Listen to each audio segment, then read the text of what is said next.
Committee on Housing, Transportation, and Telecommunications is now called to order. Madam Clerk, please call the roll. Roll call. Senator Maurice James. Senator James, absent. Senator Angel L. Bolquez Jr. Senator Bolquez, absent. Senator Samuel Carrion.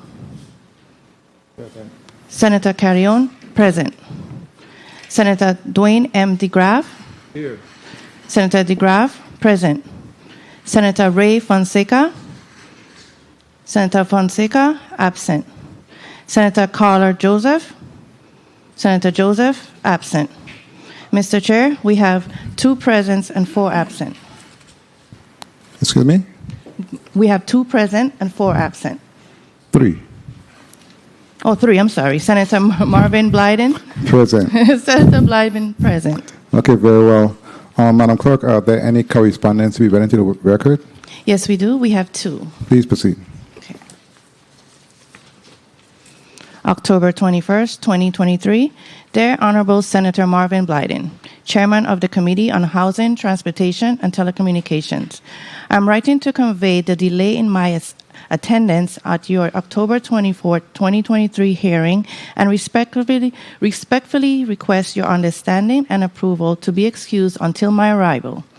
Regrettably, an unforeseeable circumstance beyond my control has arisen, causing an unavoidable delay in my ability to reach the hearing as initially planned. I wish to assure you that my commitment to participation in this hearing remains resolute, and I am well prepared to contribute meaningfully to the crucial discussion and decisions that are to take place. To that end, I will join the hearing as soon as I arrive. Your consideration in this matter is greatly appreciated. Thank you, and I look forward to joining you at the appointed time. Sincerely, Angel L. Bolquez Jr., Senator at Large, 35th Legislature of the Virgin Islands. Okay, very well. Please mark Senator Bolquez as excused. The Honorable Marvin A. Blyden, Chair, Committee on Housing, Transportation, and Telecommunications, 35th Legislature of the Virgin Islands. Legislature of the Virgin Islands, Capitol Building, P.O. Box 1690, St. Thomas, VI, 00804. Regarding late arrival to Committee on Housing, Transportation, and Telecommunications meeting. Dear Chairman Blyden, please accept this letter as a formal notice that I will be arriving late to today's Committee on Housing, Transportation, and Telecommunications meeting, scheduled to begin at 10 a.m. in the R.L. B. Otley Legislative Hall on St. Thomas. Thank you for your consideration on this matter. Respectfully, Carla J. Joseph, Legislative Secretary, 35th Legislature of the Virgin Islands. And please mark Senator Joseph as excused. At this time, I would like to recognize the presence of Senator Ray Fonseca, committee member. Please mark Senator Fonseca as present, and Senator Franklin Johnson, a non-committee member. Thank you, Senator Johnson, for being here. Again, good morning to my colleagues, staff, testifiers present, members of the viewing and listening audience, and most importantly, good morning to the good people of the U.S. Virgin Islands. Welcome to this committee hearing. Today, we will address an important issue regarding home ownership and the VI Slice program. And we will also receive a much needed update from the Virgin Islands Housing Finance Authority on the status of the Envision Home Repair Program and other critical important programs. Last month marked 6 years since Hurricane Irma and Maria. And still we have hundreds, if not thousands of homes still covered with tarpaulin and other makeshift repairs. 6 years. Think about that, and counting. And I'm being measured in this statement that this is simply unacceptable and cannot continue. And that's one of the reasons why we are here this morning. Before we begin, however, I would like to acknowledge a special commemoration as today marks United Nations Day. The United Nations was formed on this day in 1945 in the aftermath of World War II in order to, among other things, create an international forum for the resolution of issues and to foster the conditions for peace. Today, as we mark the 78th anniversary of the United Nations and see division, war, and suffering taking place all around us, let us take a moment to pray for peace and for justice here at home and around the world. So please stand for a quick moment of peace in solidarity.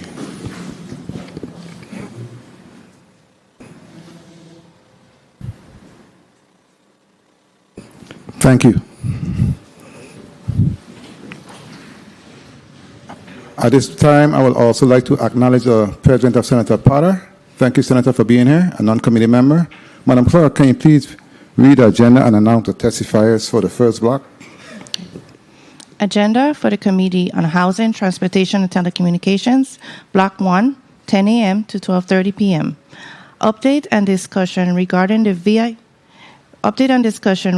VI Slice program as we continue the examination of affordable housing and home ownership issues considering recently announced eligibility requirements. Lending institutions to provide an update as well as their viewpoint to the Committee on Housing, Transportation, and Telecommunications on all issues related to rules, regulations, and operations of the VI Slice program and homeownership financing.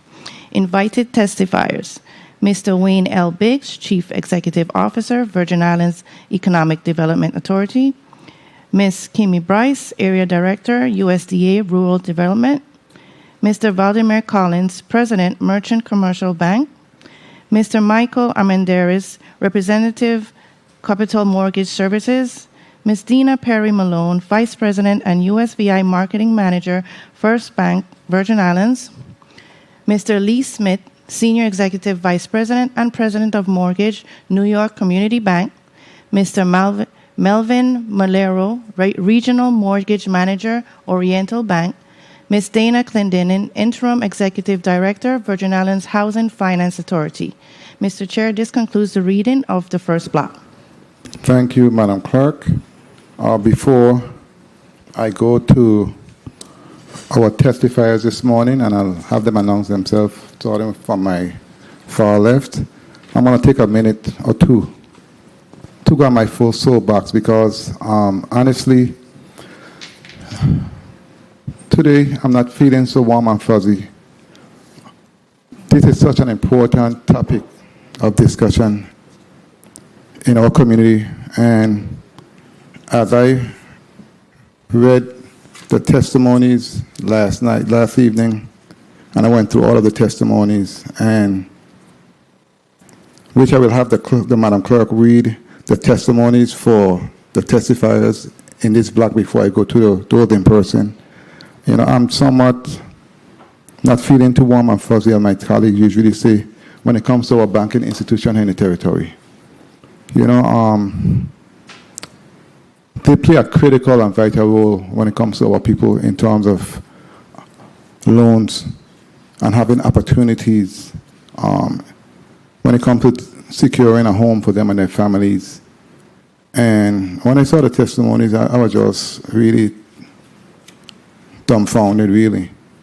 No type of information, nothing tangible, you know, and we really, as a society, must find any means necessary to help our people.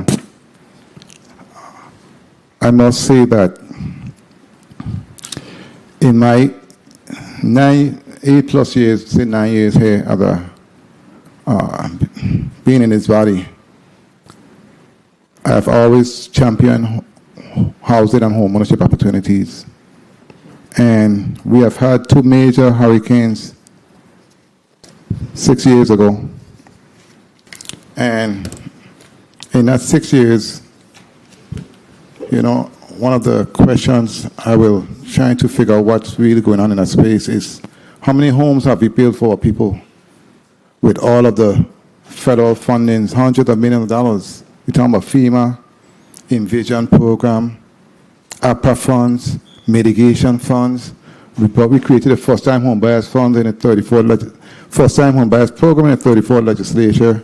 The governor in his wisdom created a SLICE program, And honestly, today I really want to deep dive and see exactly what's been happening in the space, what the challenges are, what we need to do to move forward, and what we can do creatively to bring other solutions to the table. That's the main purpose of today's hearing.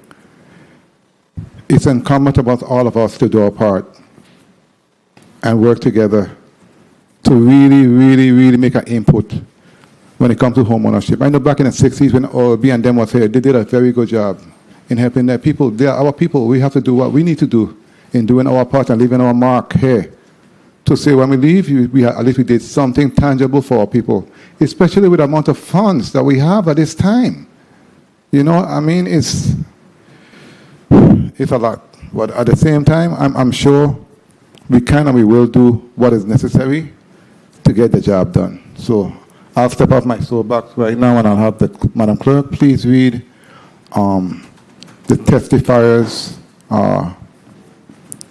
testimony into the record, those that's not here.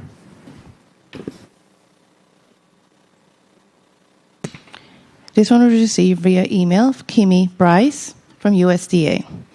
Good day to all. As promised, please find my comments. Number 1, USDA, through its 502 Direct Very Low/Low Income Program, has only approved one loan in conjunction with the VI slice. It is currently at the stage of loan closing. Number 2, the VI slice was created for the moderate income and not USDA's low income program. We are fortunate that the minimum income needed to participate in the VI slice leaves a small window of opportunity for some low-income clients to participate. This occurs if they are at the higher end of the income limit range. See comparison below. On St. Croix, slice minimum is $43,501 versus USDA low maximum of $54,300. USDA clients below $43,501 would not be able to participate. On St. Thomas, slice minimum is $45,298 versus USDA low max of $61,850. USDA clients below $45,298 would not be able to participate. On St. John, slice minimum is $47,151 versus USDA low maximum of $83,900. USDA clients below $47,151 would not be able to participate. The thought with the VI Slice program was and is that the very low and low income clients can be referred to the VI Housing Finance Authority for assistance. However, those clients face certain challenges. The area loan limits for the VIHFA home program, which is a program that the USDA and other lenders can refer very low to low income clients for secondary assistance, have program loan limits that are significantly below USDA.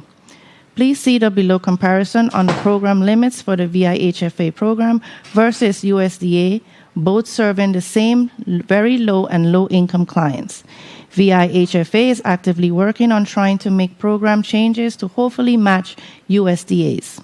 On St. Croix, VIHFA max is $261,000 versus USDA $377,000. There is a very limited housing on St. Croix for $261,000 or below. On St. Thomas, VIHFA maximum is $333,000 versus USDA $465,500, while the $465,500 is difficult on St. Thomas, $333,000 is even more so. On St. John, VIHFA max $527,000 versus USDA $770,000 on St. John is just difficult to find affordable housing in general. Number 3, VI Slice has a $5,000 minimum down payment requirement, which majority of the USDA's very low to low income applicants do not have these resources available. USDA programs are no down payment programs.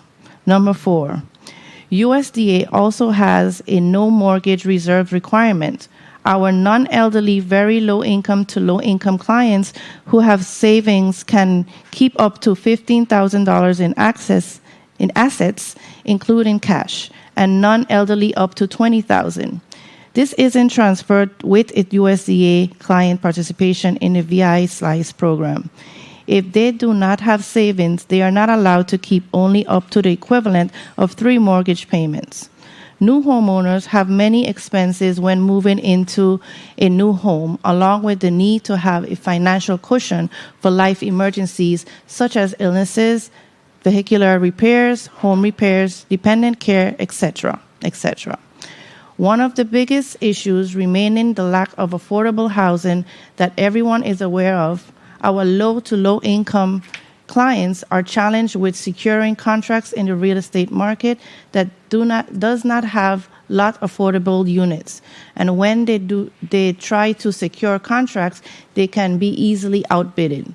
VIHFA is working on trying to get units built, but do not have challenges doing so. Not everyone wants a 2,000 square foot home. The larger the home, the greater the taxes and insurance. The average home through our low-income program is about 1,300 square foot. Something needs to be done now.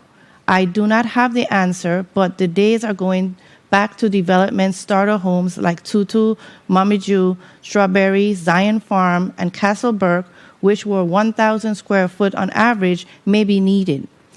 Number 6, USDA also has financed any properties with the intent to use part of that home for income production, like a duplex or a house with apartments, as is allowed by the VI Slice. Number 7, another major issue is home insurance. The cost has to be affordable, as well as the price of home insurance has about doubled.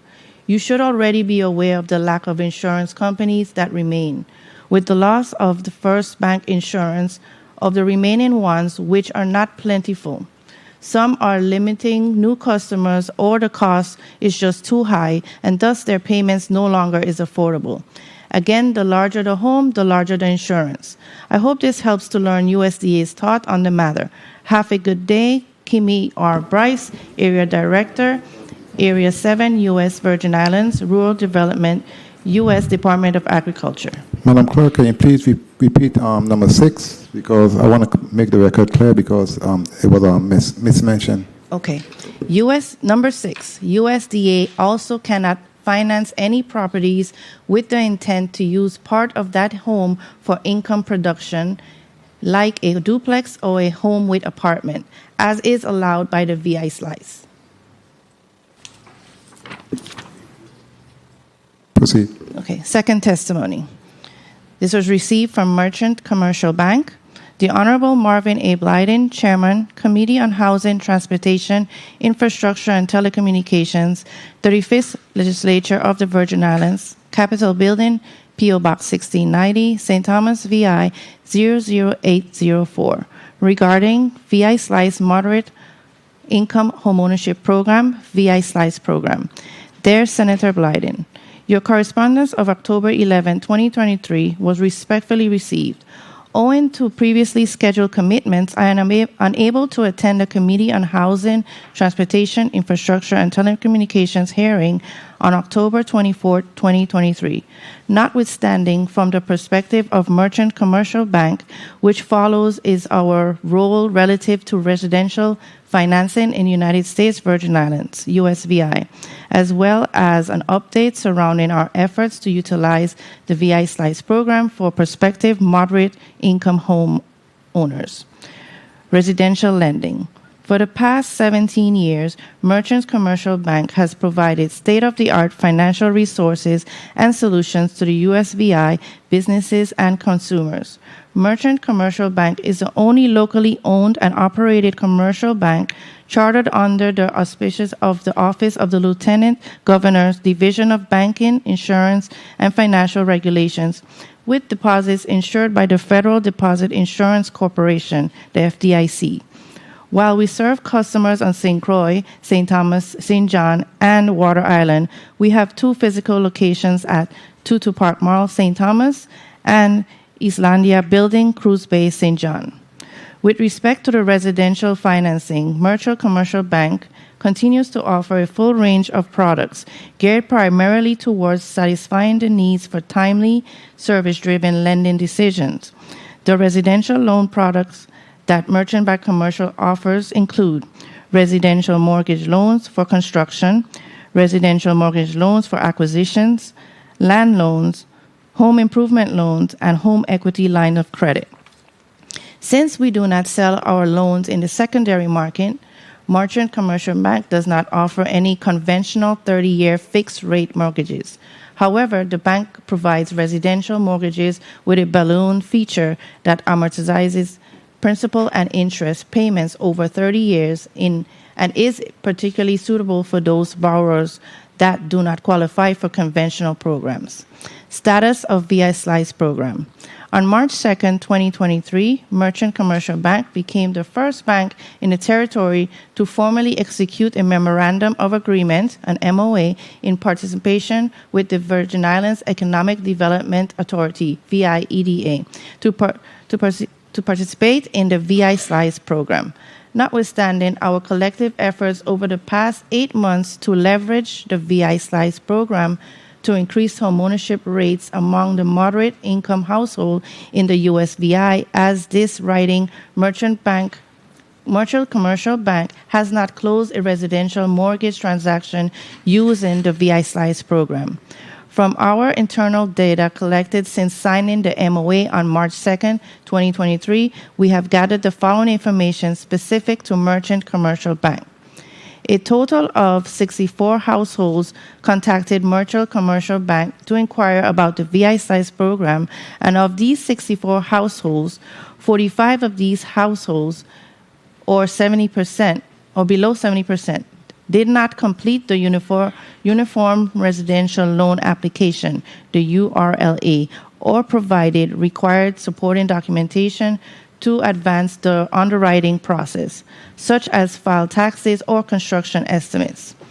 17 of those households, or 27%, were declined primarily due to insufficient income, not qualifying as a first-time home buyer, or having an ownership interest in land. And 2 of the households, 3%, have advanced to underwriting and are presently being reviewed to assess the adequacy for the VI Slice program. Invariably, the rising interest rates environments, which escalated to at least 5.25% since March 2022 via the Federal Reserve efforts to curb inflation, has given rise to the reduction of residential real estate transactions in the USVI. Moreover, with windstorm insurance premiums steadily increasing, coupled with the fact that the territory has the lowest level of residential real estate inventory available in the past 15 years, affordability of the new home purchases for first-time home buyers is adversely impacting the demand for residential mortgages. While the VI Slice program has taken steps in an effort to expand the pool of prospective candidates, including relaxing the total loan-to-value TLTV limits and advising that they would defer to lender internal policies as they pertain to debt-to-income ratios, market conditions have proven challenges to the wind spread utilization. We appreciate the opportunity to provide testimony related to the VI Slice program and our role with respect to the residential financing, and remain open to answer any follow-up questions you may have in the future. Sincerely, Valdemar Collins, President. You have one more to read into the record? Yes. We also received a letter correspondence from Senator Maurice James that I will read after. Letter received from First Bank, October 20th, 2023. Honorable Senator Marvin A. Blyden, Committee on Housing, Transportation, Infrastructure, and Telecommunications, Legislature of the Virgin Islands, Capitol Building, P.O. Box 1690, St. Thomas, Virgin Islands, 00804, regarding response to correspondence dated October 11, 2023. Dear Honorable Senator Blyden, thank you for providing me with the opportunity to present the 35 Legislature of the Virgin Islands with feedback relative to the VI Slice Moderate Income Homeownership Program. First Bank Virgin Islands executed a memorandum of agreement with our community partner, the Economic Development Authority, EDA, on April 3, 2023. This program is aligned with the First Bank's visions, values, and community reinvestment mission as it provides eligible first-time homebuyers in the moderate income segment with access to grant funding for down payments and closing assistance upon approval of the First Bank residential mortgage loans. In regards to the VI Slice Moderate Income Homeownership Program in the St. Thomas District, one residential mortgage loan applicant was approved by the EDA for grant funding and is projected to disperse by October 31st, 2023. In the St. John District, one applicant is currently under review consideration in accordance with the program guidelines. We look forward to our continued partnership with EDA to support this program to ensure Virgin Islands has an access to fixed-rate residential mortgage loans, homeownership counseling, and opportunities and grant funding. If you have any questions, please do not hesitate to contact me at 340-775-8892. Sincerely, Dina Perry Malone, Vice President and USVI Market Manager. Thank you, Madam Clerk. Are there any other correspondence? Yes. Legislature of the Virgin Islands, Maurice C. James, Esquire, Senator, District of St. John, October 23, 2023. Excuse me for the record, not District of St. John, St. Croix. Oh, I'm so sorry. District of St. Croix, my apologies. October 23, 2023. Honorable Marvin A. Blyden, Vice President, 35th Legislature of the Virgin Islands, Capitol Building, St. Thomas, VI 00802. Dear Senator Blyden, I do apologize that due to a previous commitment, I cannot be present at the Committee on Housing, Transportation, and Telecommunications meeting to be held on Tuesday, October 24, 2023. Kindly excuse my absence. I regret any inconvenience my absence may have caused. Thank you for your understanding. Kind regards, Maurice C. James, Senator, 35 Legislature of the Virgin Islands. 35th. Thank you, Madam Clerk. Please mark Senator Maurice James as excused, and thank you. That was it for all of the correspondence. Now we are going to go into the testimonies with those present, but I want you to introduce yourself starting from my far left to my far right. Please introduce yourself and state your position. Good morning. Selena Morris, Director of Marketing, Virgin Islands Economic Development Authority. Good morning, Ms. Morris. Good morning. Nicole Johnson, Manager of Rental Properties, Virgin Islands Housing Finance Authority. Good morning. Good morning. Frida Webster, Director of Homeownership, Virgin Islands Housing Finance Authority. Good morning. Good morning, everyone. Dr. Stephanie Berry, Chief Operating Officer, Virgin Islands Housing Finance Authority. Good morning. Good morning, everyone. Wayne Biggs, Jr., Chief Executive Officer, Virgin Islands Economic Development Authority, and the administrators of the VA Slice program. Good morning. Good morning. Dwayne Benjamin, Assistant CEO, Virgin Islands Economic Development Authority. Good morning. Good morning. David Stevenson, Senior Loan Officer, Virgin Islands Economic Development Bank. Good morning. Good morning. Good morning, everyone. Kenisha Gums, Loans and Collection Officer, Virgin Islands Economic Development Authority. Good morning. Very well, we're going to start our testimony off with VA HFA. Good morning, Dr. Berry. You can proceed with your testimony. Good morning, Senator Marvin Blyden, Chair of the Committee on Housing, Transportation, and Telecommunications, members of the committee, other senators present, and the listening and viewing audience. I am Dr. Stephanie Berry, Chief Operating Officer of the Virgin Islands Housing Finance Authority, hereinafter referred to as VIHFA. Here before you on behalf of Interim Executive Director Dana Clendenin. Accompanying me today are my Director of Homeownership, Frida Webster, Manager of Rental Properties, Nicole Johnson, and Assistant Director of Planning and Construction, Marvin Vaughn. We are pleased to provide updates on issues related to home financing that impact the Virgin Islands Housing Finance Authority, the status of affordable housing initiatives, including implementation of the 2020-2024 Affordable Housing Plan, and the status of the First-Time Home Buyer Program as enhanced by Act Number 8465. Affordable housing and the implementation of the 2022-2024 Affordable Housing Plan. VIHFA's role in the financing, development, and construction of affordable housing in the territory has faced many challenges since the development of the plan, many of which amount to balancing supply and demand. As this body is aware, in the past, contractors competed for projects. Given the number of projects currently underway and in the pipeline to commence within the next 6 months throughout the territory, many agencies are now competing for contractors and developers. However, although we are in the process of reassessing our plan, our housing priorities delineated in the plan have not changed. Our focus remains, number one, affordable homeownership opportunities. VIHFA sponsors several programs that provide direct and indirect assistance for those families seeking a homeownership alternative. The mission of the Homeownership Division is to provide affordable homeownership to low and moderate income families, to educate potential home buyers on ways to achieve homeownership, to provide loss mitigation counseling to homeowners so that they maintain homeownership, and to create sustainable communities.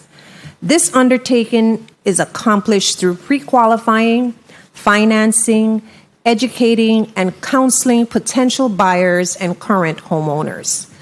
As it pertains to the mortgage programs offered, VIHFA provides secondary lending to eligible first-time home buyers for single-family residences and primary lending for land purchases not to exceed 1/2 acre plots. Virgin Islands Housing Finance Authority's home financing programs.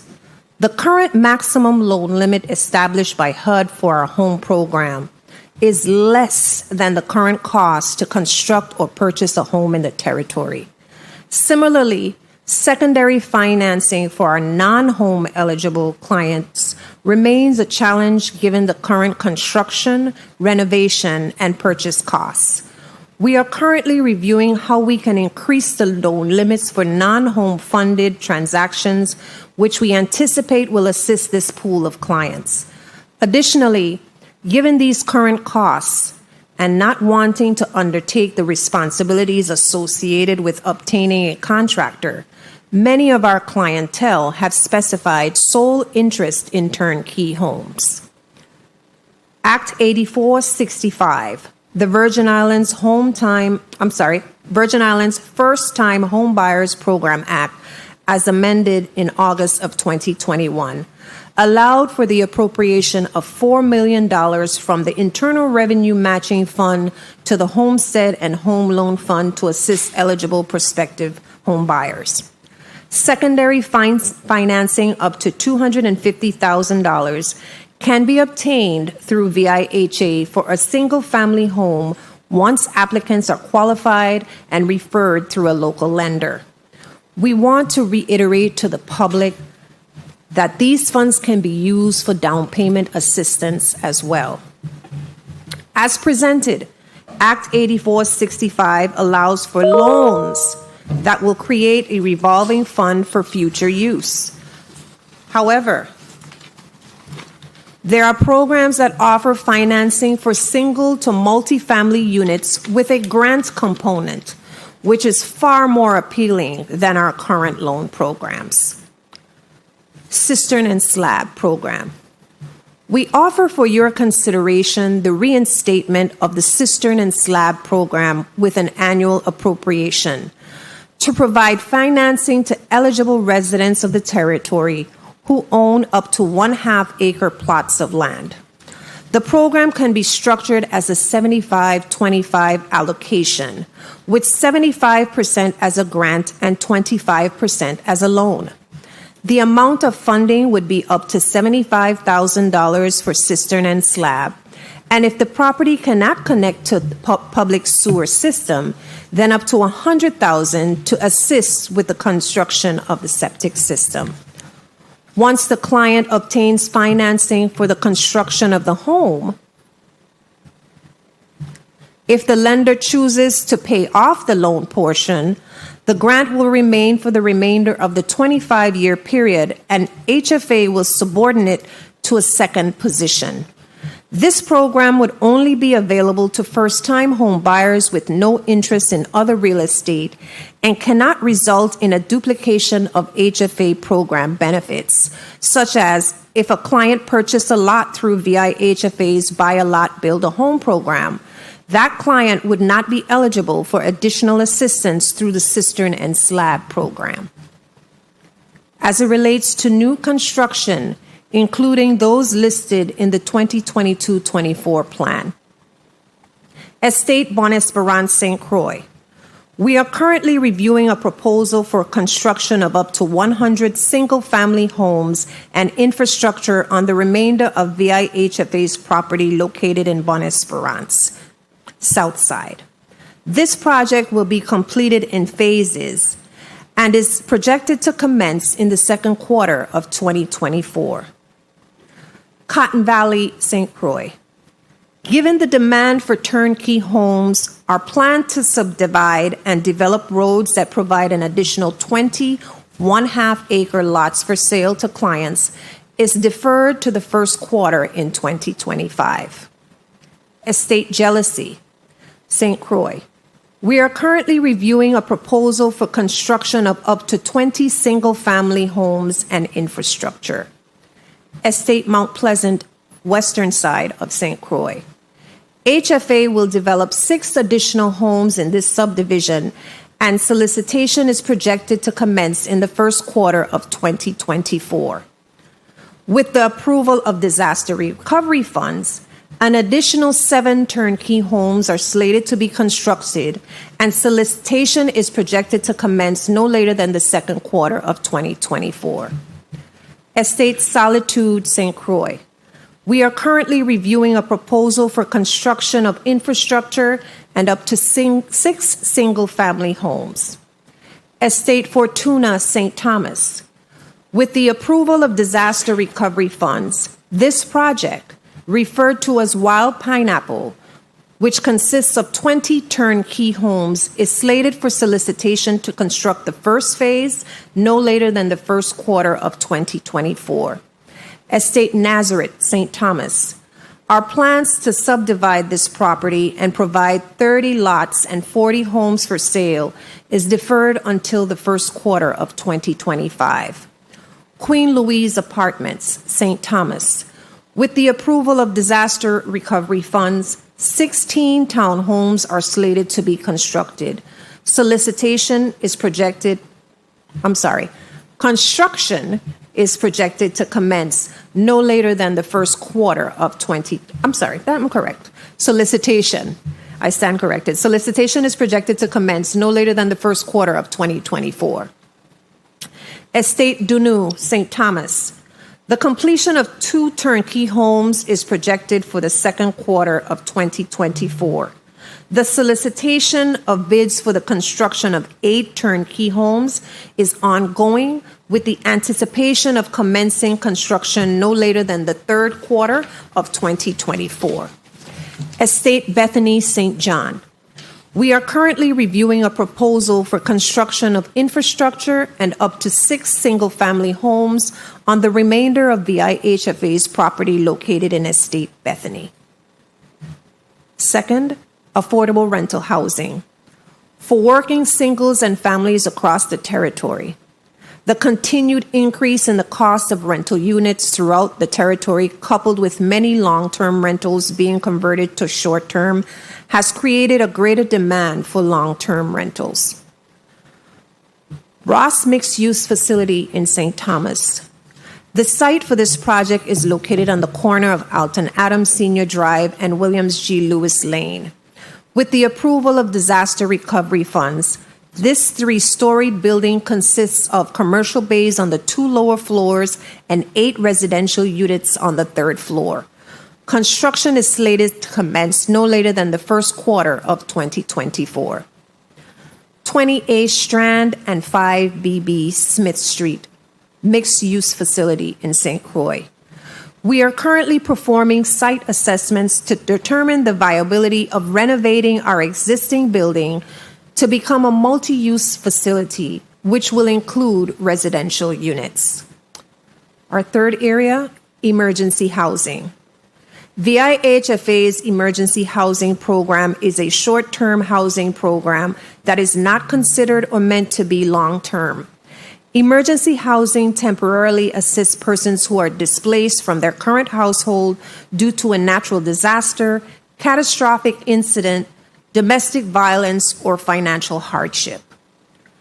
Tarneberg Emergency Housing in St. Thomas, with the approval of disaster recovery funds, will entail the construction of 11 emergency housing units and infrastructure.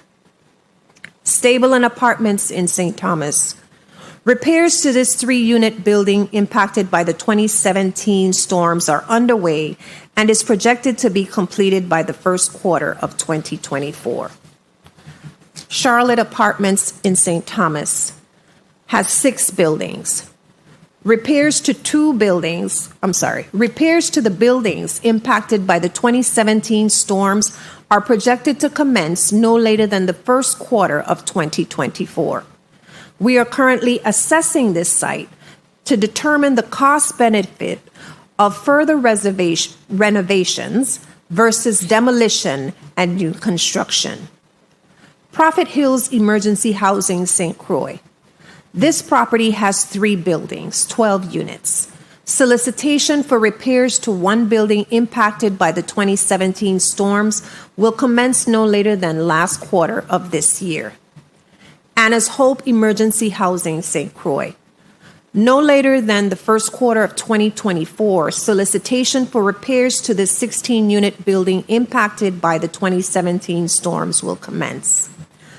Campo Rico Emergency Housing in St. Croix. This property has 2 buildings comprised of 16 units.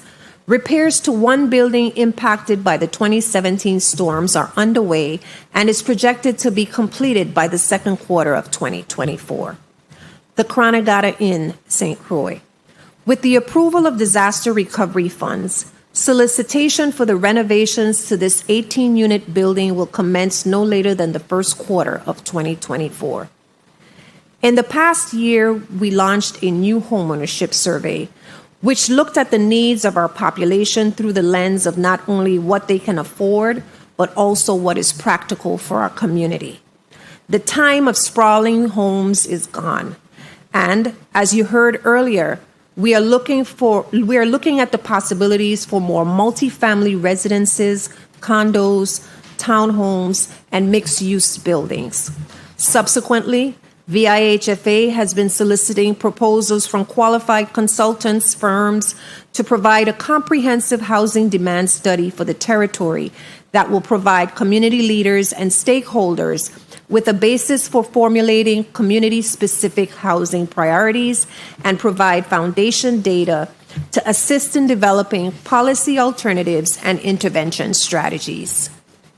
In adhering to the vision and mission of the VIHFA, we must have an in-depth understanding of the conditions and needs of the local housing market and how these conditions and needs impact the creation and availability of true affordable housing.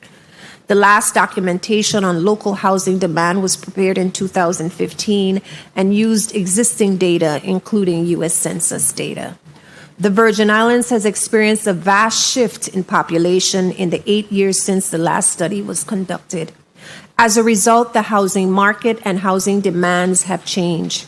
It is therefore essential for the VIHFA to obtain updated information to assist in formulating plans for the development of affordable housing for the residents of the Virgin Islands of the United States. In addition, the Virgin Islands Housing Finance Authority would like to ensure that affordable housing projects are distributed fairly and equitably across different socioeconomic populations and the VI geographic regions. This will only come about due to a well-supported analysis, a concrete database, and accurate projections for the next 5 years. Senators, this concludes my testimony, but before I end, I would like to thank our VHFA team, our board of directors for its guidance, the public for their continued patience, along with members of this body for their continued support of our efforts. My staff and I remain available to answer any questions you may have. Thank you, CEO Berry. CEO Biggs, you may proceed with your testimony. Good morning, Senator Marvin A. Blyden, Chairman, committee members, senators and staff of the 35th Legislature, the Virgin Islands Economic Development Authority team members, and the listening and viewing audience. I am Wayne Biggs Jr., the Chief Executive Officer of the Virgin Islands Economic Development Authority, which I'll refer to as VIEDA. Also here with me today is Mr. Dwayne A. Benjamin Sr., the Assistant Chief Executive Officer, Mr. David Stevenson, the Senior Loan Officer, Ms. Kenesha Gums, the Loan and Collections Officer, and Ms. Selena Morris, our Director of Marketing. Unfortunately, Ms. Monique Samuel, the Managing Director of the Economic Bank for the United States Virgin Islands, is out of the territory and cannot be here with us today. I'd like to thank the committee chair and members of the Committee on Housing, Transportation, and Telecommunications for inviting us to provide a status update on the VI Slice Moderate Income Homeownership Program, I'll refer to as VI Slice. The VIEDA is the umbrella organization that assumes, integrates, and unifies the functions of the following subsidiary entities: the Economic Development Bank, the Economic Development Commission, the Enterprise Zone Commission, the Economic Development Park Corporation. It is a semi-autonomous government instrumentality responsible for development, promotion, and enhancement of the economy of the United States Virgin Islands. The VIEDA operates under one 7-member governing board to achieve maximum efficiency of operations, to avoid duplication of services, positions, and responsibilities, to reduce expenses of personnel, physical plant, and operations, and to develop comprehensive programs for the economic development of the U.S. Virgin Islands. The basic objectives of the VIEDA are to promote the growth, development, and diversification of the economy of the United States Virgin Islands, to create opportunities for gainful employment of residents, to promote access to capital, to contribute to the development of the educational system, and to preserve the environment, beauty, and natural resources of the territory. Through its 4 main pillars, the Economic Development Bank, the Economic Development Commission, the Enterprise Zone Commission, and the Economic Development Park Corporation, the VIEDA has facilitated investment opportunities, thereby leading to job creation and retention, as well as assisted other clients with bringing their dreams of entrepreneurship and business growth to fruition. The VI Slice Moderate Income Homeownership Program, VI Slice. The VIEDA was charged by the Honorable Governor Albert Bryan Jr. with administering the VI Slice Moderate Income Homeownership Program, known as VI Slice.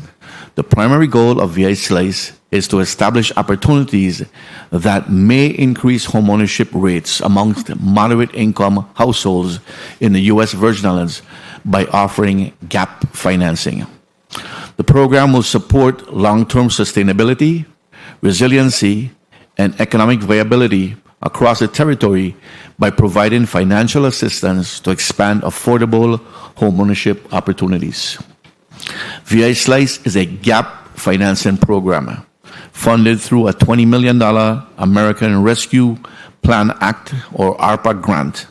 It is administered by the Virgin Islands Economic Development Authority through the Economic Development Bank in partnership with the Office of Disaster Recovery and the Office of the Governor, with participation from the territory's lending institutions. What is gap financing? Gap financing is supplemental funding to help applicants bridge the gap or shortfall between the overall project cost and the amount secured through a primary lender.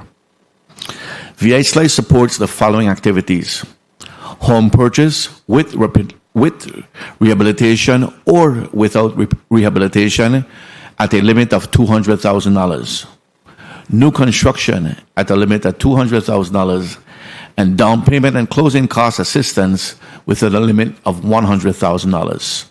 The aggregate VI Slice amount maximum is $200,000 over one program or a variety of different programs. To be eligible for VI Slice, an applicant must meet established household income requirements, be a first-time home buyer. A first-time home buyer is defined as an individual who has had no ownership in a principal residence during a 3-year period on the date of purchase or construction of the property. Be a resident of the territory for at least 3 years prior to the signing of a sales contract, except for those applicants who were prior residents of the territory for at least 10 years and have now opted to return, or whose birthplace is the U.S. Virgin Islands. Attend the Virgin Islands Housing Finance Authority Homebuyer Education Program and earn a Homebuyer Education Certificate of Completion. Attain a commitment letter for a mortgage loan based on underwriting standards of the primary financing lender. Have the ability to make an earnest money deposit of $5,000 at the time of signing the purchase contract. For veterans holding a certificate of eligibility or an honorable discharge via a DD 214, they are exempt from the earnest money deposit requirement. Have the ability to make an additional investment into the mortgage transaction in the amount to be determined by the primary lender. Have a minimum credit score of 620 or conform with the required credit score of the primary lender. To be eligible for VI Slice program financing, an applicant must have a commitment letter from the primary lender. An applicant must have a sales contract or purchase agreement, if applicable, for home purchase or a valid contractor's estimate for home construction. An applicant must obtain the maximum funding available from a primary financing lender. The applicant is required to submit the commitment letter from a qualified lender for at least 60% of the overall project costs. The applicant's combined mortgage payments cannot exceed 36%. And when we testified previously, that amount was 31%, but our program has morphed as we listen to our lenders to make it more available to our residents here in the territory. So of the applicant's gross monthly household income, providing that this is according to the primary lender's policy, the applicant's debt repayment cannot exceed 43% of gross monthly household income, providing that this is in accordance with the primary lender's policy. The maximum combined loan to value, or CLTV, cannot exceed 105%. And again, this was modified from 95% to make it more available to residents of the territory. The applicant must obtain a 30-year, but not more than a 40-year, if available, fixed loan from a primary lender. And the property must be utilized and remain as the client's primary residence for a minimum period of 10 years. It is important to note that if the participating lender's mortgage requirements are more liberal than VI Slice program financing requirements, the participating lender's mortgage requirements are utilized when evaluating the participating lender's VI Slice gap financing requests. How does VI Slice program work? 1, the applicant applies for a mortgage or construction loan from a primary lender. 2, the primary lender evaluates and determines the loan amount and the financing gap, if any. 3, The primary lender refers its client's application to VI EDA for the VI Slice program if it is determined that there is a need for gap financing. 4, if the referral package is approved, the borrower will execute a first mortgage in favor of the primary lender and a second 10-year VI Slice mortgage for the gap financing amount. 5, the client utilizes the home as their primary residence and submits an annual certification statement as proof of residency. 6, the client pays nothing on the second mortgage, providing the property remains as their primary residence for a 10-year period and they do not sell, lease, or move out of the house. And 7, the VI Slice mortgage converts to a grant at the end of 10 years if the client remained in the house for that 10-year period. VI Slice status update.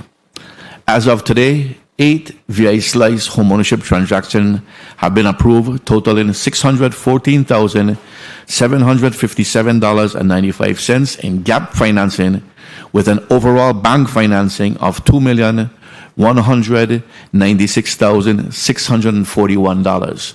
And I'd like to indicate that this is over a short 5-month period because the program, although it was launched in October, we actually got all the MOUs and everything signed between March and May. And so these statistics run from May as of today. Of this total, 6 have been approved for St. Croix, totaling $397,432.23, and 2 for St. Thomas, totaling $217,434.72. 6 VI Slice transactions have closed and are fully dispersed, totaling $425,096.89. 1 VI Slice transaction is closing this week in the amount of $118,821.22, and 1 in the amount of $70,839.84 will close by the end of the month. Capital Mortgage Services of Texas has originated 6 VI Slice transactions totaling $402,439.24. The United States Department of Agriculture Rural Development has originated 1 VI Slice transaction in the amount of $93,497.49, and the Virgin Islands, and First Bank Virgin Islands has originated 1 VI Slice transaction in the amount of $118,821.22. VI EDA continues to recruit additional lenders to participate in the VI Slice program. We'll be sending introductory letters to approximately 40 lenders licensed in the territory, and we received this listing of licensed entities from the Office of the Lieutenant Governor of Banking and Insurance. Additionally, we'll continue our aggressive marketing initiatives to include town hall meetings, radio and newspaper advertisement, social media campaigns, webinars, and community outreach to involve participation by the local schools. Individuals seeking more information can visit the VI Slice website at www.vislice.com or send an email request to vislice@usvieda.org. I thank you for the opportunity to provide this status update on behalf of the VI EDA on the VI Slice Moderate Income Homeownership Program to the Committee on Housing, Transportation, and Telecommunications. My team is available to answer any questions you may have related to my testimony. Thank you so much, CEO Biggs, for your testimony, and also thank you, CEO Berry, for your testimony. Colleagues, before we go to the first round of questioning, which will begin with Senator DeGraff, then Senator Samuel Carrion, Senator Ray Fonseca, Senator Franklin Johnson, Senator Milton Potter, and of course I want to welcome Senator Dan Capehart. Thank you, Senator, for being here, a non-committee member, and you will go 6, okay? But before I go to our line of questioning, let me ask, in respect to the testimony, I know USDA sent in a testimony, a written testimony in respect to the the slice minimum and what they offer their clients. Whereas she stated that their clients would not be able to participate. But I wanted to take it a little step further. I want to speak to what she spoke of in terms of the down payment. That one really hit me, and I've been getting calls also in that respect, because with the SLICE program, and correct me if I'm wrong, you have up to 3 mortgage payment that's left in a personal account. Say I save $40,000 for the last 10 years, trying to accomplish my dream. And I have an opportunity with the SLICE program in terms of a grant to fulfill that dream, but at the same time, you only leave me with 3 months of rent in my account. And there is no room for error in terms of emergencies, whatever. And basically, it's setting me up for failure. Is there any way we can adjust? Because I appreciate what you have done with changing the mortgage from 31 to 36%, and also changing formally 95 to 105. Is there anything we can do about that? Because that is a problem. I spoke to one individual who actually got approved, and she was very excited, but then her and her husband called me very distraught because they said they've been saving her money for years, and they have a sick child. And if anything happens, they're going to be behind the 8 ball again, and it causes a problem. Is there anything that can be done by changing that amount that's not so stringent, even more than other programs? Is there anything that can be done in that space? That's my first question to you. And I appreciate what you all are doing, and you're listening to the clients. But what can we do to really assist our people moving forward?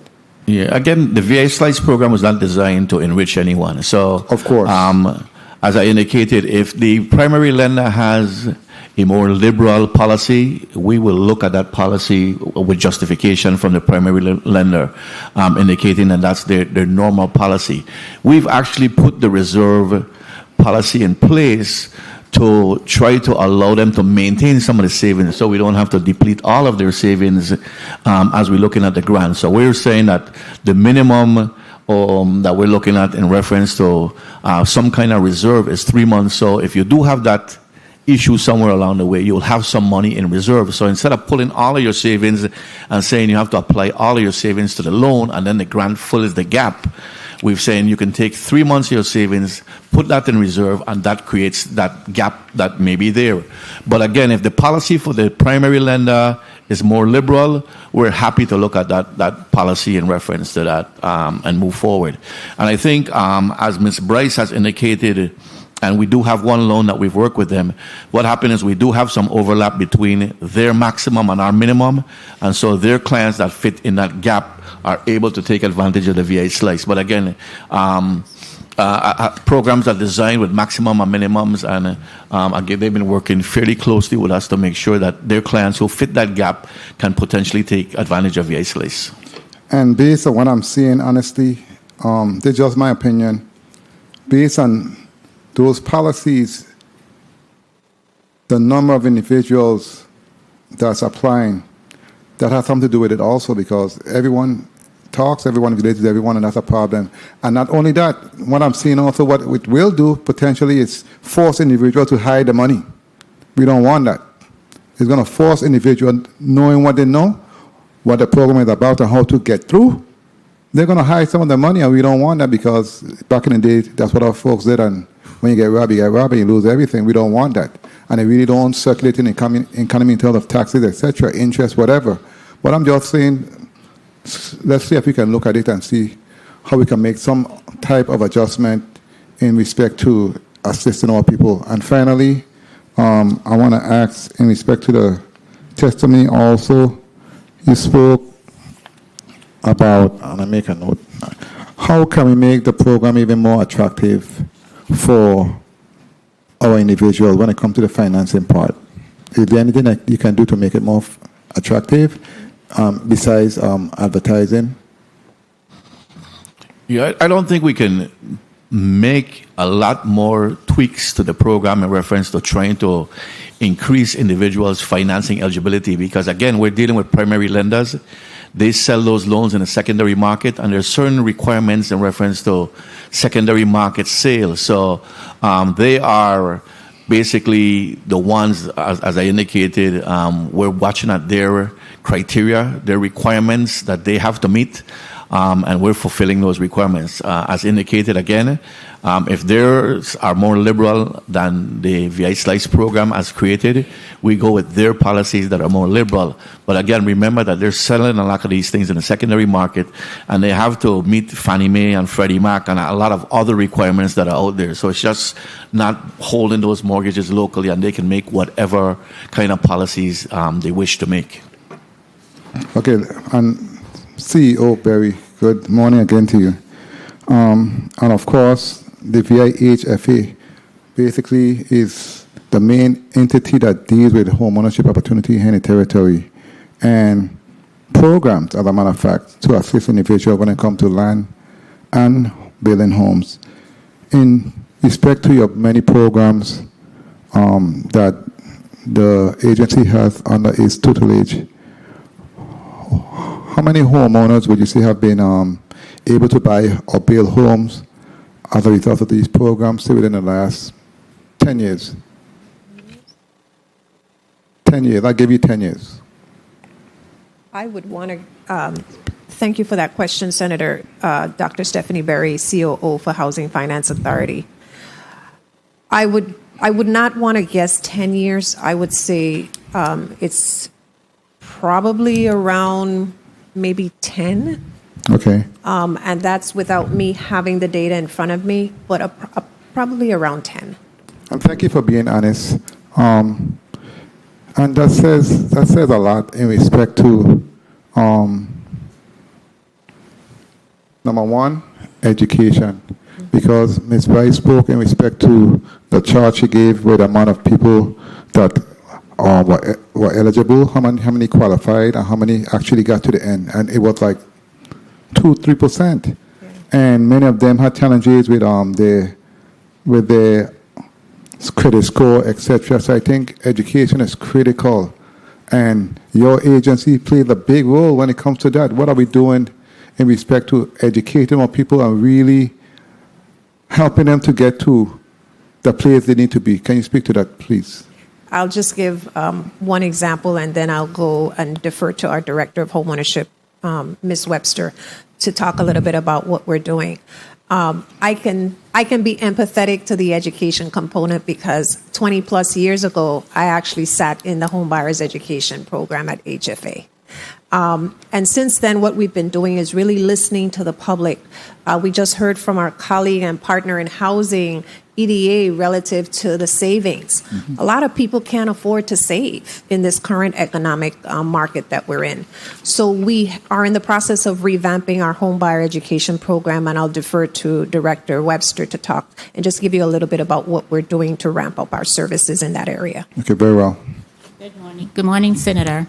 Frida Webster, Director of Homeownership at Housing Finance Authority. According to Dr. Berry, she is correct. A lot of our clients are unable to save.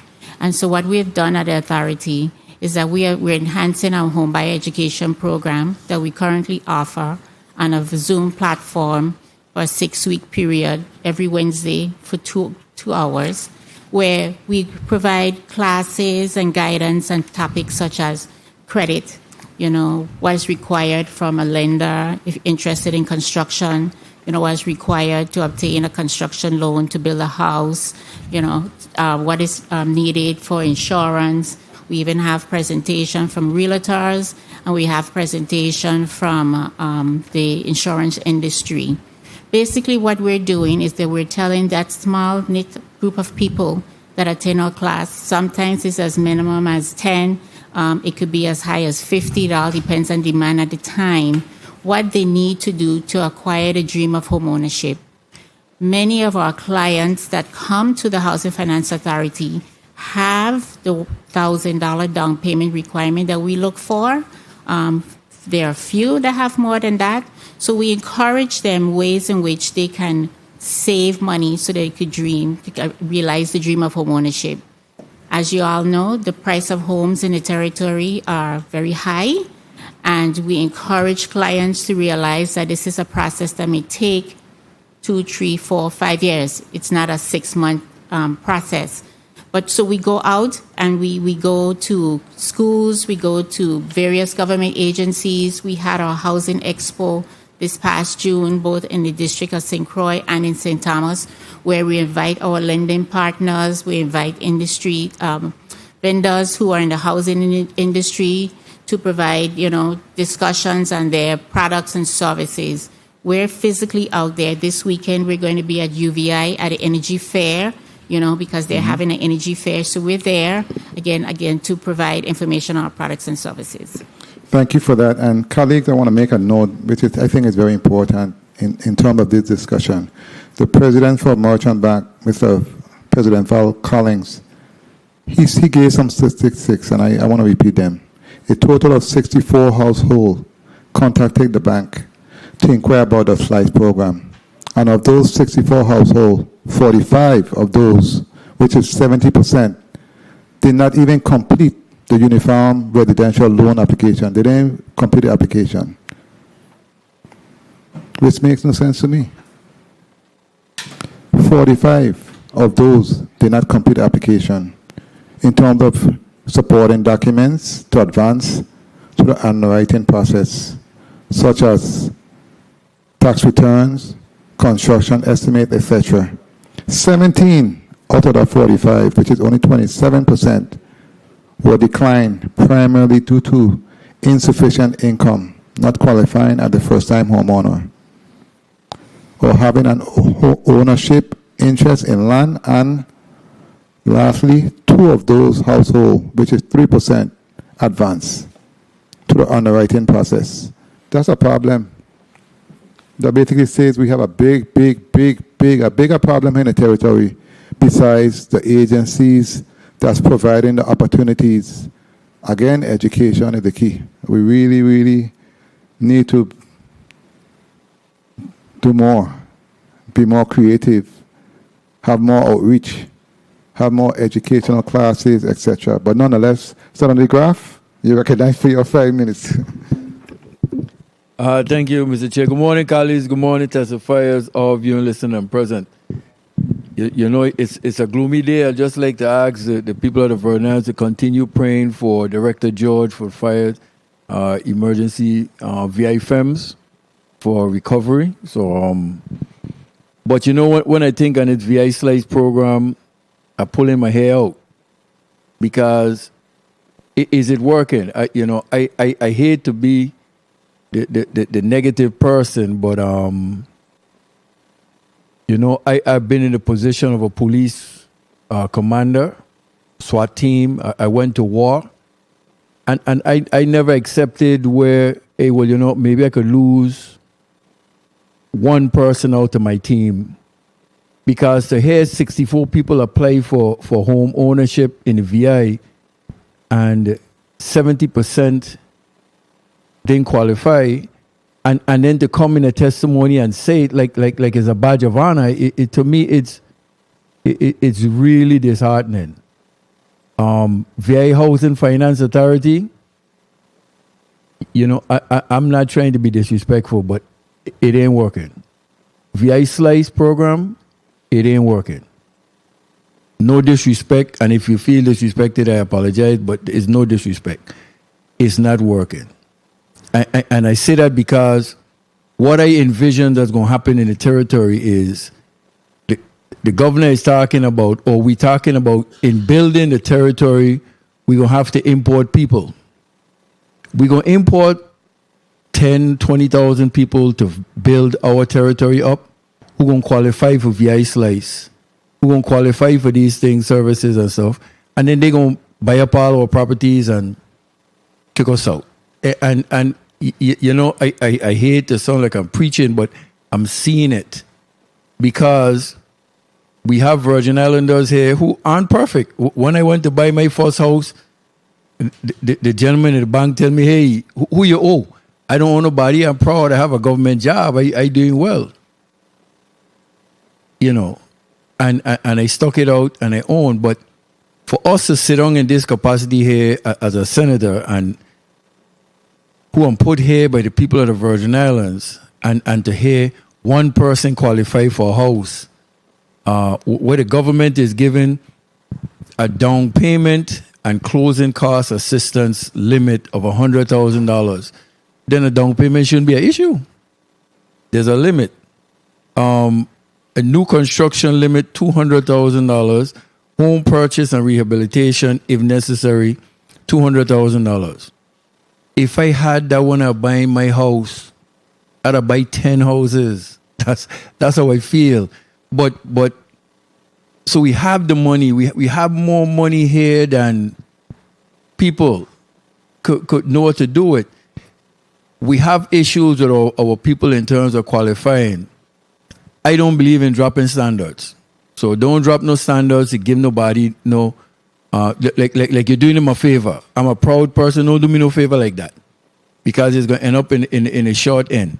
But I think that we have to do a lot better at what we do. To hear, jumping around, but to hear VI Housing Finance Authority talk about half-acre properties.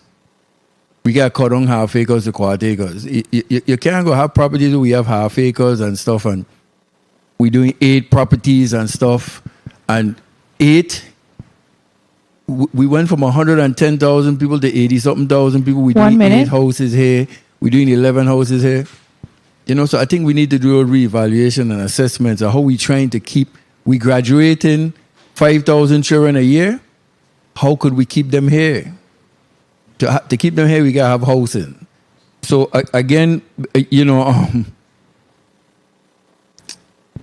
for CEO Biggs, in terms of the VI Slice program, I know you said it was from October, and then you gave 30 ranges. seconds. What's your projection for getting 30 people in VI Slice qualified by the end of next year? One.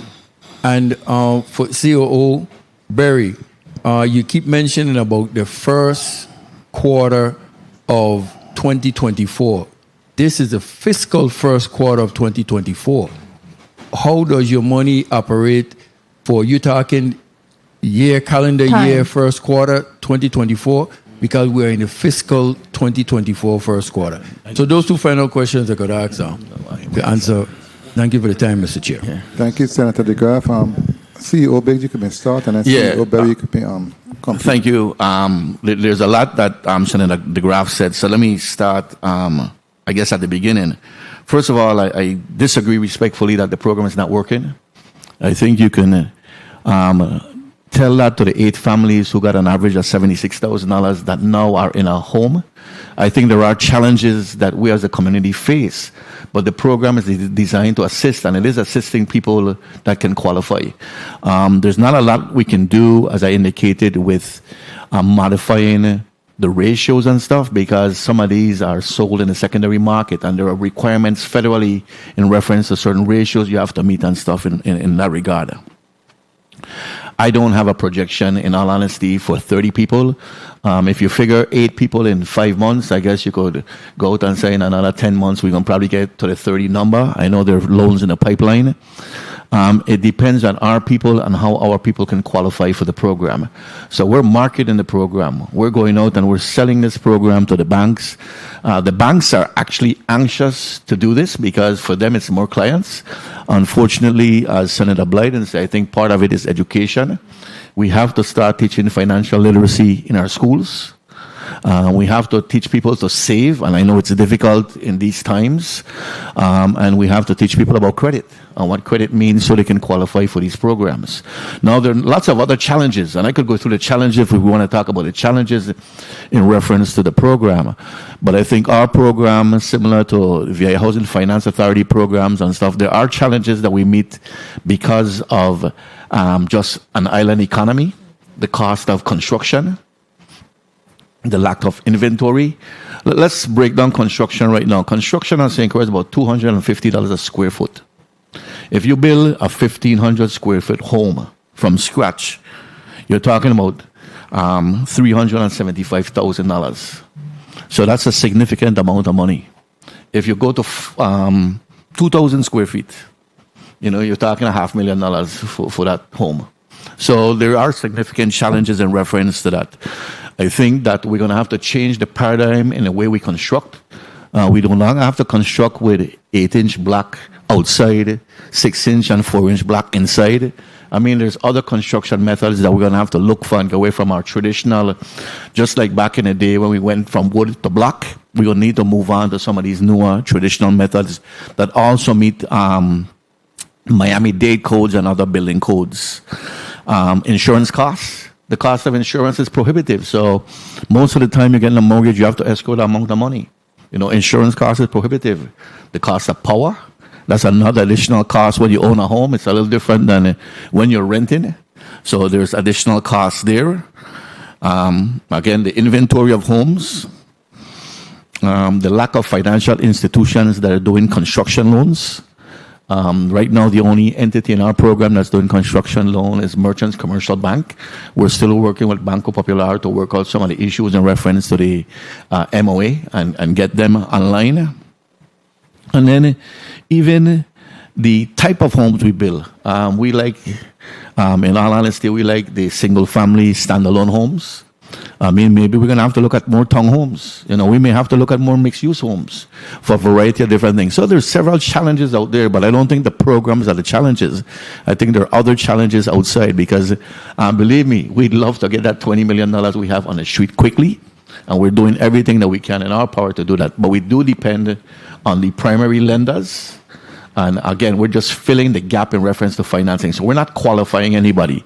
They're doing the qualifications. And if they say, Senator DeGraff is short $50,000 and you need this to move forward, we're providing that $50,000. So we can talk about some of the institutional challenges that we have as a territory. And then we probably would increase home ownership significantly. Excuse me.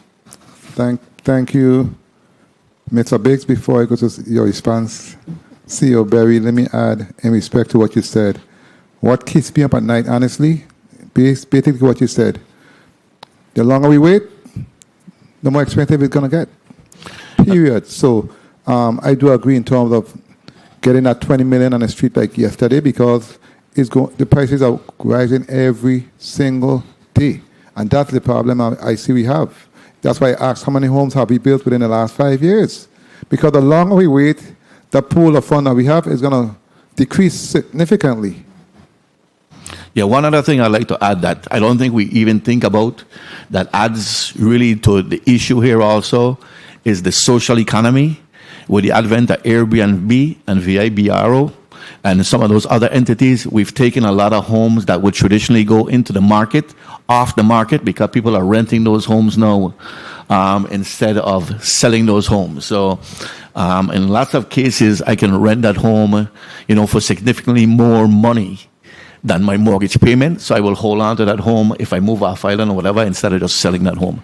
So that's another that I forgot to mention earlier. But hopefully with the estate that just came back online and Sugar Beet that's coming online, hopefully it decreases those opportunities because there were not enough overnight stay at that time. So hopefully that helps with our situation, whereas we can actually move forward in terms of many of those individuals that went to long-term rentals, go back to Section 8 and other areas that were thriving before the COVID and hurricanes. Yeah, I'm not as optimistic as you are, Senator, in that they will help that much because the amount of money that these individuals are making off of these properties, and I think the lifestyle for travelers have changed somewhat where more and more travelers are looking at these kind of social economy type avenues, Airbnb, VRBO. I'm sure all of us had stayed in an Airbnb at one point or another, although there may have been hotel rooms available in other jurisdictions.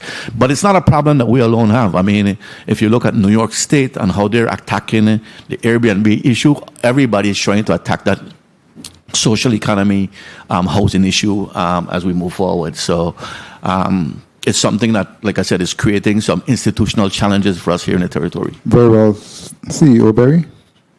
Thank you, Dr. Stephanie Berry, COO for the Virgin Islands Housing Finance Authority. I echo his sentiments.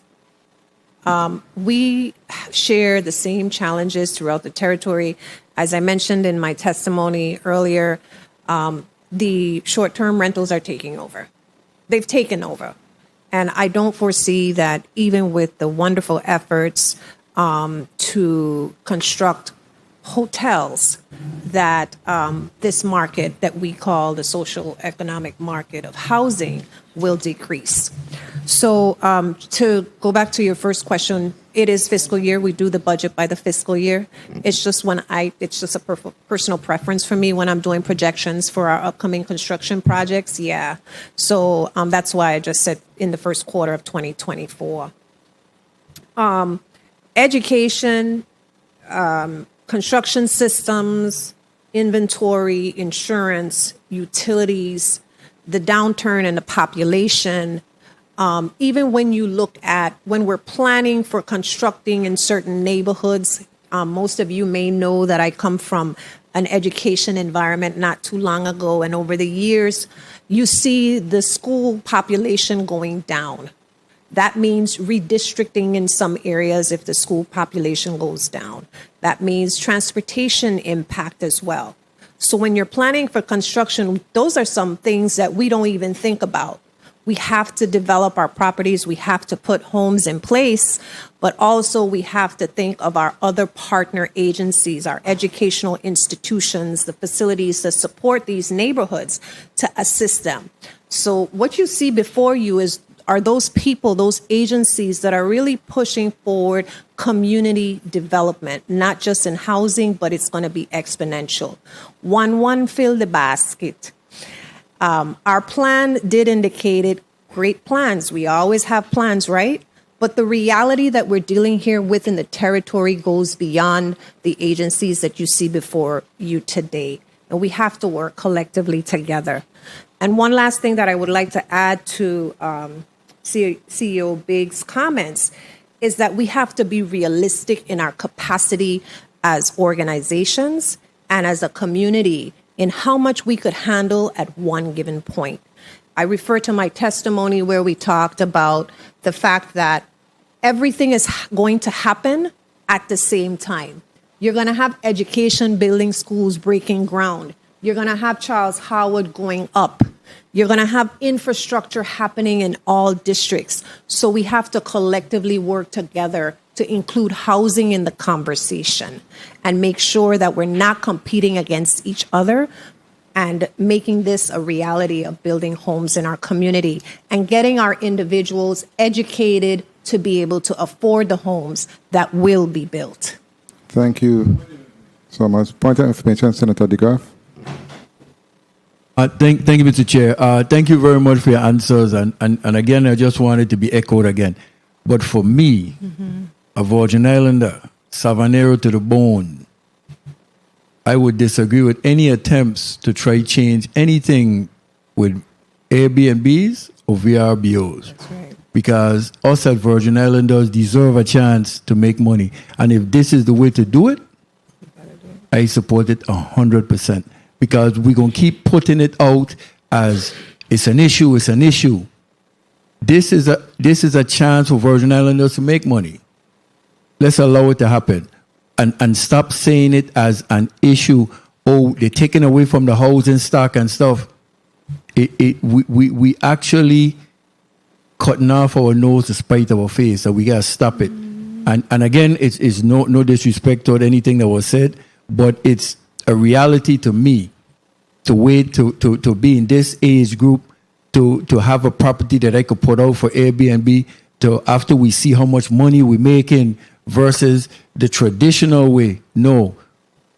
Let's start thinking new generation going forward as to what we could do to make it better going forward for everybody, but not take away from anything. I support Airbnb, VRBO for our people to make money. Thank you for the time, Mr. Chair. Thank you, Senator DeGraff. CEO Biggs. Just a response in reference to Senator Graff. I don't want my comments to make it seem like I'm against Airbnb. I am just saying that those are some of the challenges that causes housing issues. Part of our mission is wealth generation. So if you can make money off Airbnb, we're very happy for you. But I'm just saying that causes some of our housing issues in regard to that, because that house which would traditionally now go to the market is not going to the market. But it does increase our tax base because now you're paying taxes too. So there's good and bad with everything. And we're not discouraging that. We like to see our local population making money and becoming wealthy. Very well. Yeah, Mr. Chair, I was just saying, no, I wasn't trying to imply that. I was just trying to say that I'm hearing it too often where people are putting it out as it's a part of the issue.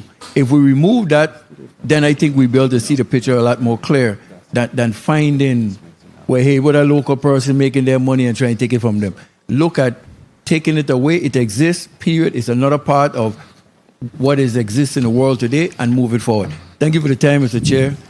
Thank you to the testimonies of everyone. Thank you. Thank you, Senator DeGraaf. Senator Carrion, you're recognized for your 5 minutes. Thank you. Good morning, Mr. Chair, and good morning to my colleagues and testifiers. And this is certainly a much needed topic for discussion. I was hearing the good Saranero colleague over from St. Thomas with his lining a question, and it seems to me that maybe Saranero has a few Airbnbs himself. But nevertheless, I agree that individuals should have the opportunity to tap into this market, but some sort of regulation definitely is necessary, and as the same issues are being faced in different jurisdictions all over the nation, especially in our jurisdiction. It's different because we're limited by size, and there is a housing crisis within our territory, and the individuals have removed their properties from the long-term rental market, tapping into the Airbnb or the short-term rental market, and it is causing some effects within the territory. So we're looking for ways how we can assist in this process. But thank you, Mr. Chair, for hosting this hearing today. I do have a few questions. First, CEO Biggs, let me ask you, in regards to the requirement of the income, what is that threshold that has been established for the SLICE program? Good morning, Senator. Yeah, on St. Croix, the minimum household income is $43,501, and the maximum is $216,300. On St. Thomas, the minimum is $45,298, and the maximum is $242,900. And on St. John, the minimum is $47,151, and the maximum is $260,750. Very well. And I understand the program, basically, you said about 5 months ago you were able to establish some MOUs with some of the lending agencies. I did see that you said that you were planning to send introductory letters soon. I would believe that would be the first line of business. Where are we with that? By when will those letters be out to the other 40 lending companies? Yeah, we expect that that's going to be out by the end of this week. Again, we concentrated primarily on the lenders who had visibility here in the territory, but we're also looking now at those lenders who are licensed to do business here in the territory. They may not be doing any type of activity, but again, it's another product, and we think it's a good product via SLICE. So if they are doing any mortgage lending, it can just augment whatever products they have. Currently, how many do you have MOUs with? And your agency has engaged with? Currently four entities, Merchants Commercial Bank, First Bank, Virgin Islands, Capital, Mortgage of Texas, and Oriental Bank, so that's 5. And then we have the USDA Rural Development, so 5, I'm sorry. 5 so far. And what's the status with Banco Popular? They're not... Yeah, our outside counsel and their counsel are trying to work out some differences in the MOA. They did not execute the standard MOA that the other lending institutions did. They had a few additional edits to edits that were made previously, and we're just trying to work out to make sure that Banco would be protected, also that the VIEDA will also be protected in the event of any type of issues that may arise as a result from VI Slice or a mortgage holder. CEO Biggs, let me ask you also, regards to the resident requirement of 3 years prior to signing any sale contract. What is your take on that? Do you think that time period is too short, enabling outsiders to come in and be able to engage or benefit from this program? Should it be 30 extended? seconds.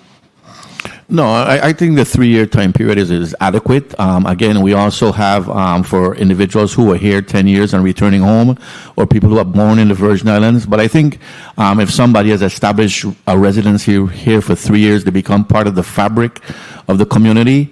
If they try to flip the home or they try to move out, again, they have to repay the VI Slice portion prior to a 10-year obligation. So it is a long-term obligation the person is making if they access VI Slice monies. And how is the monitoring portion of this requirement? How is your agency planning to be able to monitor that portion of? For example, you clearly stated that they must live on the property, be their main residence for a period of time. Yeah, we have two things. One is self-certification, and then we can also go out and visit. So annually, they have to send in a self-certification letter to us. We automatically generate that letter to them. They sign off that they are still living in the property under penalty of perjury. And then we can also follow up in reference to field visits to make sure the person is at the home. Lastly, if I may, Mr. Chair, also one of the requirements is the Virgin Housing Finance Authority home buyers education program. They must attend to it and complete it. I guess I would like to know from Dr. Barry and yourself, is that currently in place? How many classes have the agency held so far? So can you please elaborate on the numbers of those classes? I will say for us it is in place, and I know it's in place, and I will defer after to Dr. Berry, but we do get a copy of that certification, and for us it's not a timeline. So if you did it 3 years ago, we're fine with that certification also, but it is part of the education program to make sure that you understand what home ownership is and that you're planning for home ownership. But we have applicants that actually go physically to the class or they take it online, and Dr. Berry can expand. That's correct, Senator Dr. Stephanie Berry, HFA COO. The clients have two different formats that they can use, either eHome America, which is an electronic means, self-paced, versus our, as Ms. Webster mentioned earlier, our weekly 2-hour Zoom meeting. It has been very beneficial. We've seen a lot of individuals from different demographics participate in the program, and we're currently working on an actual campaign to increase our community outreach.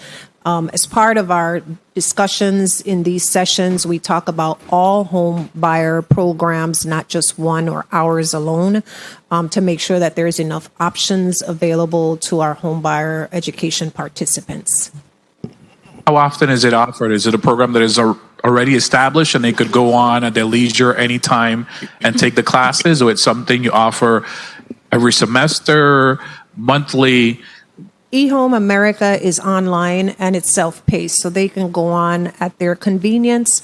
Our Zoom platform is a 6-week program, 2 hours a week, and it's done every 6 weeks. Director, and everybody has completed, all 8 applicants have been awarded, completed this program. Yes, that's a... Yes. Thank you. Thank you, Mr. Chair. Thank you so much, Senator Carrion. I would like to recognize the presence of our President, Senator Novel Francis. Thank you for being here, Senator. Before I go to Senator Fonseca, CEO Biggs, in respect to a follow-up with my colleague who just spoke in reference to the banks, and you said you sent out 40 invitation or so. But let me ask you in terms of Banco Popular, which is one of the biggest banks in the territory, and my understanding is that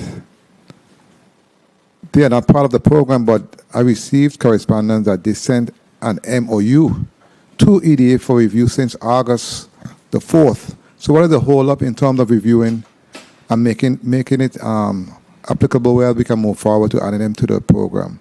Is there an issue? Were there any challenges? Yeah, there are some challenges in reference. What they did was they edited our MOA. They submitted it to us without red lines, so our attorney had to go through the entire MOA to see where it was edited, and our attorney is now working on with their attorney to make sure the terms are beneficial not only to Banco Popular but also to VI EDA. So the two attorneys are working together, and we're hoping that by the end of this week they'll have everything resolved. But that's really the issue. When we did the first MOA, in all honesty, they sent some edits in, and we reviewed those edits, and we made those edits part of everyone's MOA.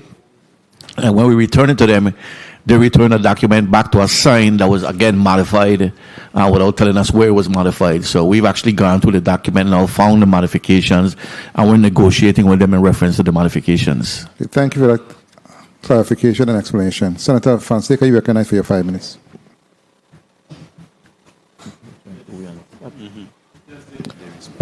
Please recognize Senator Fonseca's mic. Thank you. Yes, thank you very much, Mr. Chair. And I have to congratulate you, Mr. Chair, on keeping the housing issue at the forefront, because I agree there is a housing crisis in the territory. Just a few weeks ago, you had a hearing here where the chambers was full. There was one lady that it sticks out to me. She was living in Pearson Gardens for 64 years. Oswald Harris Court for 64 years, and they're interested in home ownership. Right now, the Housing Authority is not doing home ownership. A lot of people in George Simmons Terrace, in St. John, Polybor Gardens, Anna's Retreat, all them places, that's how people got homes. Housing ain't doing that no more. And I have to congratulate the testifiers, Mr. Wayne Biggs, Dr. Barry, and congratulations on the promotion, Mr. Dwayne Benjamin. So now we got Wayne and Dwayne. I'm sure that's a good team. Also, Ms. Webster and all the other testifiers. You know, Ms. Webster made a point here, and I want to repeat it, you know, talking about the American dream of having your own home. And you see, we're talking about the 60% project cost, the 43% gross household income, gap financing, a 620 minimum credit score, and all them things. You know, I don't have a PhD, but I'm going to break it down for the testifiers today. You know, we heard testimony. There's 3 main things, okay, that you need to do to get qualified for the loan. And so my message, especially to the millennium generation, right, is your income, your credit score, and your debt ratios. So you see, if you have a brand new car loan, you know, I agree you need a car, but buying that bad ride, right, is your ego. So consider getting a good used car and keep it for as long as possible. You see, if you have a student loan, if you have a credit card debt, and some of us have several credit cards and all the credit card them max out. You see, if you live in an expensive apartment and if you don't have any savings, my fellow Virgin Islands, you see where I'm going here, right? You most likely are not going to qualify to get a home. It takes a personal sacrifice. And then on top of that, you're probably late paying some of them aforementioned mention, you know. So your credit score is going to be lower. You're going to have a high debt to income ratio. And this is where the GERS, the Government Employees Retirement System, have to help out. the GERS has to come back to this legislature and re-implement the land loan and the home mortgage loan now.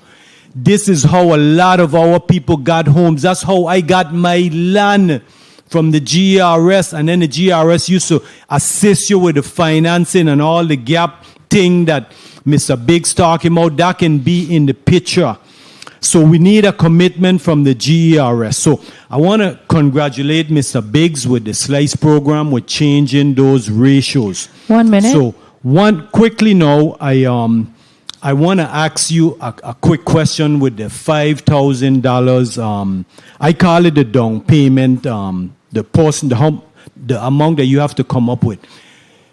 Can this legislature require or provide that down payment as a grant? What can the legislature do to eliminate the SLICE program folks not having to come up with that 5,000 down payment? And then, I want to mention something too, right?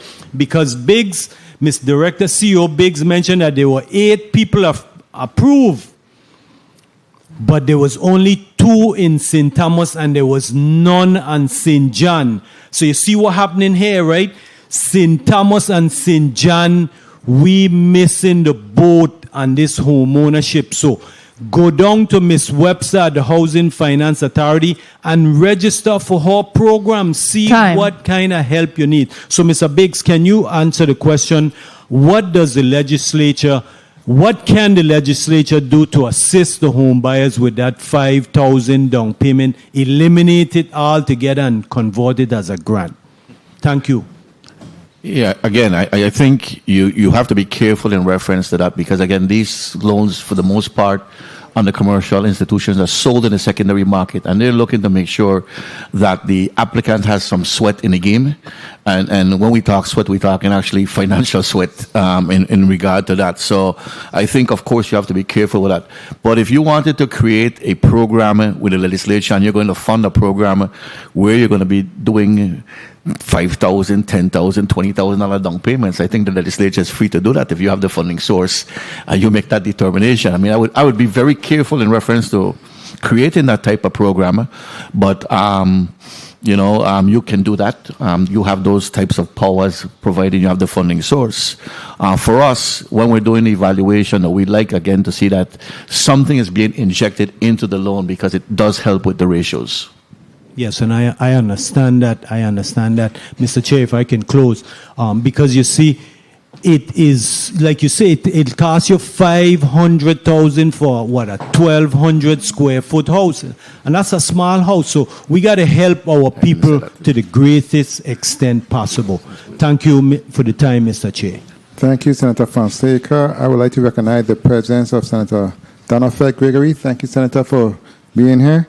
Let me follow up, though, on my colleague line of questioning in respect to the St. Thomas St. John district.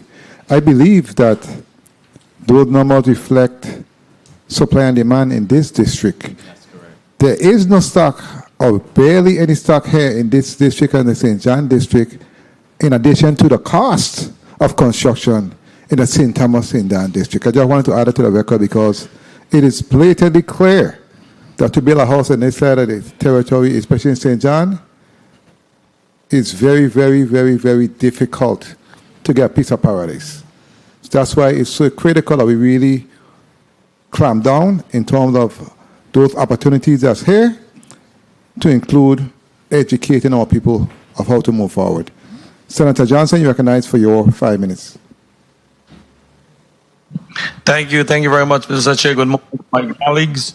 Good morning to the viewing and listening audience, and good morning especially to the testifier. I study and I listen very carefully, and I listen to some of the comments that Mr. Biggs made in regards to the cost of building, and I do agree wholeheartedly, and I think we should have stepped into this game earlier with the building code. We went from 3 by 6, 32 by center, to now 3 by 8, 24 by center. And for those who are not familiar with those numbers, the last codes that we had, you could have used 3 by 6, and it was separated by 32 inches apart. And the new building code now we're doing 3 by 8, and it's 24 inches apart. That is an expensive cost for your roof. In building, foundation and roof is the two heavy lifting. And when we have these type of building codes, and I listen to Biggs, and I do think that we are allowed to do that part where you do 8 inches on the outside, 6 inches on the inside. And then that's information that definitely needs to be circulated. But I think our building code have really gone out of space, and that makes it even more difficult for folks to achieve this goal in building a home. But what I would like to ask Mr. Biggs and anyone from the team, in your education part of this, do you target the working class and have seminars especially for them? Because when I say the working class, that I think will fit the category based on income, I'm speaking about correction officer, teachers, police officer, nurse, doctors, and in the teaching realms, the higher echelons in education.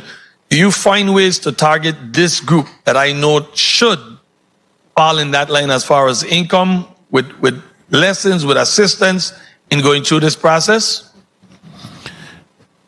We haven't gone out directly, let's say, to VIPD and say we need to speak to VIPD, but you're correct. I mean, when we talk about moderate income, that's the working class that we're looking at in reference to moderate income individuals. So we've, again, tweaked the income requirements based on island, but I know that VI Housing Finance Authority also does a lot in reference to reaching out and marketing programs to them. We assist in marketing their program, they assist in marketing ours, because the underlying effort is to get people into homes here in the territory. But we have not gone out directly to VIPD.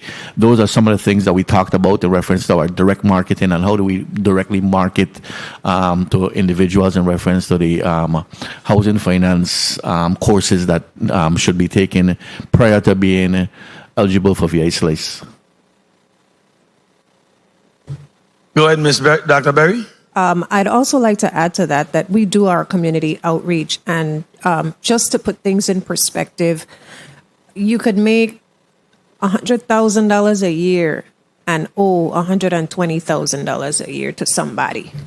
So when we talk about income, that has to be put into perspective with the debt ratio, debt income ratio, et cetera, that we look at as lenders and also as persons that are fiscally responsible for the programs that are within our respective roles. So we want to, I just want to make sure that when we say income, that we're also taking into consideration the debt associated with any income in these households. Thank you. And I do agree with that. I just believe that working class group needs to be targeted and a little more aggressive, because they fit into the category as far as income. But I do agree that if there are loans and other issues that are there, it will definitely block them. I'd like to ask Mr. Biggs a question on page 5 of your testimony. VI Slice supports the following: home purchase with rehabilitation if necessary. And my question might sound like a trick question, but it's not. And I want to ask this question. I'm a first-time homeowner. I have a home. It got destroyed by the hurricane. I don't owe anything on this home. It's clear of mortgage and anything. Would this be able to fit into that person as far as making them eligible to do that and refinance this as their first-time home? No. Time. Please recognize CEO Biggs Mike. Senator, unfortunately, no. If you already own a home, then it may be your first home, but under our program, you're not defined as a first-time home buyer, because it's getting you into the market, into the home purchase. Not that you already have a home and now you're trying to do repairs. But what this does do, it allows you to purchase a home potentially for a lower price, because the home has some damages, and now you're able to rehabilitate that home and bring it up to code and make it livable. And if I may wrap up on this, Mr. Chair, I listen again attentively, and I understand what you're saying, that within the last 5 months you have 8, and we would like to see those numbers more. But what metric you will be using to determine, or if you have used a metric to determine the efficiency or how effective this VI slice has been working and can work, if you're gonna say, well, okay, well, this is the tangible we're gonna use, and say, okay, we're gonna use a metric to determine, based on what has been happening, based on the amount of people have been applying, what would that look like if you're about to do that, to determine what adjustment needs to be made, or if the program is going as good as it can, and how do we improve it to get more people attracted to it? Thank you very much, Mr. Chair. Thank you, Senator. Mr. Biggs, Mike, please. Yeah, the metric we use primarily, again, is we don't qualify the individuals on a front end.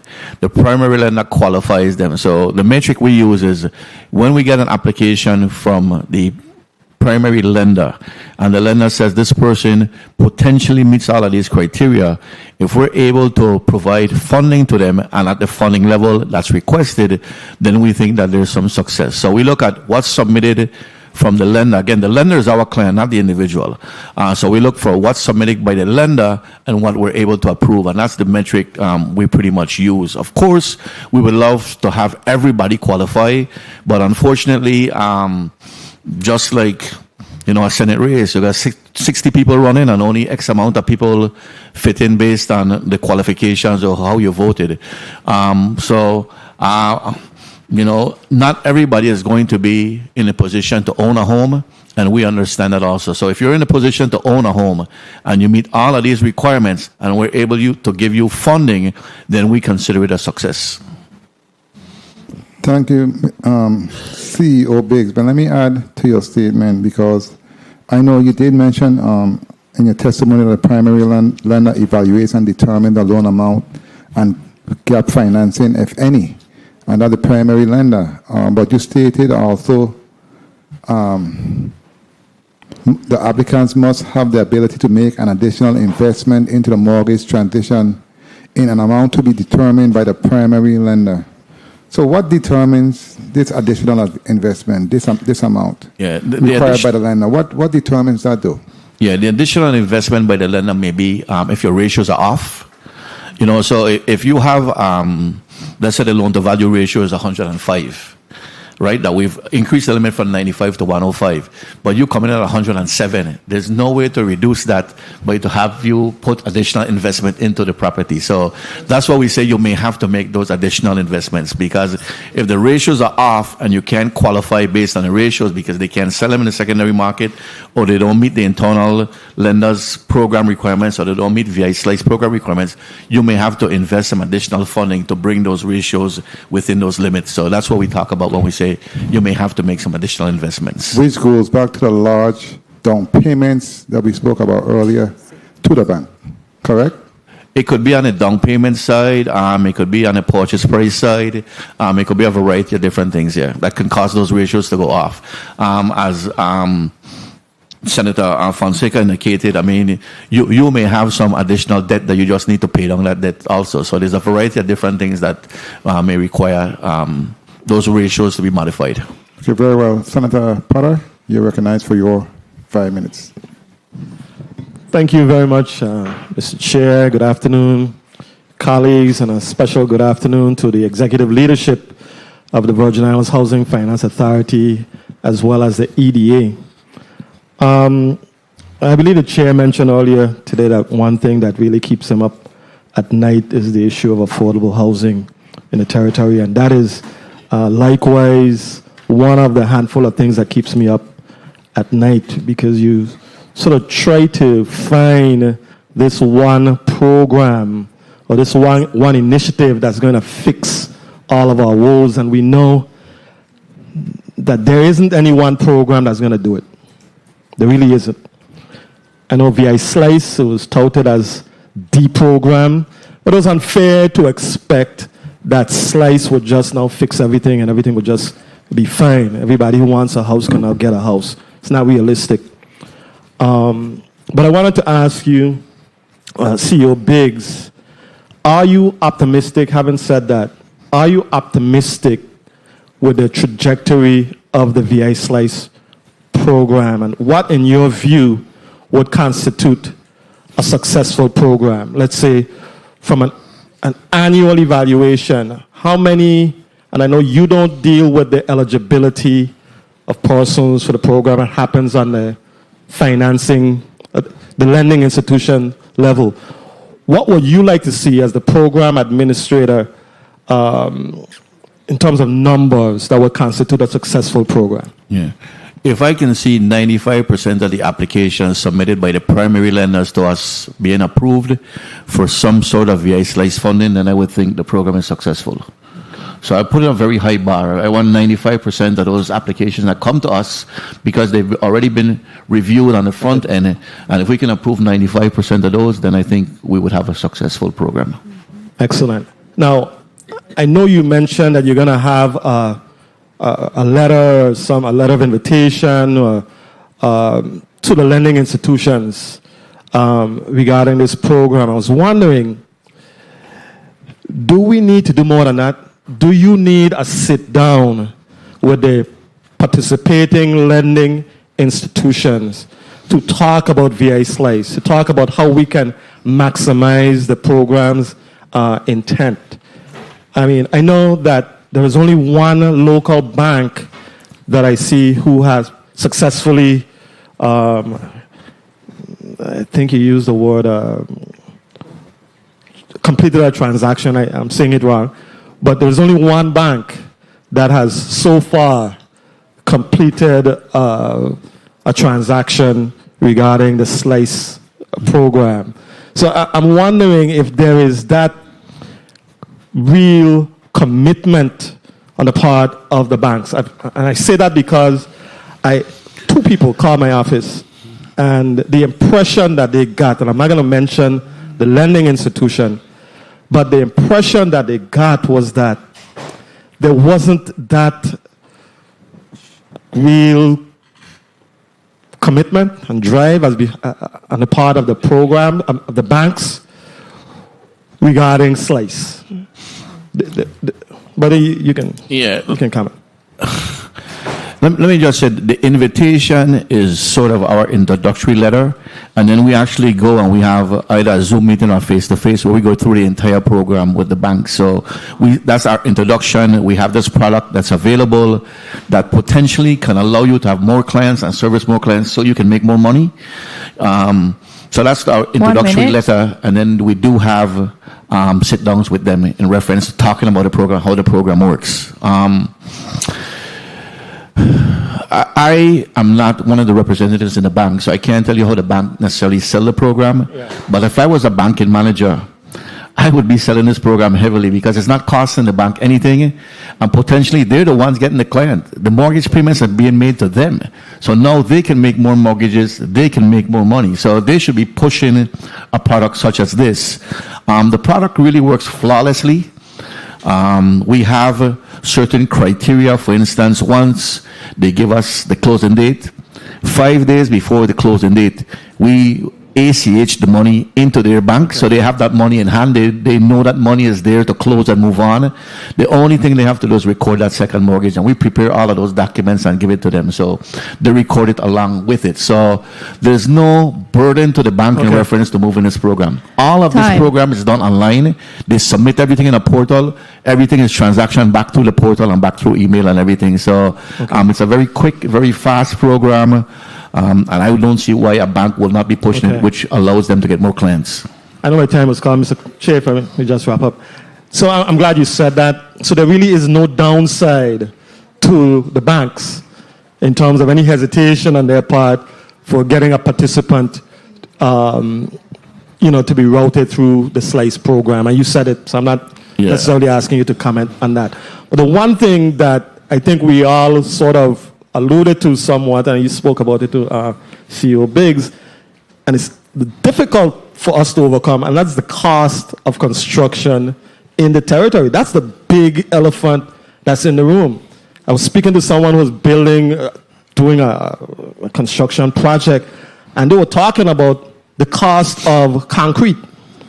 And the fact that, the normal capitalistic sort of concept where I can go to this person down here, Senator Bolkers has his concrete plant, Senator Fonseca, and I can compete and kind of get the cheapest cost. It's like there isn't an honest level playing field, if I may go out on a limb saying that, because the cost is the cost.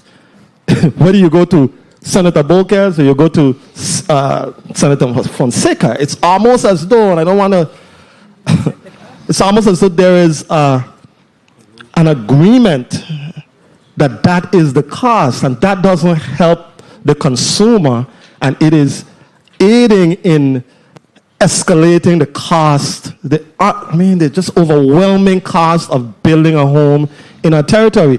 I would like for us, and I have spoken to the chair about this before, we need to have a sit-down summit where all of the stakeholders can figure this out. What approach can we take to begin to positively impact, at least give our young people a shot at home ownership?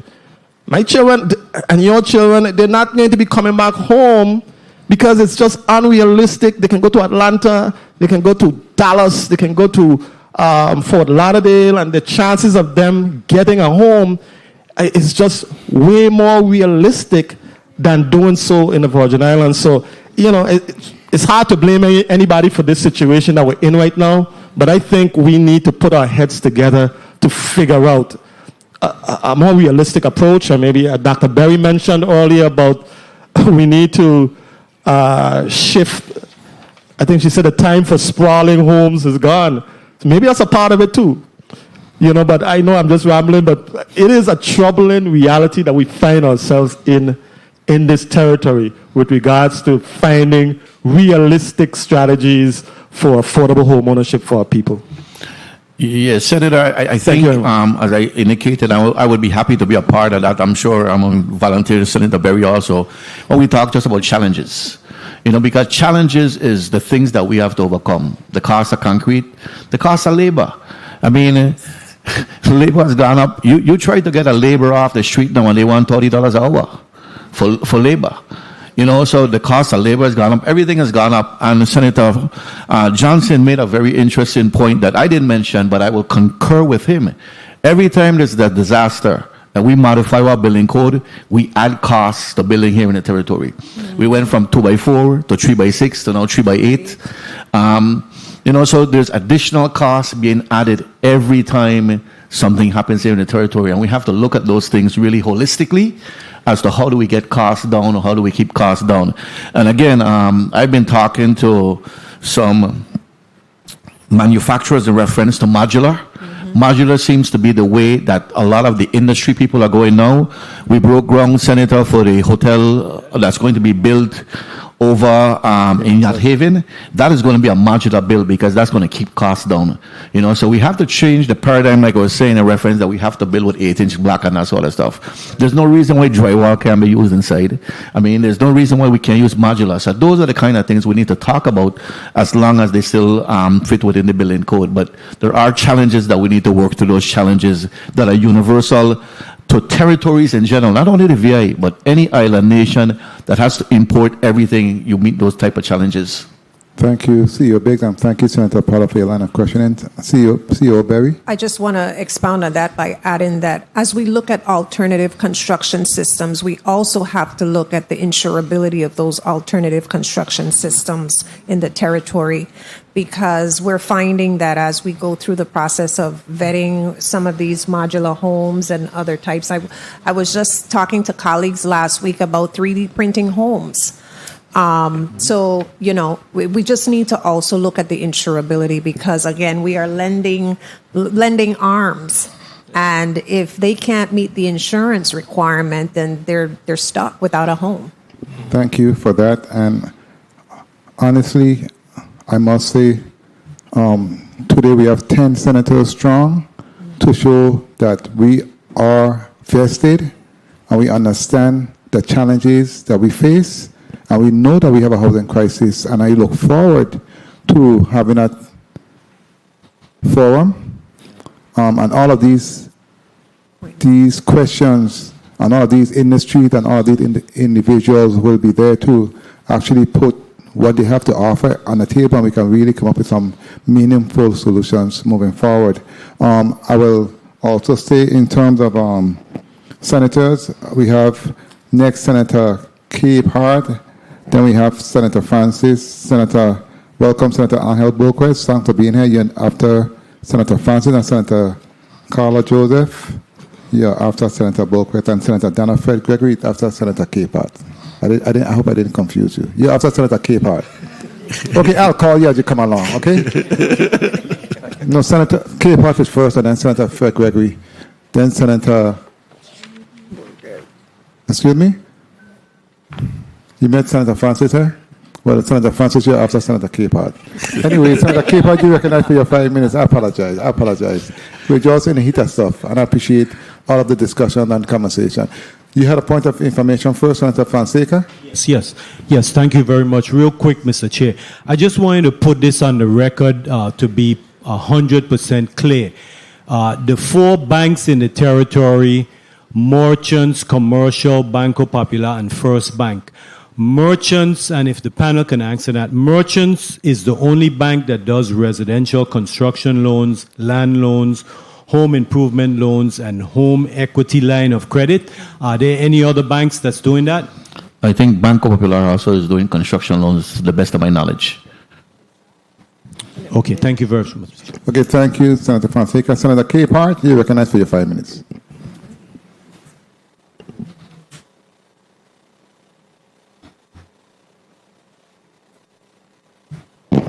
Please recognize Senator Cape Hart, Mike. Good day, Mr. Chair. Good afternoon, colleagues. Good afternoon, testifiers. Fonseca, you just take my first question. So thank you. So the participating lenders here in the territory, they have been participating in this program, and the only one that was not mentioned is Banco Popular. Is that correct? Banco Popular has not, they've executed an MOA that they modified, and we're reviewing, our council is reviewing with their council to go through. So hopefully by the end of the week, we have that. Bank of St. Croix is reviewing the MOA. They indicated that they had some internal stuff that they were working on, but they are reviewing the MOA. Additionally, we have Flagstar that's doing a review of the MOA also. Okay, thank you. I just want to say there are many factors that affect the residents' ability to qualify for home ownership credit. Issues, income restrictions, income too high. Then we must consider also that group that did not qualify for disaster loans. We also have landlords who are still waiting to repair their units. Are there any other groups that fall between that gap of financing for home repairs or home repairs?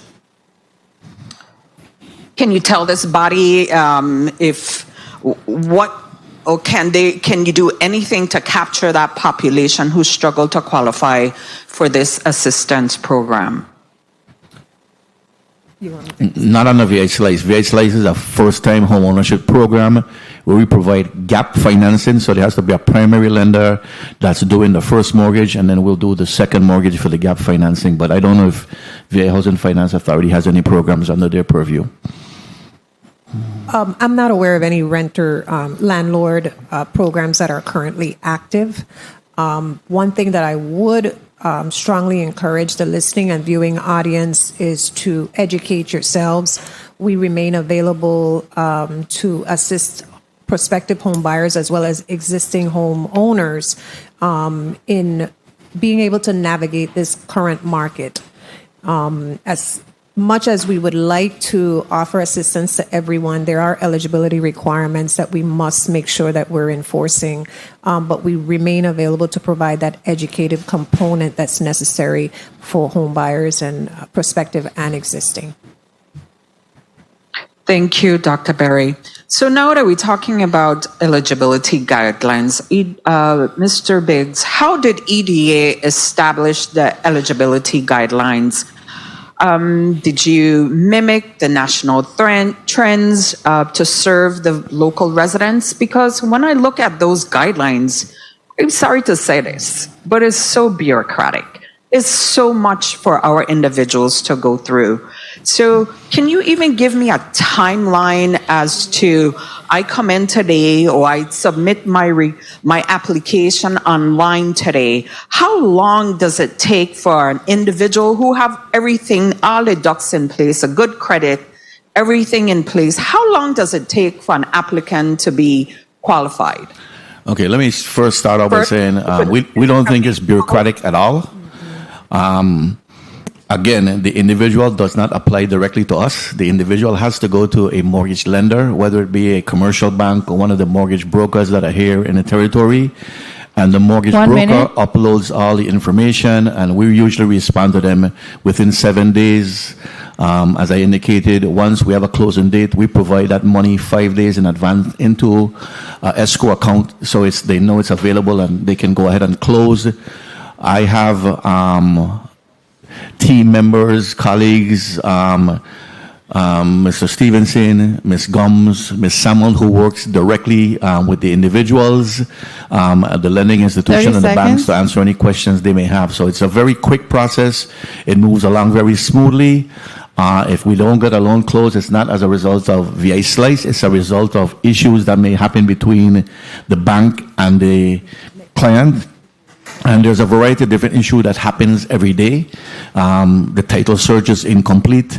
The names don't match. I mean, there's a variety of things that happens as you're trying to close a loan, but that's not on our end. Again, all we do is we prepare a mortgage. And at closing, the mortgage is signed off and it's filed along with the first mortgage for the bank. So we don't add any additional bureaucracy to the process. So, Mr. Biggs, if you could tell me, how did you guys establish these guidelines? We looked at a variety of different programs. Again, we were trying to establish a moderate income home program. We look at standards in reference to how do you sell loans in the secondary market. And if we wanted the local institutions that sell these loans in the secondary market to participate, what type of ratios we would have to do. And again, we again try to serve the clientele. Again, if the participating banking's policies are more liberal than ours, we go with the participating banking policies. So again, not to add anything to one of our participating banks' requirements. We made the program as easy as possible. Again, we're just trying to provide gap financing, allowing people who may be short of monies that want to own a home, qualify for mortgage, to be able to do so. Mr. Chair, if I may conclude, I just wanted to mention a concern about affordable home insurance. You know, in the territory, our pool of insurance company is minimal. So is this also a concern of EDA of getting individuals? Well, I know that is not your responsibility, but is it a concern of the availability of insurance companies for these individuals that even qualify for VI Slice? Anything that affects the economy here in the territory is a concern of EDA, but you're correct. It is not under EDA's purview to recruit insurance companies. We don't regulate the insurance companies. But island nations all over the world are having issues in reference to insurance companies because of natural disasters. So it's something that I think as a community, we have as a community to work together to try to figure out how do we get more insurance companies and how do we get cheaper insurance here in the territory. So, Mr. Biggs, I know you think that your process is not bureaucratic, but I get this from individuals who are applying. And I would just like to see that probably the process could get streamlined for individuals to make it easier for them. You may not be hearing it, but I'm sure my colleagues hear the same thing that I'm hearing, because these individuals call our offices and they tell us about the challenges that they face. And even for credit score, I know VI Housing Finance Authority has a program for individuals to help them to get their credit score up. So, I don't know if you're working with VI Housing Finance Authority in these challenges that individuals face with their credit score, but these are some of the things that I think that individuals who are applying for VI Slice program, that they need that assistance to guide them to improve their credit scores. And I know only they can do that, but that availability of someone helping them to say, this is what you need to do. Thank you, Mr. Chair. Thank you, Senator Capehart. Can I respond, Mr. Chair? Senator Capehart, yes, we work very closely with the VA Housing Finance Authority. One of our requirements is to create that education and complete that education course through the VA Housing Finance Authority. They have courses. We refer people to them on a regular basis in reference to financial literacy. Unfortunately, we do not do that portion. I wish we could do everything, but we depend on our sister agencies, and we work very closely with our sister agencies to assist and provide that. And, again, I don't think our program is bureaucratic. It may be bureaucratic to get a mortgage, but all the mortgage entity does is upload the documents and we respond back via email. So no applicant comes directly to us. So I don't know why an applicant would say VA Slice is bureaucratic in reference to that, because it's the mortgage entity that uploads and we respond back to the mortgage entity. So if they're saying it's bureaucratic, I think they're talking about getting a mortgage on the front end. And yes, it is bureaucratic to get a mortgage on the front end. There are a lot of documents you have to fill out.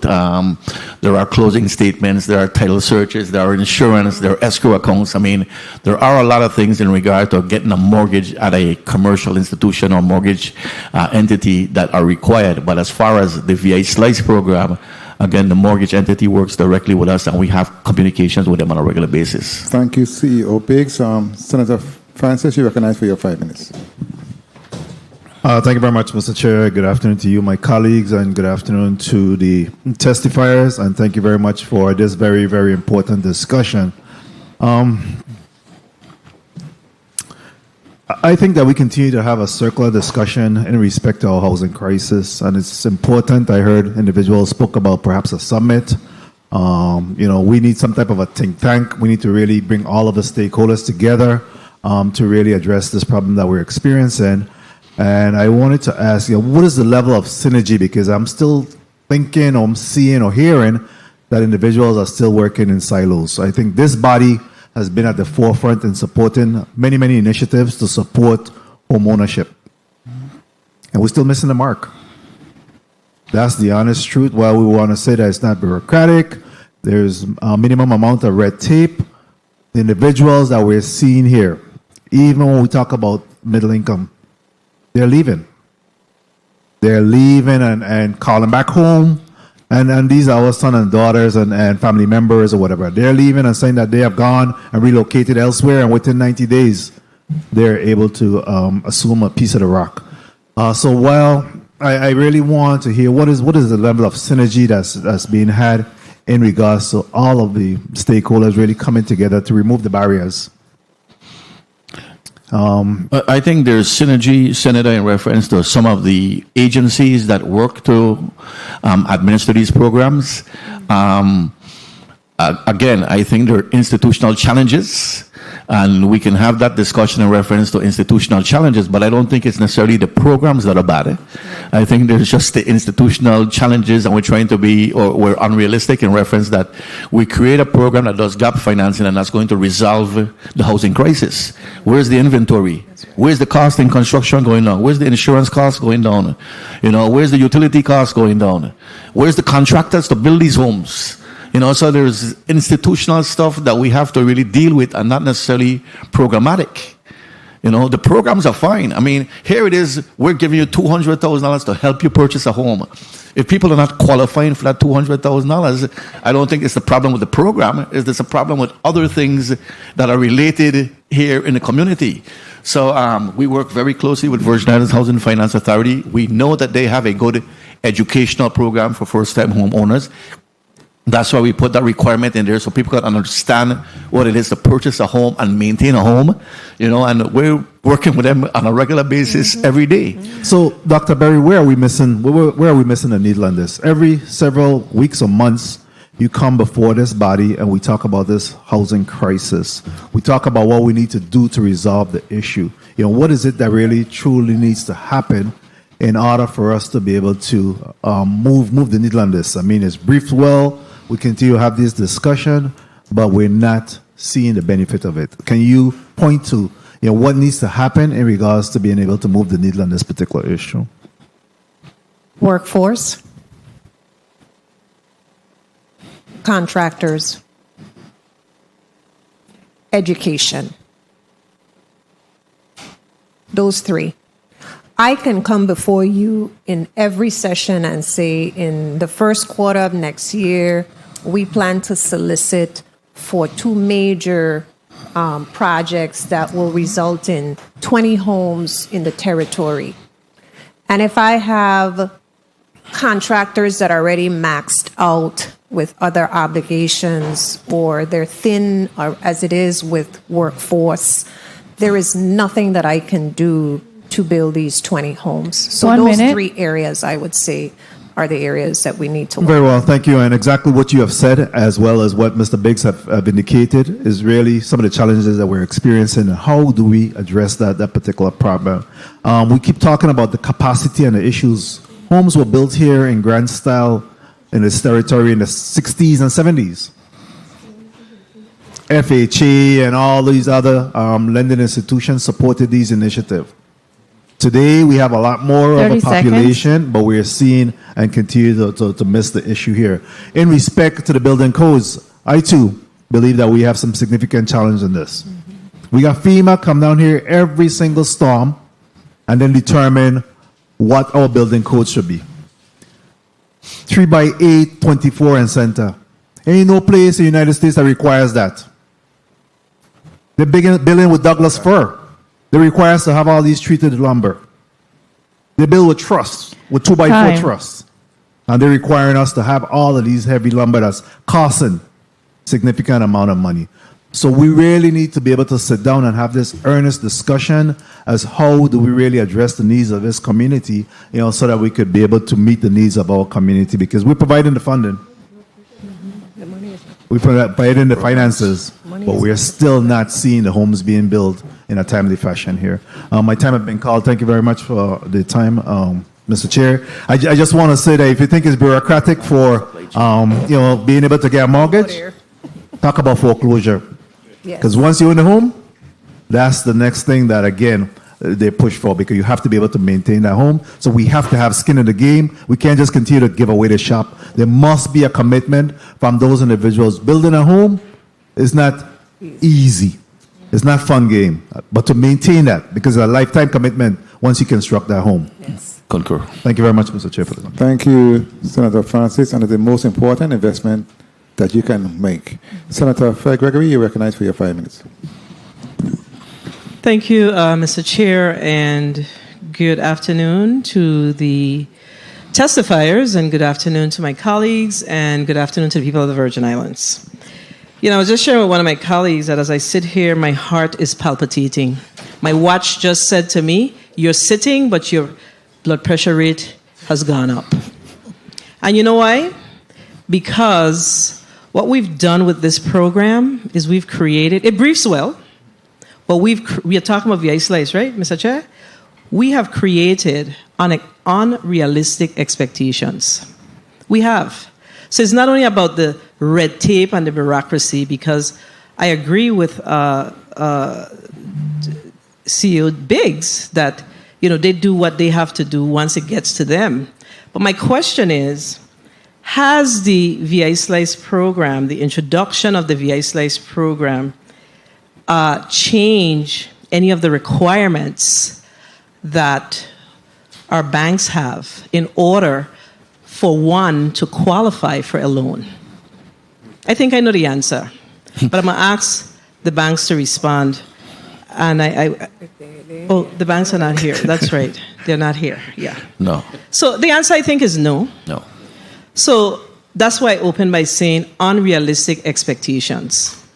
We have to figure out a way to really place our community, those that are interested in home ownership, to give them true opportunities.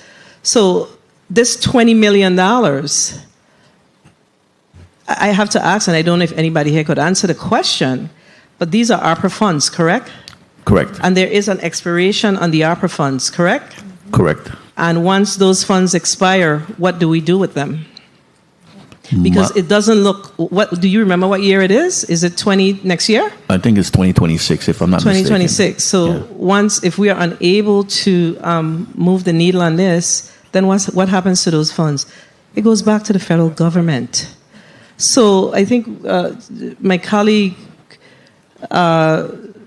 spoke earlier about the fact that we need to have some sort of I don't like to use these words, symposium, whatever it is, but something needs to happen because we have to put our collective heads together to figure out how are we going to truly move the needle on home ownership in the Virgin Islands. And just recently this summer, I had the opportunity to attend a meeting with the Council on State Governments, myself and one of my colleagues from St. Croix. And the one thing that was discussed amongst it was the East, the states that are in the East, so which we are under those states, was that they have a plan because the housing crisis is not unique to the Virgin Islands. But what's unique to the Virgin Islands is that we do not have a plan. Those states that I sat with and we talked, they could tell you what their needs are, where they're placing specific communities, and where they still have a delta. And they still have a delta, but they have a clear plan. So this program, I'm not excited about this because nothing has changed as it relates to how do our people truly qualify for these loans. And of course, you can't expect the bank to just say, hey, take. But we have to figure out what it is that we expect or what we can do to truly assist. So it briefs well. It sounds good. Yeah, $20 million available for VI Slice. Yeah, it's available. But what does that mean? But you still got to qualify. So tell me, HFA. 1 minute. What's the plan? What are we going to do different? What can we do different? I think Senator Francis asked the same question. And it's the question, that's the elephant in the room. What can we do different as it relates to how do we get our people truly into home ownership opportunities? Yes. Thank you for that question. The plan has to be 30 where seconds. we're all being realistic and putting forward, at least from a construction standpoint, exactly how many projects are actually going to get off the ground and when and where. Because that really impacts. And I'll take one example. If you are going to consolidate a school, it removes the population and it has a rippling effect on transportation and costs associated with that. If I decide through HFA to develop a housing community in an area where the school has been consolidated, what that may have is an economic impact in terms of bringing back some students through these new homes to that area. It's the same thing if we're changing or we're developing lots for sale. So we really need to sit down as all stakeholders and we bring our respective plans to the table. And I visualize it, Senator, by saying, if we have a map of St. Thomas with the different districts and we say, education, where are your schools going? Housing finance, where are your houses going? Absolutely. Public works, which roads are you fixing? WAPA, where is your infrastructure going to be improved? What are your challenges? And we have this same situation right now going on in Mount Pleasant and St. Croix. How can we add housing stock of approximately 12 homes to Mount Pleasant when we have this potable water issue happening right now in St. Croix District? How can we say, as stewards of fiscal funds, that I am going to help you to get into your first home, assist you by connecting you to public water systems that have been compromised. And by the way, I'd have to give you a cistern, right? So our plans have to change to include a cistern to offset the cost of that household not having access to safe and sanitary conditions that we as stewards of public housing, of affordable housing, should be able to provide. So it has to be a realistic conversation, Senator, where we're putting all our dirty laundry on the table and just trying to figure out how we're going to address it. An elephant can be eaten, but it has to be eaten one bite at a time. Thank you for your response. Mr. Chair, you know that Ms. Berry eat up all the time, but no. But your delivery and the information that you shared was very important information, because that's really the realistic situation. That's what our situation is. We have to be realistic. So, like I said earlier, VI Slice, it briefs well, but I don't know that we are going to be able to spend $20 million because there are no changes. But if you allow me to ask one last question, and I know Housing Authority is not here, correct? Because I wasn't here in the beginning. They're not here, right? But back in the day, like for instance, when the Anna's Retreat communities were built, there was rent to own. My mother benefited from that program. You paid your rent, and then the funds were in escrow, and then at some point you had an opportunity to own those homes. Are we doing that still in the Virgin Islands? Is that happening? I don't know if anybody here could answer. HFA should know. I have not heard of any of those programs. The last one, Senator, that I'm aware of is Williams Delight through the Housing Authority. Right. I would love to see that come back. As a matter of fact, I was having a conversation this morning with my rental properties manager. We have some units that I could see Prophet Hills and Bethlehem becoming that kind of rent-to-own environment, because there are already existing generational families that can benefit from something like that. Right. So these are the things and the conversations that we need to have. Mr. Chair, I want to thank you for having this meeting, but I really think that we are at the place and at the point where we need to have the true sit-down, behind the scenes, whatever we want to call it, discussion with regards to the way forward of housing opportunities, home ownership, etc., in the U.S. Virgin Islands. Thank you for the time, Mr. Chair. Thank you, Senator Fred Gregory. Senator Bolquez, you're recognized for your 5 minutes. Thank you, Mr. Chair. Good afternoon, Mr. Chair. Good afternoon, colleagues. Good afternoon to the listening and viewing audience. And good afternoon to the Economic Development Authority and the Housing Finance team. Home ownership is the cornerstone of a strong community and the foundation of personal wealth, both financially, emotionally, and also a part of your mental reservation, to know that you have a place that you can go back to when a hard day's work is finished.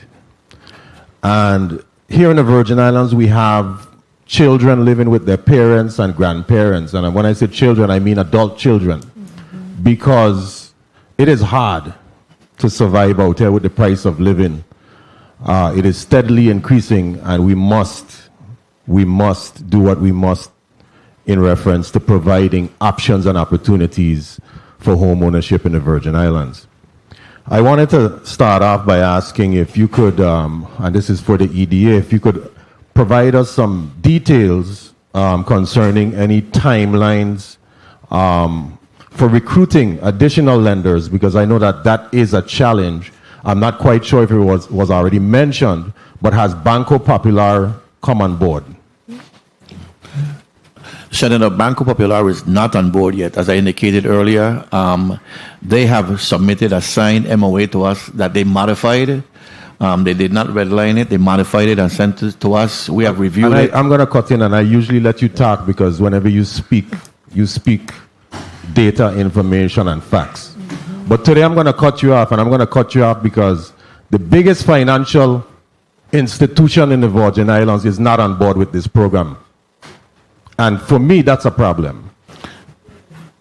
Yeah, but that's no fault. Well, again, Senator, our council is meeting with their council to see how we can get them on board because they modified the MOA. And of course, we want to make sure that EDA and the SLICE program is also protected. So we're reviewing those modifications and seeing where we can come to some joint agreements. Very well. Banco Popular really needs to come to the table and try to make this happen for the people of the Virgin Islands. Are there any challenges or barriers with the other financial institutions that are a part of the program currently? Have they encountered any implementation issues with the program? And if so, what solutions have you explored to overcome these challenges? Yeah, I kind of highlighted some in my testimony. I mean, I think very early on, they made some suggestions that we modify some of the ratios that would make the program more beneficial to residents of the territory, and we modified those. The CLTV, we changed from 95 to 105. The ratio in reference to mortgage debt, we changed to from 31 to 36. I mean, so there's some variety of stuff that we've modified over time at the suggestion of the participating lenders. And these would be the new eligibility indications that you mentioned in your testimony. Are there any plans to further adjust or refine those rules or regulations in response to the lending institutions so that we can see more applicants? Not at this stage, because I think we fit within their guidelines in reference to selling loans in the secondary market and the federal guidelines that need to be done in reference to selling to Fannie Mae, Freddie Mac, and those type of entities. So I don't think there's going to be any other adjustments in reference to ratios. As I indicated, though, if their policy is more liberal than ours, we go with their policy. Okay, very well, and thank you for that. I'll shift gears over to the Housing Finance Authority. Good afternoon, Ms. Berry. 1 minute. Dr. Berry, you mentioned challenges in balancing supply and demand for affordable housing projects and programs. Can you provide us details on the specific challenges that the Housing Finance Authority has faced in regards to the measures you're taking to address them? Sure. Construction costs across the board continues to be a challenge. The way we're addressing it is by the first way 30 seconds. would be in trying to see how we can develop construction systems that would pass DPNR codes, as well as the insurability for manufactured homes and other alternative methods of construction. The other challenge is getting quality contractors to respond to our solicitations. Some of our funds require a certain amount of administrative work that some of our smaller contractors may not be able to do. Time. So we're looking at the possibility of support services associated with monitoring them and assisting them and training them as they come online. Another area that we're also working on ramping up is our community outreach, because we recognize that education, someone mentioned earlier, placing someone in a home is tantamount to their life and existence, but we also want to make sure that they remain in our home. So through our home counseling arm, we offer the service of educating and supporting individuals in staying in their home once we've provided a home for them. Okay, and Mr. Chair, may I wrap up one last question? Thank you, Mr. Chair. Dr. Berry, in your testimony, you also mentioned the launch of the home ownership survey and a comprehensive housing demand study. Could you elaborate a little bit on once you have this information, how is that going to assist you concerning home ownership in the Virgin Islands?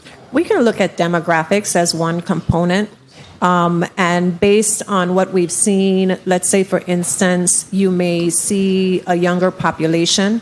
Younger populations might not be interested in our traditional single-family type style residence, but they might be interested in a townhome or a condo even.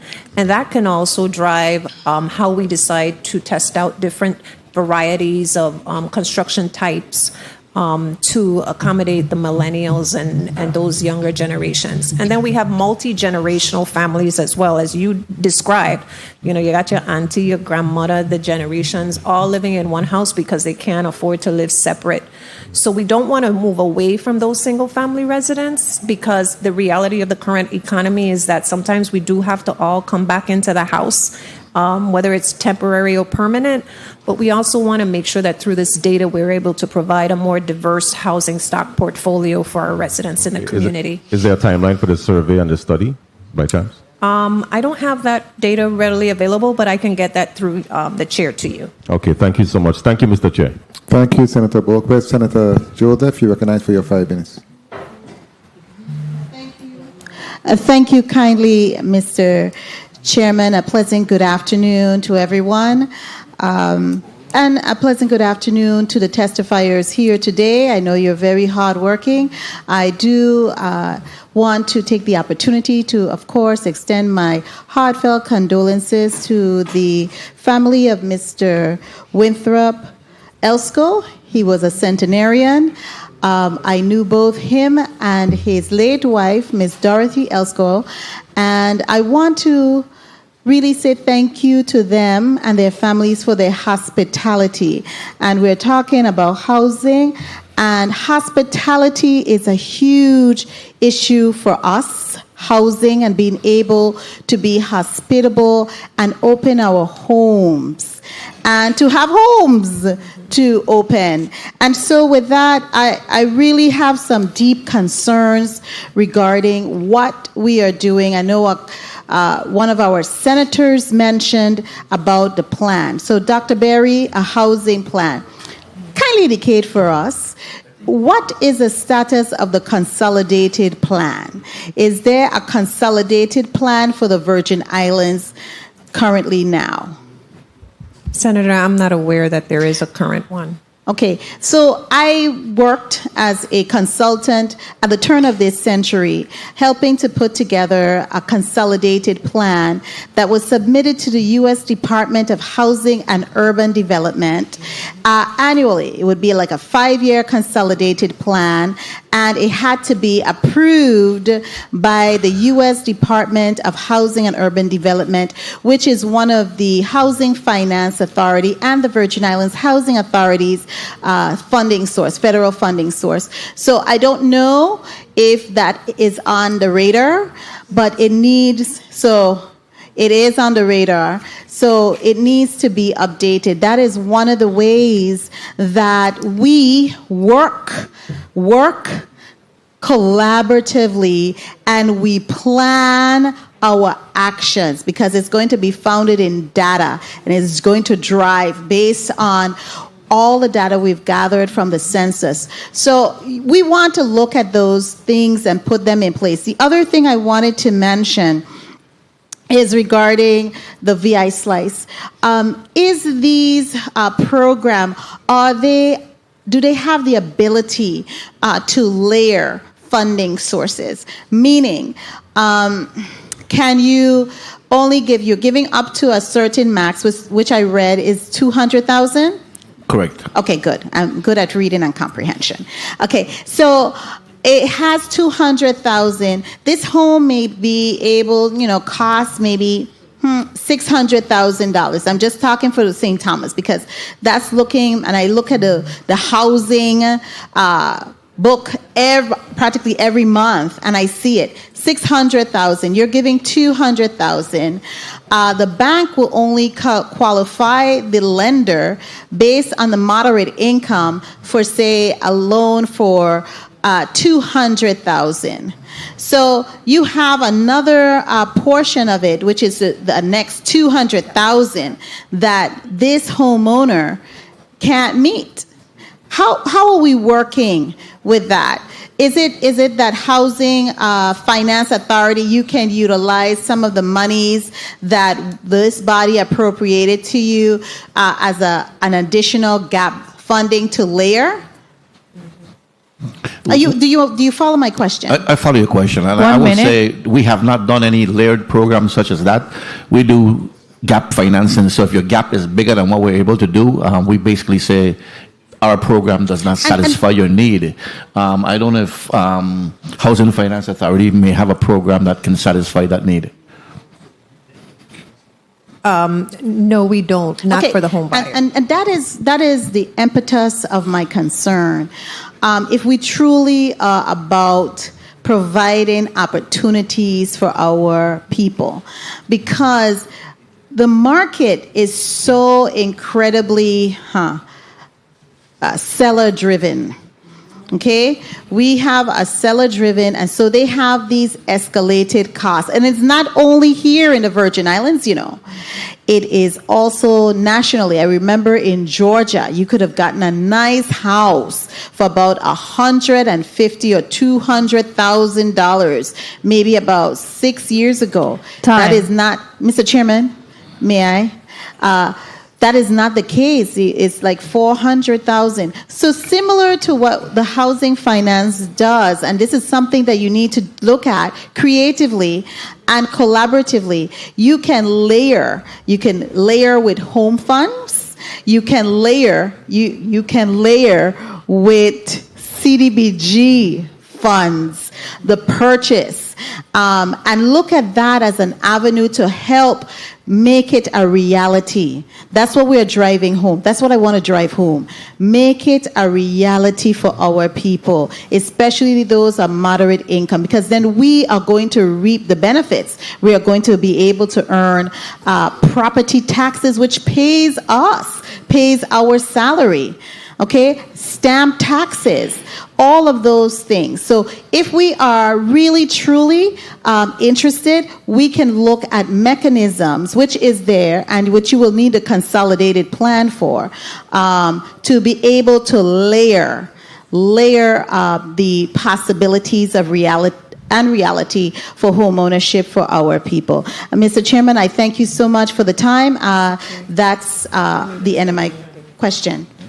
Thank you, Senator Joseph. Point of information, Senator Donald Gregory. Thank you, Mr. Chair. Just for clarification purposes, and this is for EDA. So I qualify. I get whatever that amount is from EDA.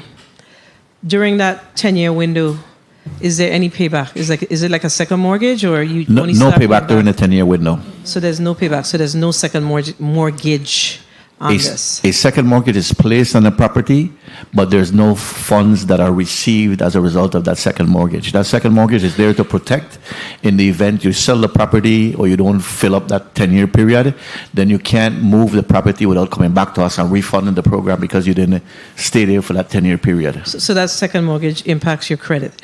No, it's a soft second mortgage. It's there's no credit impact. Okay, I needed to get that clarified. Thank you. Yeah. Thank you, Senator Fred Gregory. I must say we have had some interesting discussion today. It was a good discussion. I will give each 30 seconds, CEO Big and COO Berry, 30 seconds to make a wrap-up statement, and then we'll go to a break and then to our second half. You go ahead. On behalf of our IED, Dana Clendenin, I'd like to thank this body for the opportunity to present our testimony today. It has been a very robust and informational session for me as well, and I look forward to the opportunity, as suggested by many of the senators present, for us to have a holistic approach to addressing the affordable housing crisis here in the territory. I also would ask that to Senator Joseph's point earlier, that maybe we need to revisit the $4 million and look at a financial stack, which is what she's referring to, as a possible means of assisting our home buyers get into homes. But that's a conversation at your convenience, Senator, that I look forward to having through our IED. Thank you. Yeah, on behalf of the VIEDA team, I'd like to really thank the committee for having us here and allowing us to talk a little bit about VI Slice. As we create programs, these programs assist individuals, but they don't resolve all the issues that we have. So I think if we're going to resolve issues, we have to look at systematic issues that are there and try to resolve those systematic issues. The programs are not always the issue. Sometimes there's stuff beyond the program. So we do have to have realistic, we have to be realistic in reference to how we addressed certain issues. And VA Slice is a good program that provides monies into qualified applicants' hands to assist them where they have a shortfall of money in purchasing that home. But it's not the cure-all for home ownership. But we look forward to participating in any forum where we can really look at the challenges and maybe discuss those challenges and how we overcome those challenges as a territory. Thank you so much for your responses and your recommendation, and we look forward to working with you moving forward. Our testifiers for Block 2 are here, so we're going to take a 20-minute recess. The committee standing recess for 20 minutes.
I can ask.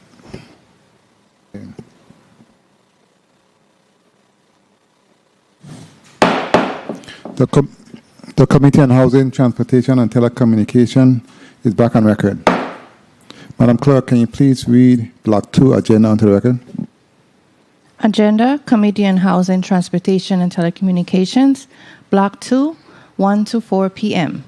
Update and discussion on the status of all affordable housing initiatives, including implementation of the 2023-2024 Affordable Housing Plan, and the status of the First-Time Homebuyers Program and the Envision Tomorrow Program. Inviting testifiers. Ms. Dana Clendenin, Interim Executive Director, Virgin Islands Housing Financial Authority. Ms. Adrienne L. Williams, Otalian, Director, Office of Disaster Recovery. Ms. Megan Enright, Executive Director, Love City Strong. Mr. Mark Newson, General Contractor. Mr. Stephen Thibault, General Contractor. Mr. Chair, this concludes the reading of the agenda for Block 2. Thank you so much, Madam Clerk, and good afternoon again to all. Today, we had a very robust discussion in respect to the VI Slice program and other home ownership opportunities, in addition to having a perspective from the banks and other lending institutions. Now, this afternoon, we are going to have an update on the status of affordable housing initiatives, including the Affordable Housing Plan of 23-24 and the status of First-Time Homebuyers Program, in particular the Envision Program. And I look forward to having a further robust discussion with the entities here, and I want to honestly thank you for being here because it's very important and critical. So I'll start with my left, from my left, in terms of introducing yourself and identifying which agency you're with. You may start, sir. Royan Robinson, of Virgin Islands Housing Finance Authority. I'm the Deputy Director of Finance. Can you recognize the mic of the testifiers, please? You can repeat yourself so the stenographer can hear you. Pull the mic. You can pull it if you want to. Royan Robinson, Virgin Islands Housing Finance Authority, Deputy Director of Finance. Thank you. Mr. Robinson. Jamili Perez, Virgin Islands Housing Finance Authority. Can you repeat yourself, please? Don't be scared of the mic. Speak into the mic. Jamili Perez, Virgin Islands Housing Finance Authority. Thank you, Ms. Perez. Mitigation Deputy Director of Housing. Mitigation Deputy Director Of Housing. Thank you. Next. Rupert Pell, Virgin Islands Housing Finance Authority, Chief Engineer. Thank you, Mr. Pell. Gregory Miller, Envision Tomorrow Senior Manager, VIHFE. Thank you, Mr. Miller. Dana Clendenin, Interim Executive Director, Chief Disaster Recovery Officer, Virgin Islands Housing Finance Authority. Good afternoon, Director. Alana Laviniere, Director of Policy, Procedure, and Regulatory Service, Virgin Islands Housing Finance Authority. Good afternoon. Mark Newson, Capital Projects Consulting Group, St. Thomas. I'm here to represent local GCs. Repeat that again at the end. I'm here representing local general contractors here in St. Thomas and the territory. Thank you, Mr. Newsom. Megan Enright, Executive Director, Love City Strong. What's your last name? Enright. Very well, thank you. Stephen Thibault, President and owner of Synergy Construction. Thank you, Mr. Thibault, and welcome all. So we're going to start our testimonies. You like to go first? I can. Very well. You may proceed, Director Clendenin. Good afternoon, Senator Marvin Blyden, Chair of the Committee on Housing, Transportation, and Communications, members of the committee, other senators present, and the listening and viewing audience. I am Dana Clendenin, and I serve as the Interim Executive Director and Chief Disaster Recovery Officer for the Virgin Islands Housing Finance Authority. Pursuant to your October 20th, 2023 letter requesting testimony on the Envision program, I appear before you today accompanied by Rupert Pell, Chief Engineer, Alana Laviniere, Director of Policy, Procedure, and Regulatory Services, Royan Robinson, Deputy Director of Finance, Jamili Perez, Mitigation Deputy Director of Housing, Gregory Miller III, Envision Senior Program Manager, and Mr. Rick Grant, Senior Program Manager. For the benefit of the public and those who may not be aware, it is important that we look over the past year of the program and share its evolution. Envision was launched in 2019 as a response to the widespread destruction caused by Hurricanes Irma and Maria. Under Envision, which consists of both homeowner and rental reconstruction and rehabilitation, a total of $160 million was initially allocated to both programs, $135 million to the homeowner program and $25 million to the rental program. The homeowner program initially provided a maximum grant of up to $250,000 to eligible homeowners for home repair or reconstruction. Applicants were vetted for the following eligibility criteria: ownership, primary residency, occupancy at the time of the storm, citizenship, household income, and disaster damage. Once eligibility was met, VIHFA still needed to conduct an environmental Tier 2 review and complete an approved scope of work. Within the first 3 years of the program's launch, approximately 675 damage assessments were conducted, with 420 applicants among them completing their duplication of benefits review to move forward. In February of 2022, we had 27 projects in construction, mobilization, or pending mobilization payment, with 10 homes completed. With much work left to do, an official notice to proceed was issued on February 9, 2022 to Person Services Corporation to provide residential construction, repair, rehabilitation, and or reconstruction services for 200 single-family owner-occupied residential structures. Based on application recertification or withdrawals, this number was reduced to 187.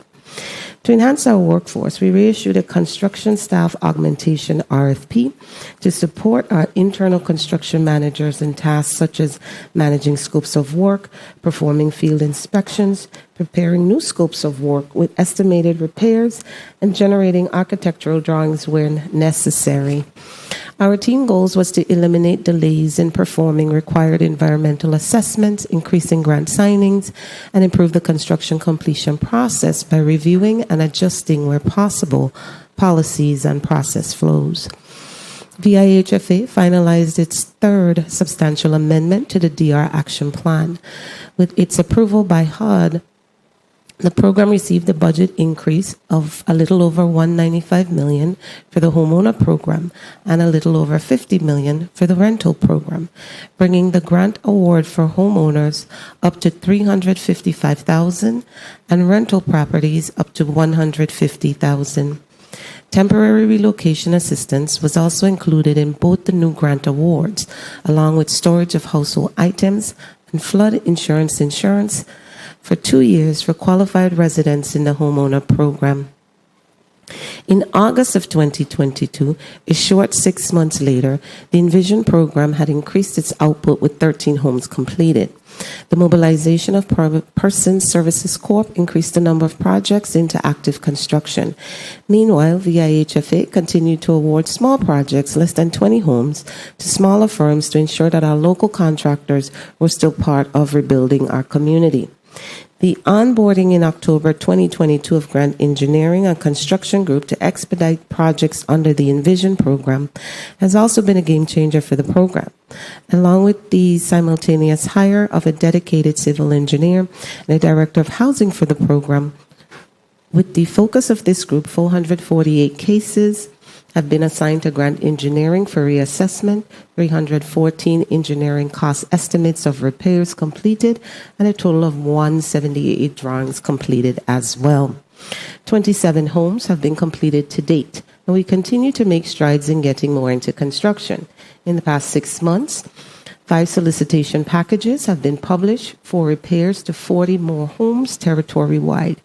22 responses were accepted, and 18 homes exceeded cost reasonableness. The 18 homes will be reissued in an upcoming solicitation. Another 12 homes are in construction. To date, there are more than 407 in various stages of the design to rehabilitation process. We have also been aggressive in securing the help we need in construction, including engaging our contractors in face-to-face meet and greets that gave them the chance to ask questions of our team and better understand our payment and procurement processes. We've increased our advertisement with new billboards, branding, and outreach to national publications such as National Engineering Institute, General Contracting, and leading lenders, which target developers and contractors. Combined, they have an audience of more than 40,000. Those efforts will continue in earnest over the next few months as we look at enhanced Google business ads, joining social media housing forums and discussions, and leveraging relationships with qualified contractors and environmental consultants whom we engage with at the 52nd Congressional Black Caucus Legislative Conference. In the past year, we strategically positioned ourselves for success by evaluating our existing resources, tools, and processes and replacing them with new, more efficient ones that enhance our job performance. A prime example is the automated procurement portal our team designed and launched that gives prospective bidders a chance to quickly see what projects are available, apply online, and track in real time the status of their proposal. Further, we have adjusted our solicitation strategy, departing from the conventional practice of releasing solicitations for either larger to-home projects or smaller mini bids. Instead, we now promptly issue solicitations as opportunities emerge. This flexible approach allows us to accommodate projects of diverse sizes, spanning from single or double homes to as many as 12. Additionally, by allowing multiple contractors to bid on each project, we have a greater number of awarded contracts and continue to expedite the pace of home reconstruction. While focusing on new business, the program is simultaneously working on closing out past issues, inclusive of past due payments, contractor management, and monitoring findings.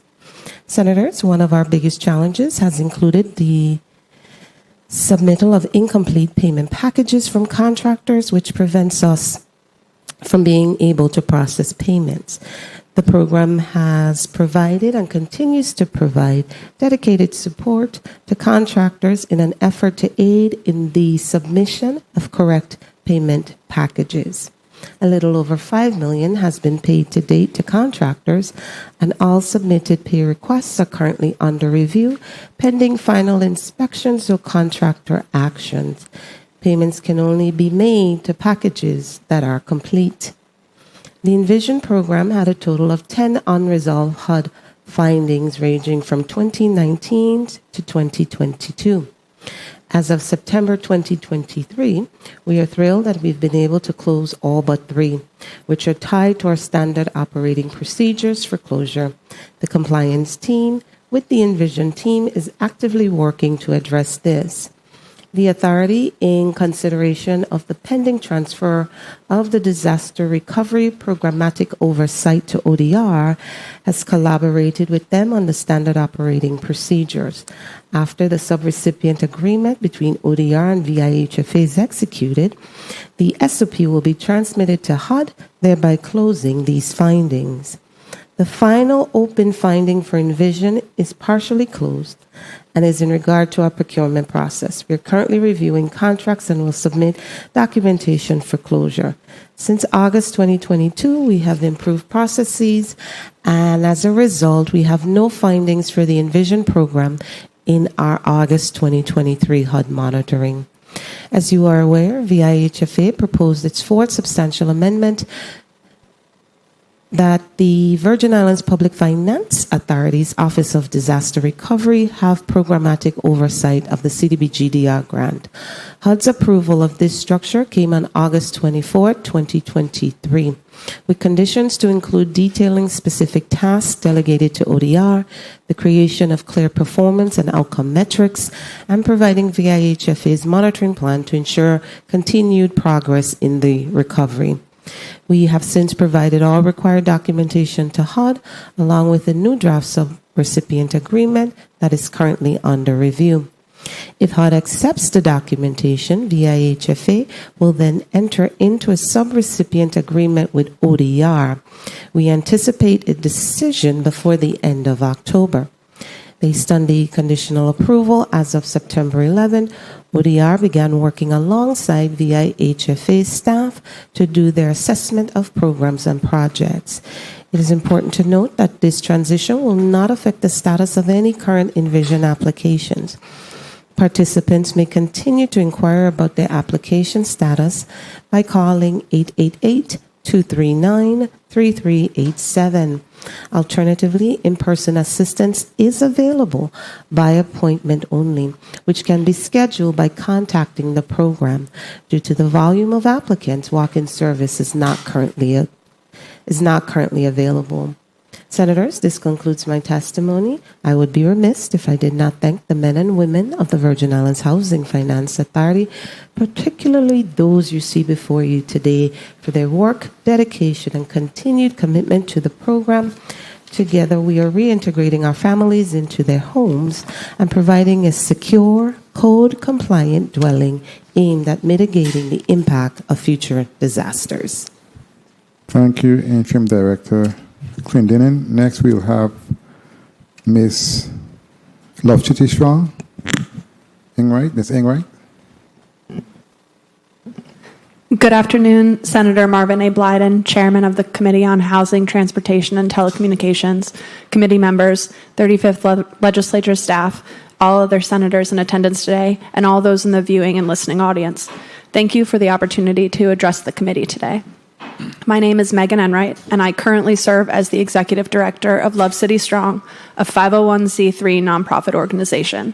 Love City Strong began as a volunteer effort of St. John residents in the aftermath of Hurricanes Irma and Maria in 2017.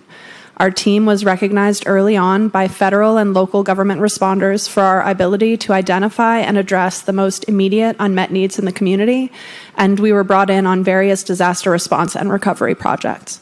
Our mission is to serve the community of St. John in the areas of disaster preparedness, response, recovery, and mitigation, with an emphasis on community resilience. Over the last 6 years, Love City Strong has successfully worked with agencies in the public and private sector on initiatives within our stated mission and goals. It is our continued belief that these public-private partnerships are the future of disaster response and recovery. We have created and implemented projects specifically targeted at addressing critical needs resultant from Hurricanes Irma and Maria, projects driven by data collected from St. John residents and derived from our experience as first responders to those incidents. Resilience is a cross-sector exercise encompassing preparedness, sustainability, and health and wellness, and our projects are intended to increase resilience on St. John across all of these complementary sectors. Today, I'd like to speak specifically about our housing recovery work. St. John's residential housing inventory was devastated by the hurricanes of 2017. As you know, the Department of Housing and Urban Development estimated that up to 74% of low and middle income residential structures were damaged or destroyed in the storms. In the ensuing years, the housing crisis has been compounded by the long-term presence of recovery workers in the territory, by a marked increase in the number of short-term rentals leading to a shortage of available long-term units, and by the resulting increase in rent prices. The most direct and immediate strategy to alleviate pressure on the housing market is to repair and rebuild existing inventory, although increasing overall inventory is also critical in the long term. In 2018, Love City Strong launched the Resilient Housing Initiative, RHI, in partnership with St. John Community Foundation, All Hands and Hearts, and 3 licensed St. John-based construction companies in order to help address the unmet housing repair needs in the community. This program has continued under our stewardship at Love City Strong with the support of St. John contractors. From September 2018 through the present, the program has rebuilt 37 homes on St. John, completing 32 within 18 months at the program's peak. Families served by RHI include seniors, low to middle income families, residents with access and functional needs, and residents with chronic health conditions. All residents enrolled in the program are permanent residents and had received insufficient recovery funds, if any at all. For these residents, RHI provided the sole source of efficient and reasonably priced solutions for recovery. In September of 2019, enrollment in the program was capped due to limited funding and the expectation that the HUD-funded Envision program would address the remaining unmet need. Since that time, ongoing unmet needs in this area remain a concern, and therefore we are still actively fundraising to address housing recovery needs for the St. John community. We currently have 31 clients in the queue for this program, pending funding availability. In the spring of 2022, following the Secretary of Housing and Urban Development's visit to the territory, we entered discussions with Virgin Islands Housing Finance Authority regarding access to Community Development Block Grant disaster recovery funding to support disaster housing recovery on St. John. Since then, we have discussed several potential strategies for collaboration with them, and we remain hopeful that we can build a partnership that serves the residents of St. John and expedites the use of HUD housing recovery funds. In addition to the Resilient Housing Initiative, in early 2022, Love City Strong stepped in to project manage the $7.8 million FEMA Hazard Mitigation Residential Wind Retrofit Grant that had been awarded to the St. John Community Foundation in August of 2019. This funding is intended to repair and replace the roof envelope, doors, and windows, and/or provide shutters for 97 residences on St. John. When Love City Strong took over the management of the program in April of 2022, 5 homes were complete. Since then, an additional 16 homes have been completed in the program. The Residential Wind Retrofit Program is a reimbursable grant, and our progress on this pool of homes is, to a certain extent, dependent on reimbursement timelines. Indisputably, housing is one of the most challenging sectors to address in any disaster recovery process. Love City Strong believes that proactive, mitigation-led recovery strategies will help St. John and the greater U.S. Virgin Islands to remain resilient in the face of future hurricane impacts, and that public-private partnerships are the most efficient and effective means to this end. I thank you for your time and for the opportunity to testify, and I remain available to answer any questions you may have. Thank you so much. Mr. Newsom, you may proceed. Thank you. I'm Mark Newson. I represent Capital Projects Consulting Group. I work with several general contractors here in the St. Thomas Virgin Islands area. My purpose for being here is to support the capacity building initiatives for the local contractors. I personally or currently am helping to bring bonding into the territory. I'm working with multiple contractors in establishing bonding. I brought bonding for one of the projects and technical services to implement the projects that they're currently working on.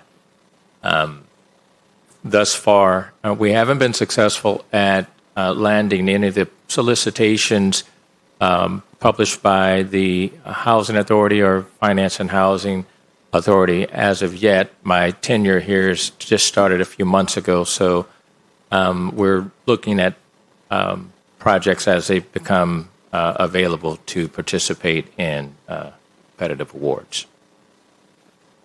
Thank you for your time. Okay, thank you so much.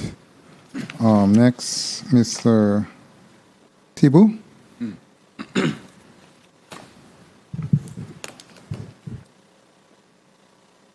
No, it's okay.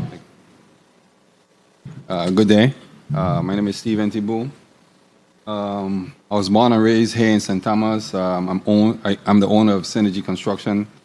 I reside here, obviously, on the island of St. Thomas. As a local contractor, I would like to thank you in advance for addressing this pressing matter. You're speaking to the mic, though. Okay. We hope that the information provided will be of a great value in the ongoing efforts to enhance the program of the Virgin Islands Housing Finance Authority. Please do not hesitate to reach out to us if you require any additional information. And I skip a few things, or I'll get to the meat right here. Several local contractors, including Synergy Construction, invested a significant amount of resources and man-hours to perform a walk-around with VI Housing Finance Authority to complete the bid jobs. However, there was minimal communication from the VI Housing Finance Authority to the contractors, which led to contractors to bearing the cost of estimating, submitting the bid package. Despite this, the jobs were not awarded, which caused frustration for contractors like myself and homeowners as well, with us walking through their dwellings. The costing method used by VI Housing Finance Authority for the selections and award process is significantly lower than the market value at which contractors complete their work. This creates a problem, compounded by the high cost of building material and transportation, which unfairly burdens the contractors. Thank you.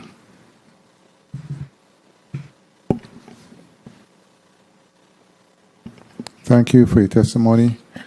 Let me say a couple of things right quick before I move forward with our line of questioning.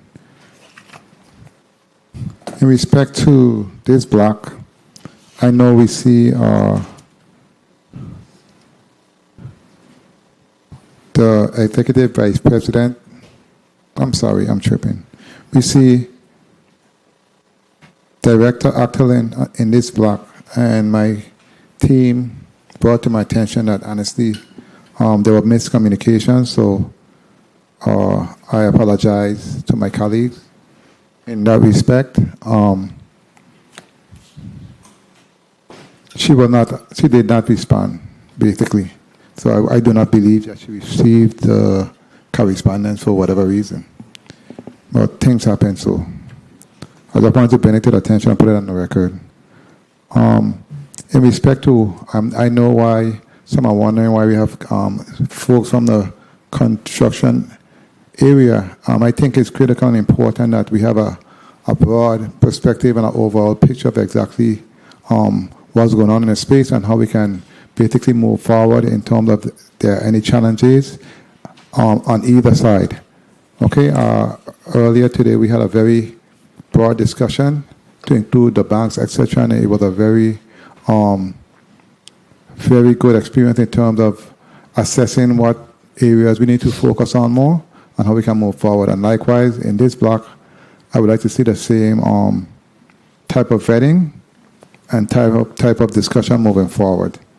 So, colleagues, I'm going to start this block with a 5 minutes round, and it's going to go the same as earlier today, starting with Senator DeGraff. But before I start our line of questioning, let me ask the Housing Finance Authority in respect to the hurricanes of 2017 and an assessment. Have an assessment been done in terms of the amount of tarpaulins or blue roofs we have in either district? Have that ever been done by the authority? And what does that look like? What do those numbers look like? No, Senator, that has not been done by the authority. Okay, very well. And one more quick question in terms of contractors, because we usually hear that there's a shortage of contractors on a regular basis. And we have been hearing from contractors, that's why I brought several of them, and others have met with me who stated they do have bonding and etc. They have all the qualifications, but they have not been, I guess, utilized or contacted.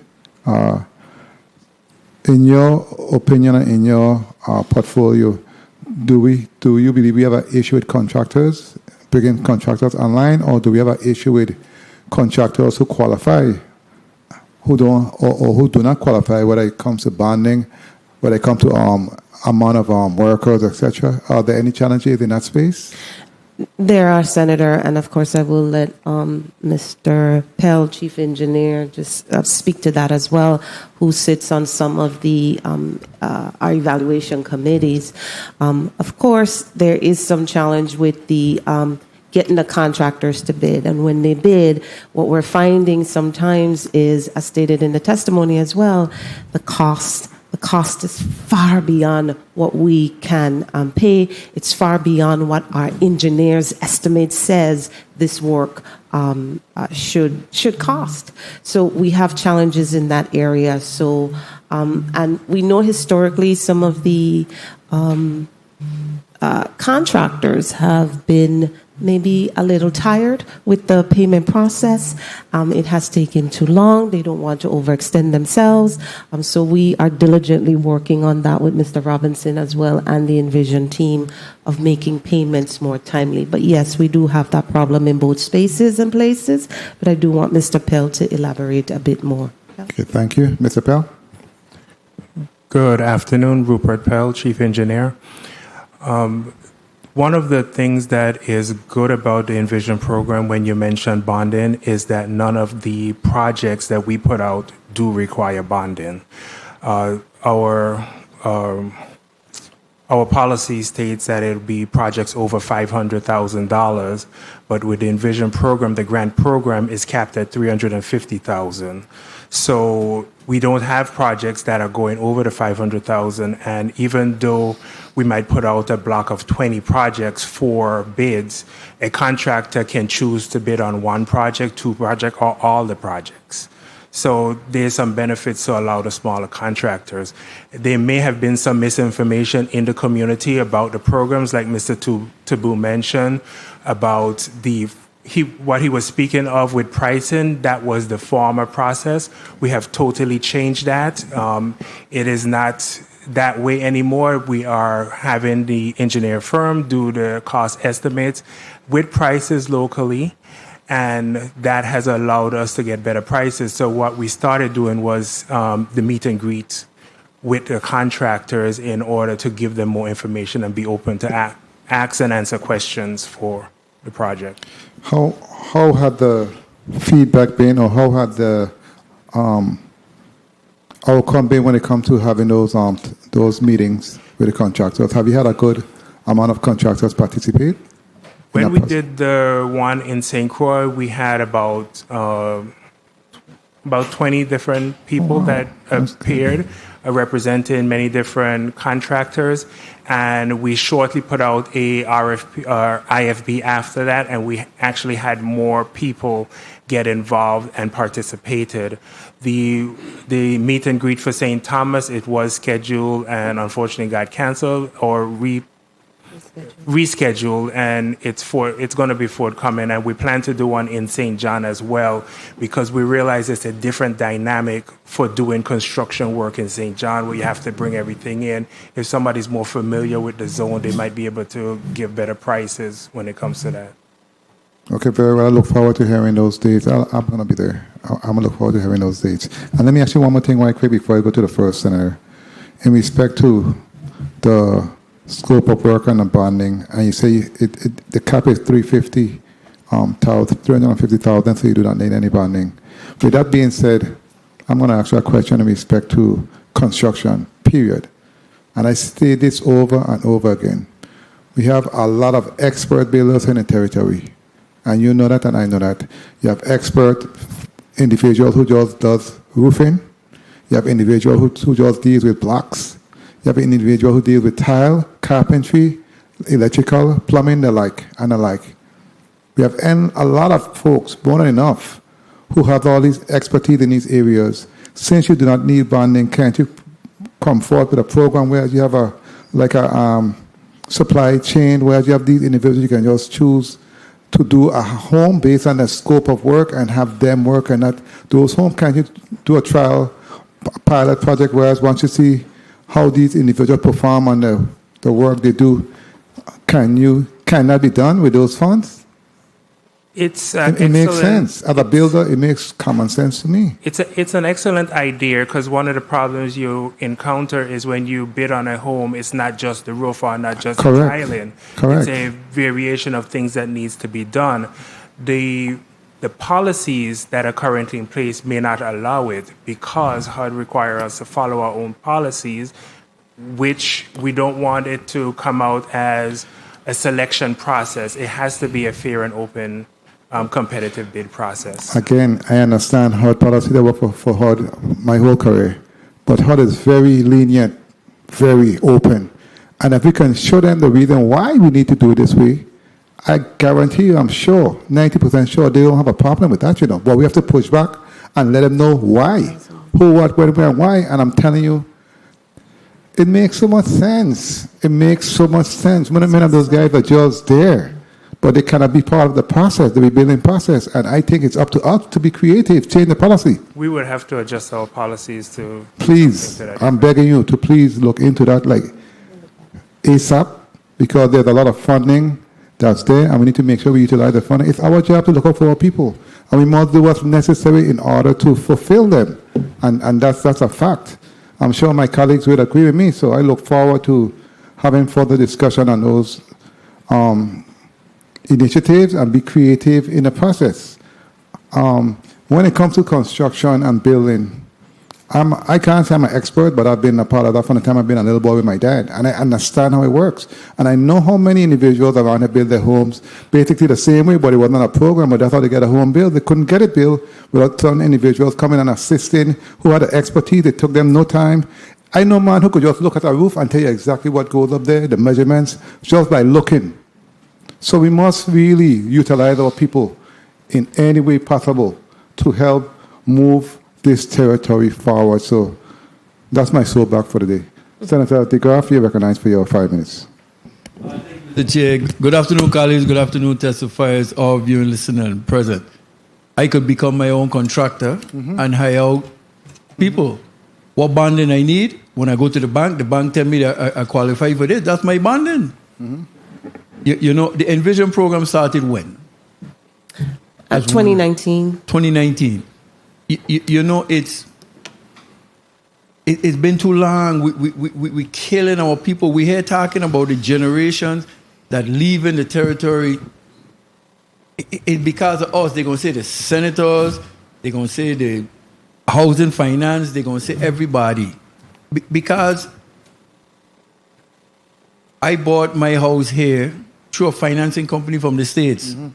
30 days in my house. It can't happen now. There's a sad problem. There's a sad reality. And then what ends up happening is we get outside contractors who are bonded, and then the local contractors, subcontractors suffer. And then when they suffer, the individuals who trying to build a house to stay here get raked through the cold. It's just sad. Do we have a listing of contractors that we could get here through the chair? Could you get a listing of all the contractors that you have listed that you work with and what the qualifications are? Do you have that? We Director? could get that through the chair, yes. Okay, good. What is the cost of a square foot to build St. Thomas, St. Croix, St. John? Nobody knows. If you don't have an answer, don't answer. Because the answer don't exist. That's one of the problems. How do we say we $350,000 cap to build a $500,000 home? If I have money to build a $350,000 is the money I have to build a house, why are you going to try to find a contractor that's going to charge me $700,000? What sense does it make? That's what's killing us here. So again, I'm not a builder, but I own a house. I either do my masonry, carpentry, whatever. But the issue remains is like we're making it so difficult to own a house here. And the average person that doesn't qualify here, go to the States, in 30 days they own a house. We got to help each other. So did anyone have the answer? Like I said, if you don't have the answer, don't have the cost per square foot to build a house in the territory. Did anybody have that answer? No, okay. No, you're a panelist too, so it will come back to you. But I just wanted to see if Housing Finance Authority has it. Good afternoon, Rupert Pell. Good afternoon. As you stated, nobody knows, but there is a ballpark figure that we all work with. And the clear thing to state with this Envision program is that this is not new construction. We're talking about rehabilitation and repairs. These are homes that have been damaged. We're not replacing homes. There are situations where we have to replace a home, but it's very rare. Okay, if you could answer. Yes.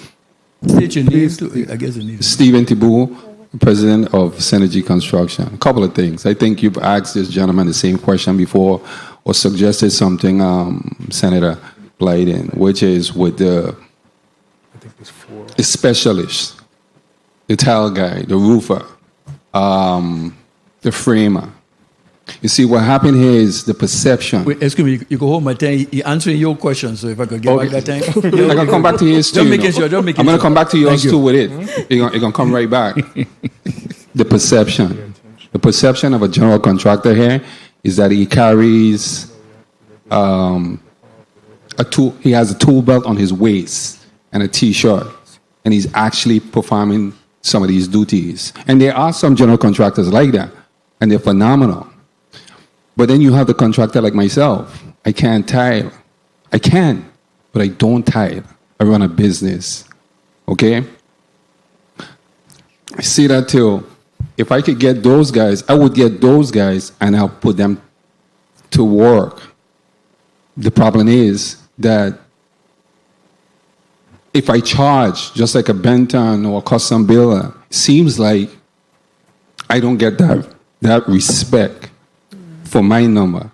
Okay, but the thing is, that's where I could do like 10 homes, because this how I would do it is I'll put these guys out. They give me their cost, subcontractors, and I could put them on 10 homes.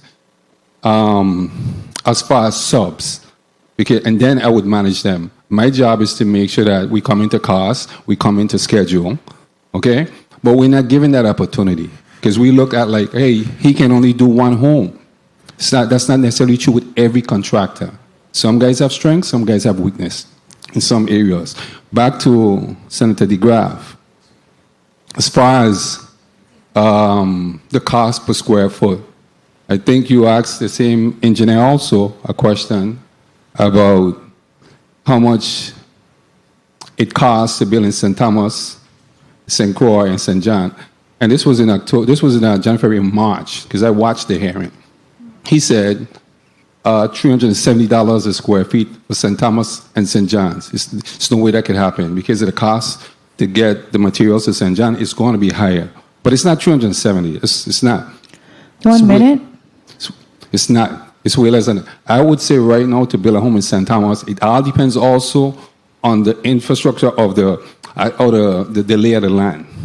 you're killing my time. So okay, please, yeah. But bottom line right now, 285. Anywhere between 285 to 310 a square foot, and again, it all depends on the fixtures that's going into the home as well. Plays a big part. Okay, thank you. Okay, so 30 seconds. That we have to get straight. Now, the issue that there was with Housing Finance Authority, where the contractor and the issue of gross receipts, have we straightened that out? Because again, we had some subcontractors that suffered because they weren't able to collect their money because the main contractor was charged gross receipt taxes and became not an issue. And has that been addressed? It has, to some extent, Senator. Time. The request is now before FEMA. So then it basically ain't addressed. If FEMA still have the answer, it ain't. Well, from addressed. our end. So we've done what we were supposed to do. So we're just waiting on FEMA to give a yes or a no to proceed. Okay, so the process now for a contractor, who pays the gross receipts, the contractor or the subcontractor? Basically, that would be the question. So that STEP program is separate from, the law says you pay a gross receipt. So the contractor is supposed to pay his gross receipt.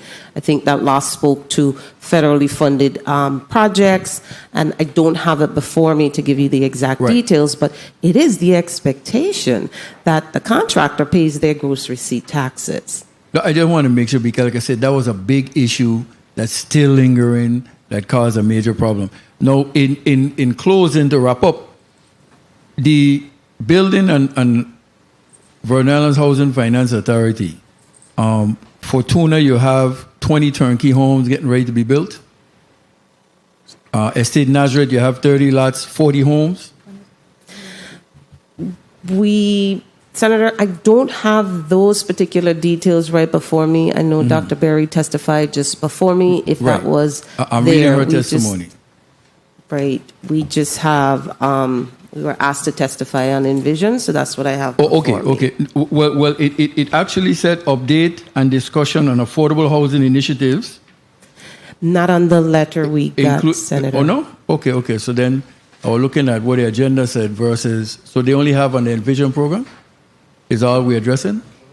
No, okay, because what I was under the impression that update and discussion on affordable housing initiatives, including implementation of 2023 affordable housing plan, and then first-time home buyers program and the Envision Tomorrow program. However, I got a correspondence from Senator Blyden's office indicating that would be in Block 1 and Block 2 was for Envision. Correct. Okay, well, I read what Block 2 said on the agenda, is what I just read.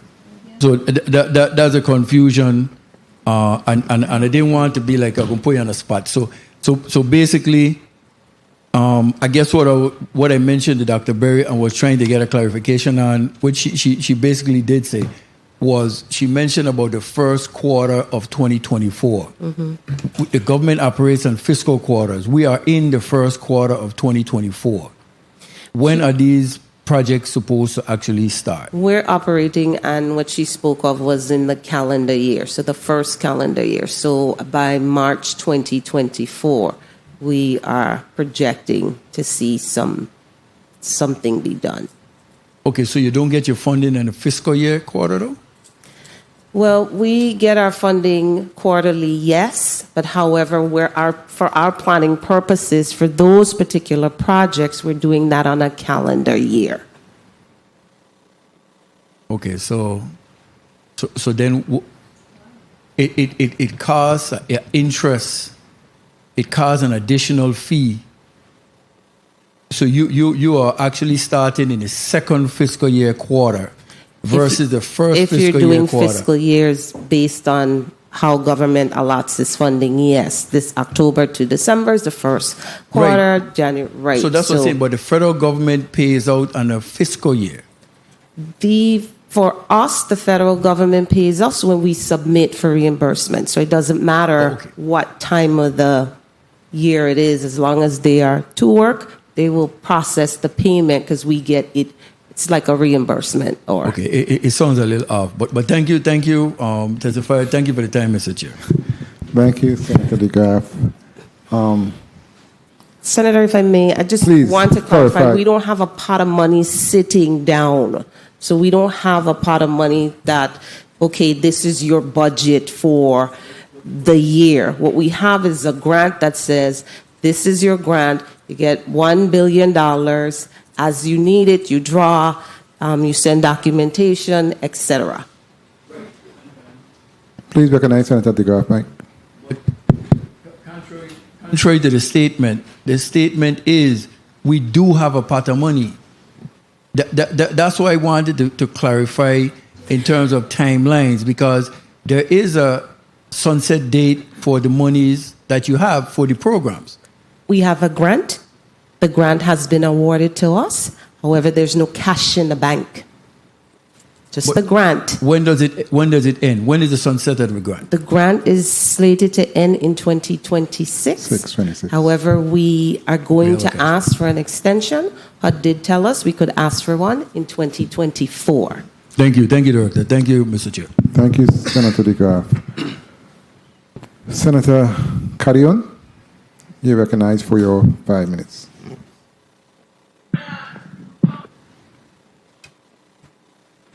Thank you, Chair. Good afternoon again to the viewing and listening audience, testifiers, and my colleagues present. This always is a hard topic, especially because we all would like to see more and hear some progressive news. And we know that this issue with the recovery process has been very slow. So hearing at today's testimony, there's 27 homes that are, 10 have been complete, and you have the remaining that is still in the construction phase. Is that correct? 27 homes completed. 27 totally completed. Correct. Very well. Now,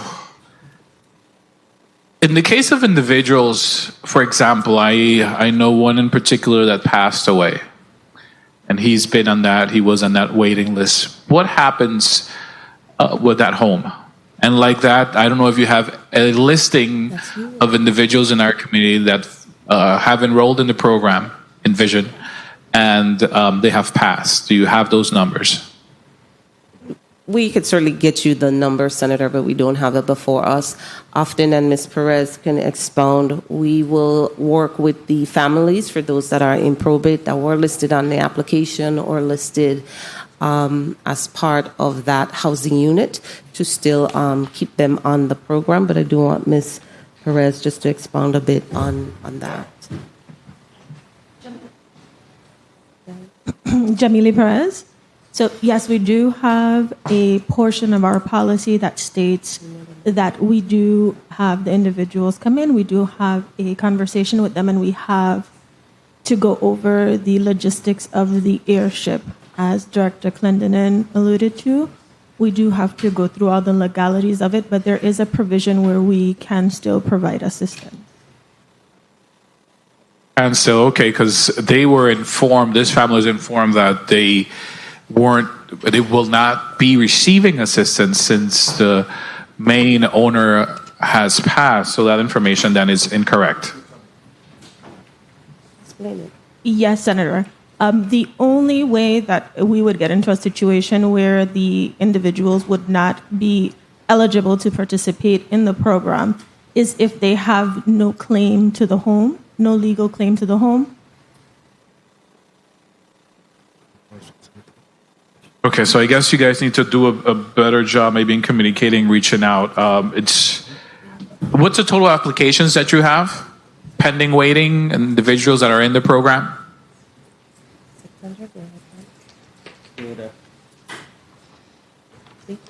Good afternoon, Greg Miller, Senior Program Manager for the Envision Tomorrow program.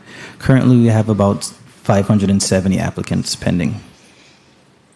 570. And all those applicants have been vetted and have been approved? So we have to recertify applicants on a yearly basis. Currently, I think we vetted about 100 of those applicants. We are working to vet the remaining. Yeah, and out of that, then only 27 homes have been built. Correct. But the testimony 10 completed. I'm sorry. Say that again. The testimony says at that time 10 was completed. It's actually 27. So help us understand what are the challenges, Interim Director? So the challenges were things like policies and procedures. They were the way we were doing our solicitations. Pell talked about that earlier, and even the gentleman, Mr. Taboo, talked about the pricing and the way it was done. So some of those things were the challenges.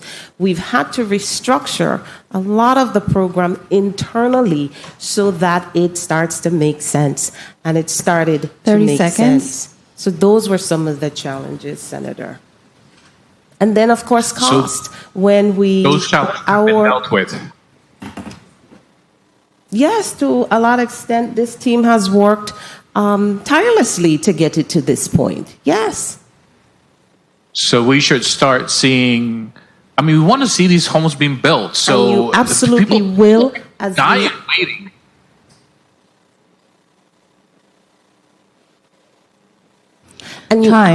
And you absolutely will, Senator, and we are looking forward to even more progress as we move or transition the programmatic oversight to ODR, who are really positioned to take this over and move forward. So, yes, you absolutely will. Okay, and lastly, Mr. Chair, with regards to your emergency housing, I know testimony prior mentioned you have a state profit emergency housing and a Hope emergency housing, Campo Rico emergency housing. especially with the state Prophet Hills emergency housings. You have 12 units there, but you have individuals that have been living there for a long time. Is that still used as emergency housing? Yes, Senator. Okay. Thank you, Mr. Chair. I won't ask any further questions. Thank you, Senator Carrion. I would like to recognize the presence of Senator Alma Fry-Saligas. Good afternoon, Senator. I wanted to clarify something for the record. Director Clendenin, let me just put for the record, because I pulled a copy of the letter that was sent to you October the 20th. And on Block 2, it asks for the status of the unofficial transfer of the Envision program to ODR. It asks for a copy of all contracts with contractors within the Envision Tomorrow program and the status of each of those contracts. It also asks for a list of completed and incompleted homes. It asks for a copy of all assessments that HUD has completed with the compliance-related issues, challenges, and recommendations. And it asks for a report of funding allocated, expended, returned, and any issues with funds in danger or being returned within the next 6 months. That's what it asks for. So I just want to make sure that we were clear on the record. Let me ask Miss Enright from Love City Strong, because as was stated, we know St. John is a beast of a different nature, and it's very expensive to build on that island, especially when it comes to transporting supplies. First question in respect to my statement I made earlier in terms of different contractors with different expertise in our area. What type of contractors, or what type of workers, I should say, do you use that have assisted you in completing those homes in St. John? All of our contractors that we work with are general contractors based on St. John, and they hire their specialty experts as part of their crews. Okay, and what's the average time it takes your those crews to complete a home? It varies a little bit. Obviously, we run into some specific challenges on St. John. Sometimes we're just out of concrete. But I would say our average timeline is between 5 and 7 months. 5 and 7 months? Okay, and in terms of supplies, have you had any challenges when it comes to supplies coming to the island? We have. Our programs have been through some iterations. Prior to 2019, in the beginning of the program, we actually managed and maintained a yard for materials on St. John. And so we, Love City Strong, were buying materials in bulk and bringing those in from Puerto Rico, managing a yard and distributing them to the crews that were working on our sites.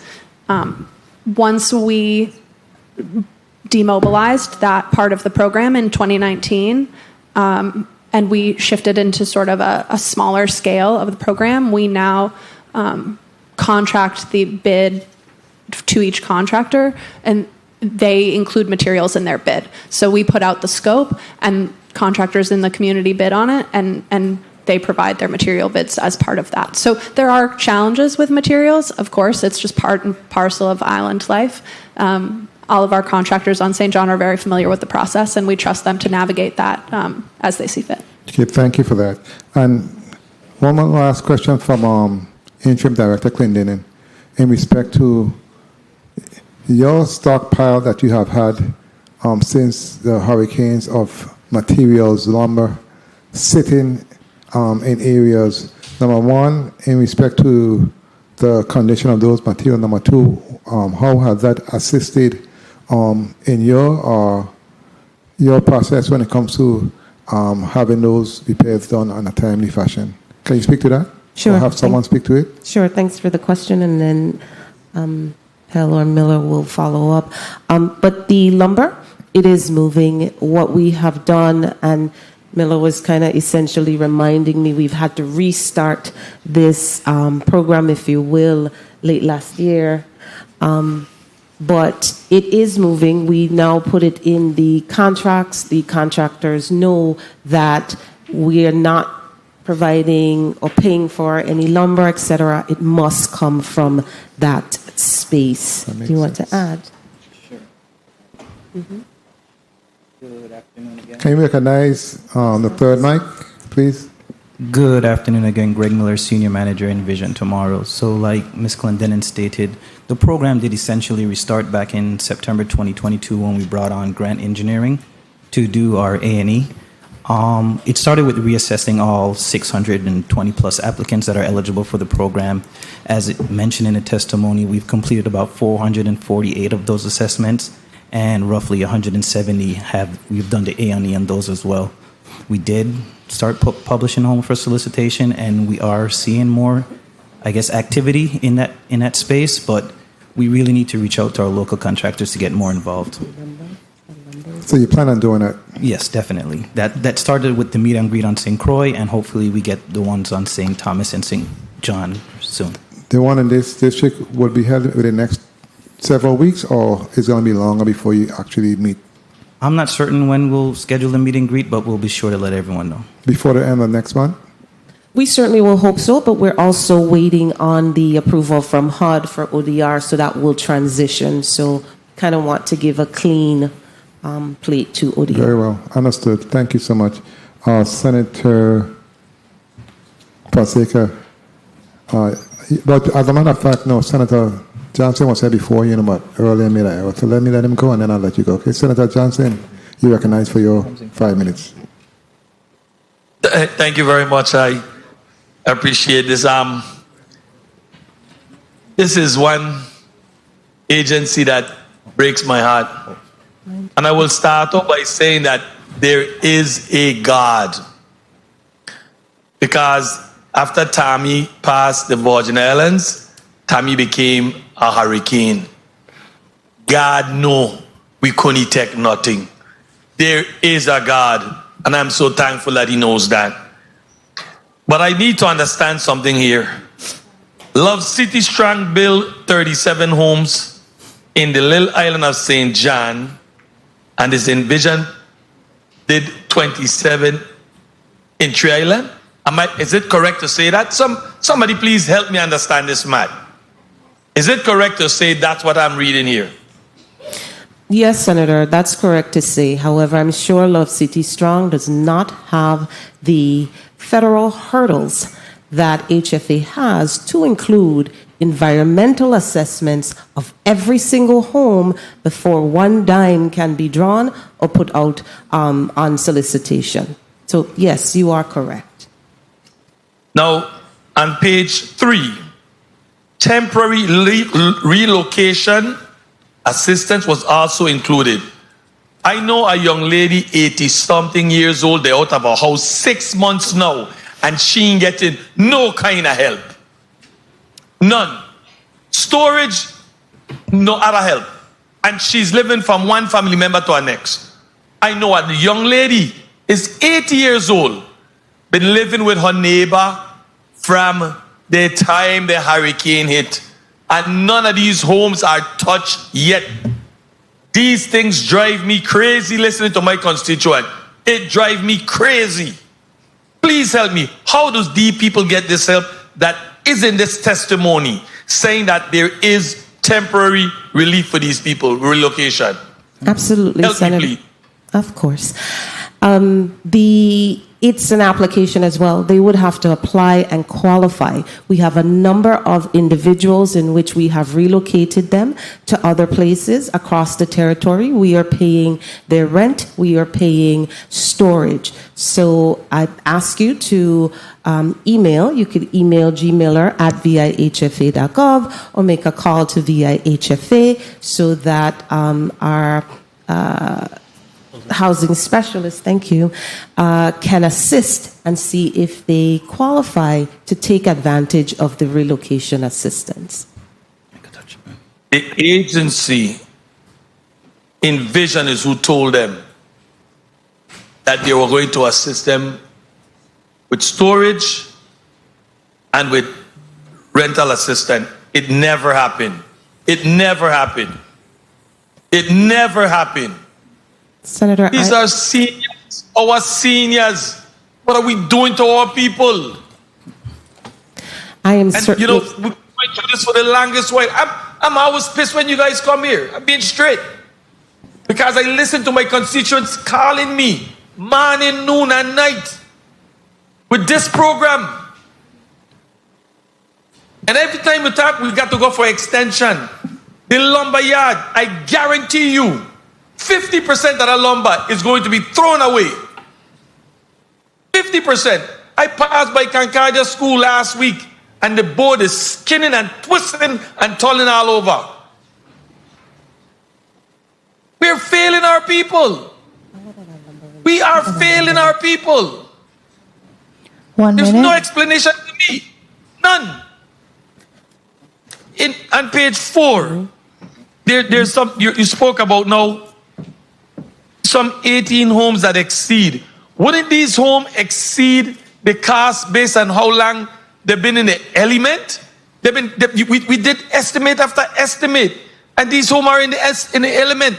Wouldn't that cost this cost to go exorbitant? No, Senator, not necessarily, but I do 30 want seconds. Mr. Pell or Mr. Miller to go ahead and speak to that. To the lumber? To the lumber? About The home exceeding cost reasonableness. Good afternoon, Rupert Pell. We are experiencing some changes in pricing, especially since the U.S. economy has been changing with the inflation rates. Contractors are changing their prices, but some of them still, as we do the engineering assessment and review the engineers' cost estimates, some prices we do have to go into negotiations with. But yes, prices are going up, and the cost is affecting the overall cost of the construction project, the repair projects. Is it fair to say that some of these homes have been estimated more than 3, 4, and 5 times? Yeah. There has been situations where I know at least more than one assessment has been done, and the initial assessment may have been done by the previous company. After we did the relaunch, and Mr. Miller stated, we had to go out and do the reassessment, and that was also required for the environmental process as they were changing their policies per HUD guidelines. So the reassessment required us to go back out. In the situation where time has passed and there may be other deterioration other than what was caused by the storm, it is addressed in the estimate for work that needs to be done. Additionally, if we go into a home and we find that it's an elderly person, they may have challenges, need a handicap ramp. Those things are also added. Is brought into code compliance. So that there's a lot of things that we have to do other than repairing just the storm damages. Good afternoon, Greg Miller, Senior Program Manager of Envision again. One thing I want to put on record, right? We have to be careful on the message we're putting out there. Like Mr. Johnson mentioned, our constituents, right, and the applicants of the Envision Tomorrow program.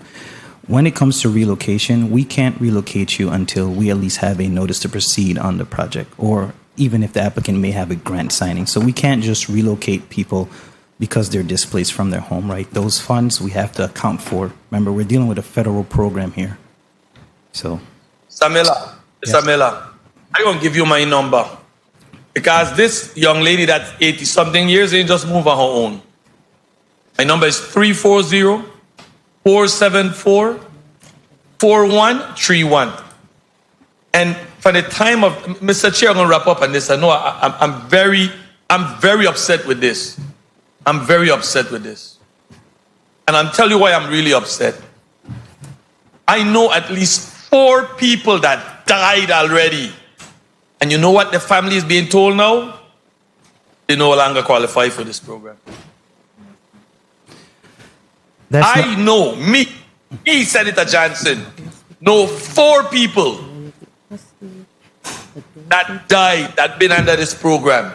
I know that their families are being told that the program will not proceed with the repairs of the home because they was not living in that home.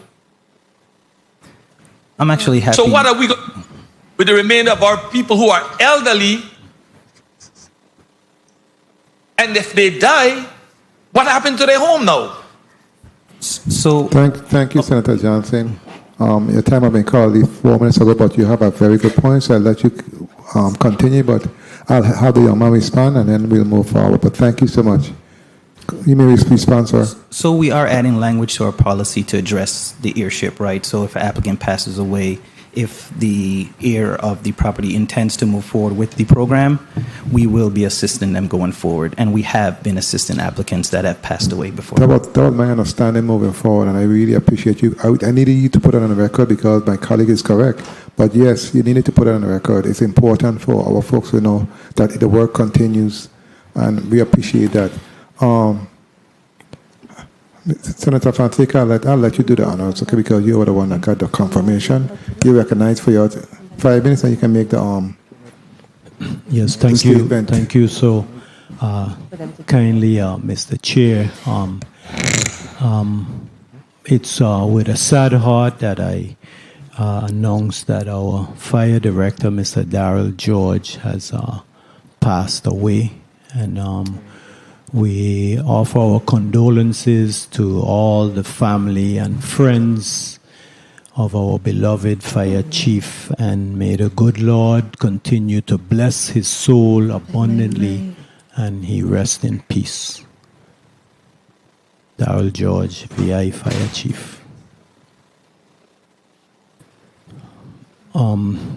Mr. Chair, can my 5 minutes? Thank you very much, Mr. Chair. And of course, with those sorrowful words, what a real, hard-working individual. I got some questions here, right? And I wanted to have it where some of the questions are going to be just yes or no. And if you need to clarify, then on the chair's time, I'd ask that you provide a clarification. So on April 22nd, you said you got the budget increase. Ms. Clendenin, it went to $195 million. The substantial amendment, yes.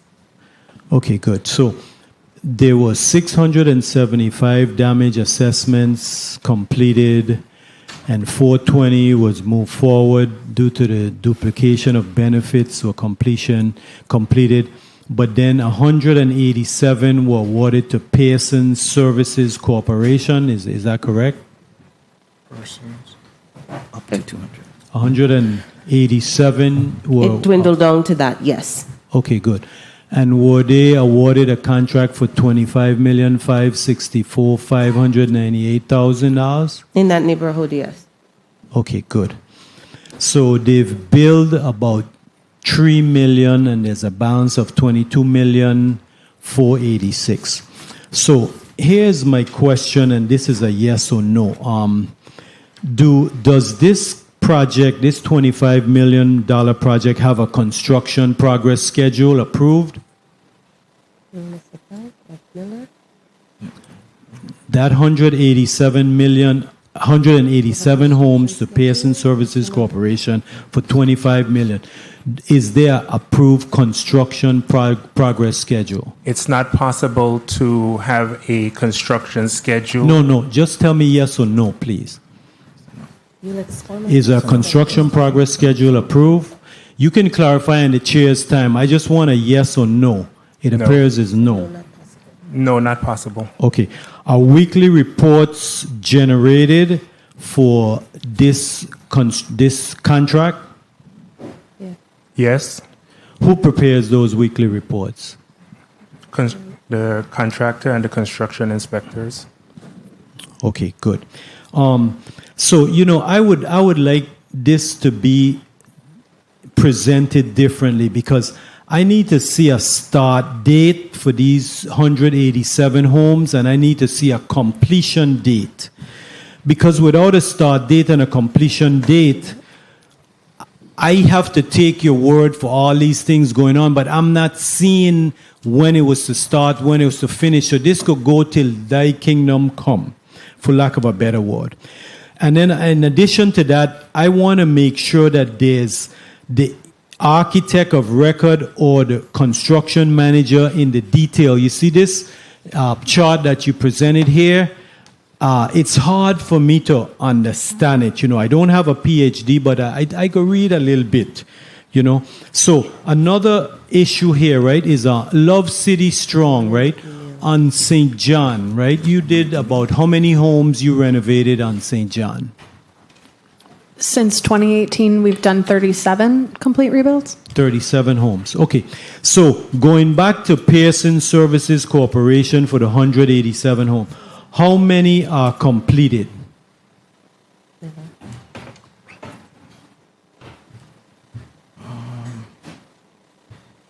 Good afternoon, Greg Miller, Senior Manager in Vision Tomorrow. If I'm not mistaken, I think Persons has completed roughly 10 or 12 projects for us. 1 minute. So you see that? So they completed 10 and 12.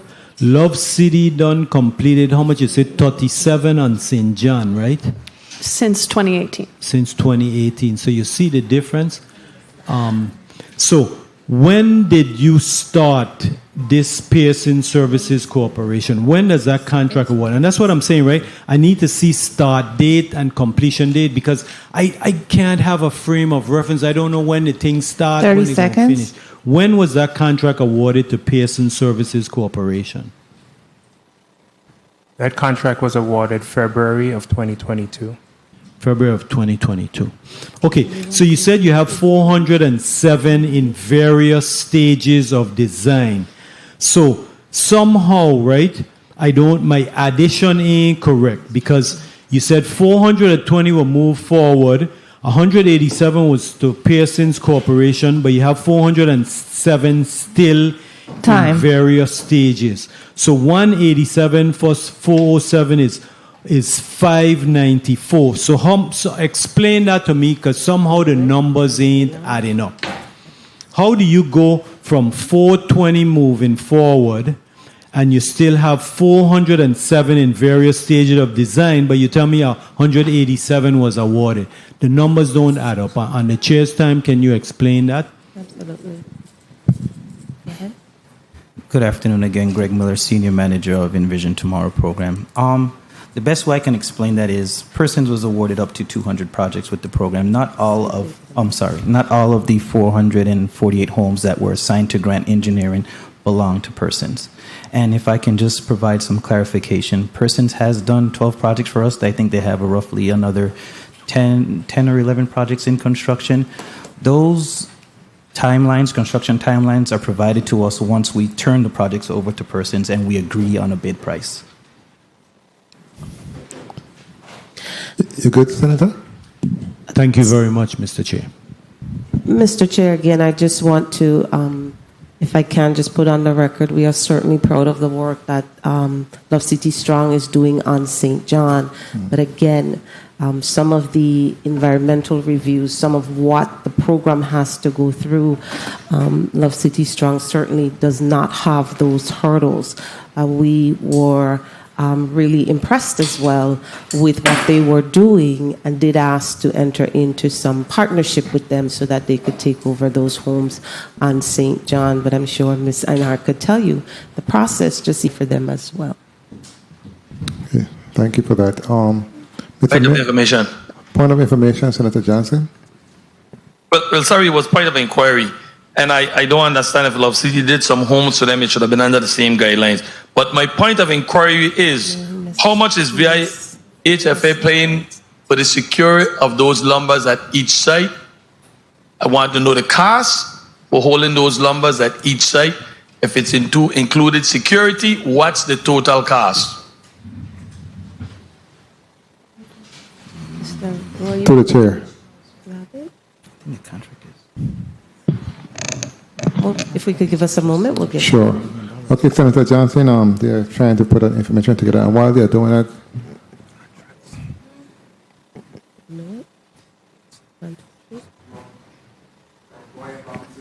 one moment. Can you please recognize The mic on end. Royan Robinson, Deputy Director of Finance. To date, warehouse management services, we have paid $2.4 million. $2.4 million. That's everything inclusive? Security, everything inclusive? That's warehouse management services. For security, to date, we have paid $1.5 million. So is that including both districts? That's both districts, correct. Senator Johnson, you heard that? 1 point. Recognize Senator Johnson, mic, please.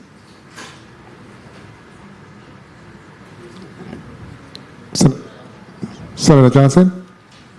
Hello? Yeah. He said 1.4 thus far, but they have, isn't it a contract they have? And if they have a contract, what's the total of the contract, the amount of years, and what was the cost of the lumber? Senator, we could get that information for you. We don't know through the chair. I apologize. And we don't have the cost of the lumber. That was part of the STEP program that, and it was left for Envision program, but we would go back and dig and see what that cost was. Okay, very well. Point of information, Senator DeGraff.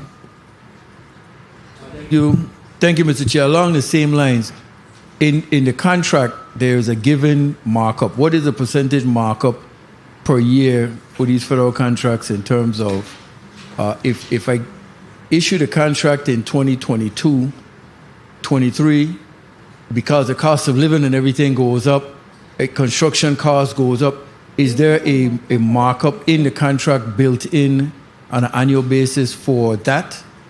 Not that I recall of these contracts, Senator. Not these for Envision. Oh, okay. Thank you. Thank you, Mr. Chair. Thank you, Senator DeGraff. Senator Potter, you're recognized for your 5 minutes. Thank you very much, Mr. Chair. I too would like to express my deepest condolences to my friend, Fire Director Darrell Mousy George. I mean, it's really sobering news to hear that this afternoon. I spoke with Darrell George just about a week ago, and never in my wildest dreams would I imagine, would I contemplated that he would not be here today, and it really puts things into its proper perspective as to what is really important. But I want to really thank our testifiers here today, experts in the housing field. Thank you for coming before us this afternoon. I wanted to ask, and it's, I don't think there's necessarily any value in saying that chastising housing, VI Housing Finance Authority, via this, the production and the success, clear success of Love City Strong. As was indicated, it's sort of like comparing apples to oranges somewhat. However, it is obvious that Love City Strong has made some significant strides since 2018. And I wanted to ask, first of all, Ms. Enright of Love City Strong, to what do you attribute the success of Love City Strong over the past 18 months? I think that the success that Love City Strong has found since as far back as 2018, when we got into this conversation, we do have an advantage in that St. John is very small. My team, we're a team of 9 people, including myself. We are all, deeply embedded in the community. My case managers are St. Johnian. They know everybody. Our contractors live on St. John. It has been a real labor of love, I think, for everybody on our team and everybody that we work with, our private sector partners. And there's certainly something to be said for the accountability of walking through the grocery store and seeing everybody who's on your client list. But I do believe that what we've benefited from is building strong relationships with our clients and our contractors and being very transparent and very up front when there are delays and when there are concerns. And as those relationships have continued to grow, our productivity and our partnerships have gotten stronger. I think also there's a certain amount of willingness to learn and pivot when we are wrong. And again, as Director Clendenin has mentioned, we have the privilege of being able to pivot in ways that VIHFA does not always have. So certainly we benefit from the flexibility of being a nonprofit organization. We are hemmed in by the availability of funding in a way that VIHFA is not. So, it's sort of a trade-off. We get a lot less to work with, but definitely the closeness of the St. John community and our community engagement and our direct outreach has been a huge advantage for us. Thank you for that. I know that in these types of initiatives like this that have been successful, typically there is some level of a public-private partnership. 1 minute. I wanted to ask Ms. Clendenin is there value in your view to having such a partnership sort of assisting in driving the comprehensive recovery effort, specifically focusing on housing, the housing component? Would there be value in having a weekly sit-down meeting? I know you do with ODR, but I'm talking about a public-private partnership, maybe including Love City and some of the other folks who are doing things, who have developed a certain niche. Would there be value in us having such a committee, such a framework, I don't know what exactly we would call it, to assist in ensuring that we develop the best and most effective system for getting this housing recovery going, at this point in time? Absolutely, and I know through the governor's office, ODR has hosted a number of recovery summits that speak to and look at, housing. What else can we do? How do we partner? I too, as Chief Disaster Recovery Officer, when I first learned and was contacted by Love City Strong, also tried to engage them to partner with us, where we would find a way to. You take over all of St. John homes. We will keep the eye on St. Croix and St. Thomas. And again, the process in terms of capacity assessment. People don't like to hear that, but that means trust all your policies. If you don't have policies, you got to go develop policies. We can't just that, right? So there's capacity assessment. There is applications to fill out. But absolutely, there would be value, enormous value, if HFA as well could partner and say, hey, based on our rules, you go take care of that. We could get more peoples into homes quicker. Absolutely. Thank you for your willingness. And I'm going to work with you, Mr. Chair, and perhaps we can work collaboratively to facilitate that working group, that active working group that ultimately the residents of the Virgin Islands will be the beneficiaries of something like this. So I would definitely be supportive. And finally, I know my time has been called, and I think Ms. Perez mentioned earlier the question was raised, and it's a question that I had also, I think Senator Carrion, about a scenario where approval was granted. You had a client in the Envision program. The owner of the property died, was deceased. And the daughter, who was really the beneficiary and the person doing business on behalf of her mom, who's the owner of the property, and she lived downstairs in a unit downstairs.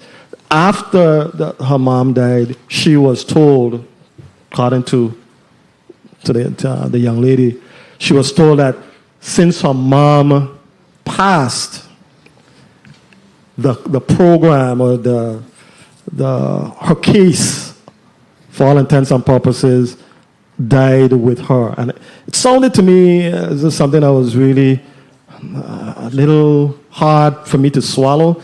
But you're saying, and you've sort of reassured me here today, that that is really not the case. So I wanted you to sort of say it again, elaborate a little bit on that, how that would work, you know, and what the person would have to do to ensure that the case continues to live.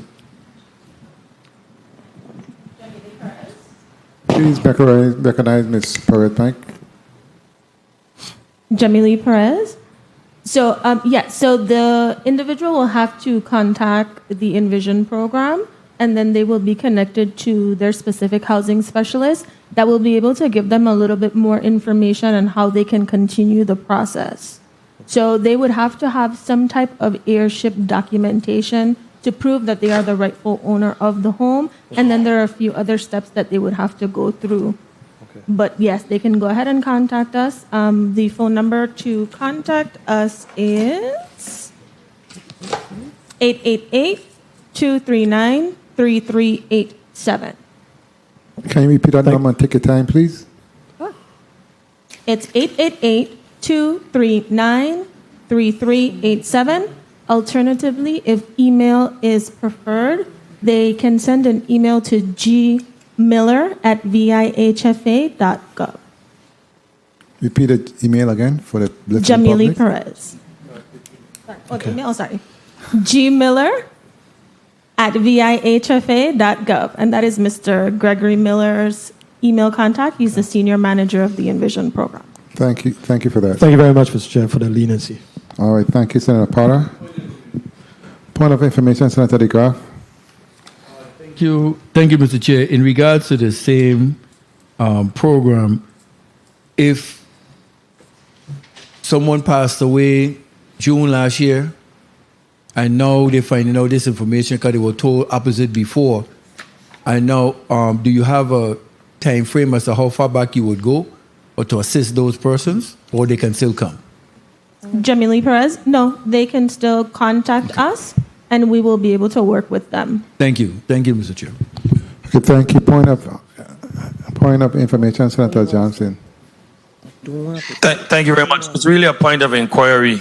I really want to do this through the chair. I would like through the chair for them to give us the total contracts for all the lumber from the start, because it was being stored someplace else prior to going to the school, and the total cost of everything, because, you know, I got people out there that are listening, and the numbers that I'm getting is a total of $3.9 million, 2.4 for housing and 1.4 for security. That's the recent new contract that they have. And we're paying for lumber that is going to rot in. That is what is going to happen. Thank you very much, Mr. Chair. Thank you, Senator Johnson. Senator Bolkers, you recognize for your 5 minutes. Thank you, Mr. Chair. I too would like to offer condolences to the family and friends of Director George, the entire VI Fire Emergency Medical Services, and the executive branch of the government. Thank you, Executive Director Clendenin, regarding the Envision program for your testimony. And while there have been efforts to improve the program, it's evident that there are significant challenges and issues that still need to be addressed. Starting out with the slow progress, despite launching in 2019, the program has only seen a limited number of homes repaired, with the initial allocation of $160 million and the running total of $245 million, but only expending about 12.5% of the funds available. The program should have achieved more by now, and that's the honest truth. And, we dance around the notion of the primary reason of why it's not being implemented properly. You mentioned in your testimony the incomplete payment packages as one of the reasons that the program has faced difficulties in processing payments or incomplete payment packages submitted by the contractors. This raises questions about the program's payment and procurement processes, in my opinion. So what steps are being taken to ensure that contractors can submit complete payment packages, and why were these issues not addressed sooner? So the program did start in 2019, but as we have testified before this body and ones before it, we've had to do some sort of a relaunch, if you will. There were, and I don't want to undermine the work that was done pre-me and pre-us. However, a lot of our policies, processes, etc., were extremely restrictive, if you will, and did not allow us to move forward, I think, as best as we could. There are, and we've spent, and this is evident just in some of our findings we have had with HUD, that we've spent the better part of the year clearing up just what was done before. So there's a lot of internal fixing in terms of the policies, the processes, the way we did solicitations, how we do solicitations. That's even changed now where, again, the gentleman spoke about how we were doing it before and the pricing. It's not helpful. It wasn't helpful to them. It's not helpful for us. So we've changed that process. We hired a construction firm that Grant Engineering. We also hired Mr. Pell to mind the shop. That wasn't happening before. There's a lot that had to go into place within the last year to get us to this point. Okay, very well. And those HUD findings that you mentioned, are you able to indicate to us what those specific problems with the program are? Is there a document that you could send through the committee so that we can review it to fully understand the scope of the issues? Sure, and I have Alana here, but I think a lot of it was tied to environmental and our SOPs. You want to expound a bit? Yes, Alana Lavinier, Director of Policy, Procedures, and Regulatory Services. That is correct. 1 minute. Many of our findings were tied to our policies and our procedures, where we really had to relook at our processes and how we were doing things, rereading our HUD regulations and HUD requirements, and really updating our policies to reflect the needs of of the organization and of our division. Since then, we have, as Director Clendenin has said, we have updated those policies and processes. In regards to getting the information, I can't think of all of them off the top of my head, but I can provide 30 something seconds. through the chair where you guys can see the progress we have made, and we've made significant progress within the past year. Okay, thank you. Because, based on the numbers that we have before us, as I mentioned earlier, there's only been 12.5% expended of the total funds since 2019. So that's a very, very slow-moving wheel. And we really need to speed it up because there are people out there that really, really need help.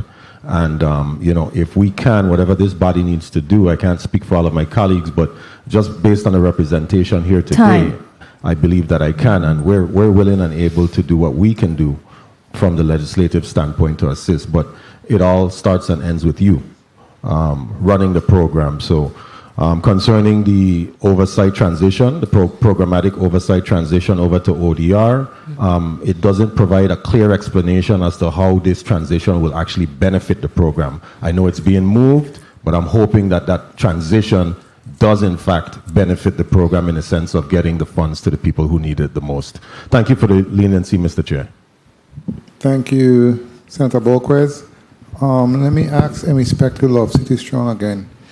The FEMA hazard mitigation grant for some $7.8 million that basically also provided 97 residents on St. John with shutters, which adds resiliency to those homes in St. John. Let me ask, with your pool of nine individuals and the 37 homes that was repaired, I think it's important for us to, as a whole, to recognize that it really doesn't take a large crew, but it takes a crew of individuals with skill set that can address the issues. And that's why I spoke to experts in the area coming together to move forward, to really put a dent in these homes in the St. Thomas, St. Croix district, and look forward to utilizing those funds in a timely fashion. I think, to me, that's no brainer. I'm sorry. It makes sense. And I've seen it happen before. So I just want to put it on record again. I want to keep on ponging it because it works. And Lost City Strong is proof that it works. And I think what also makes it so effective, she spoke to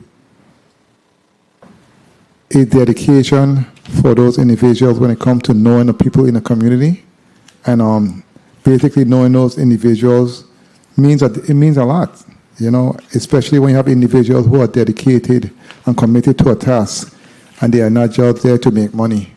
They know the program, they know what the task is, they know the importance of the task, and they want to see and make a difference, and it's about working together. So, Senator Joseph, I'm going to give you your 5 minutes. Put your thoughts on the record.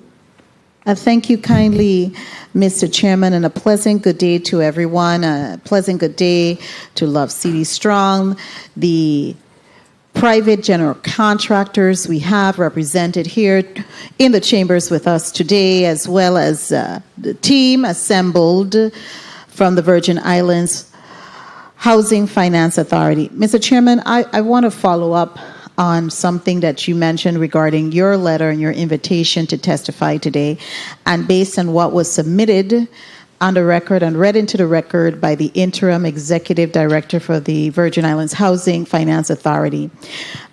This presentation is incomplete. And I will say why it is, because we don't have a complete listing of, we don't have the contracts for the contractors within the Envision Tomorrow program that you had bulleted that would be dealt with in this block. And if we are looking really to be able to ascertain how well this program is serving the people in need and it was intended to serve, we will need to know how many contracted homes per vendor.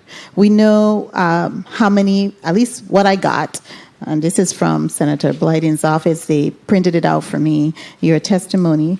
I would need to get a full listing, and I believe all of us would need to have a full listing of how many homes each contractor listed on this form and this document they have. For instance, we know Pearson Services has 187 homes.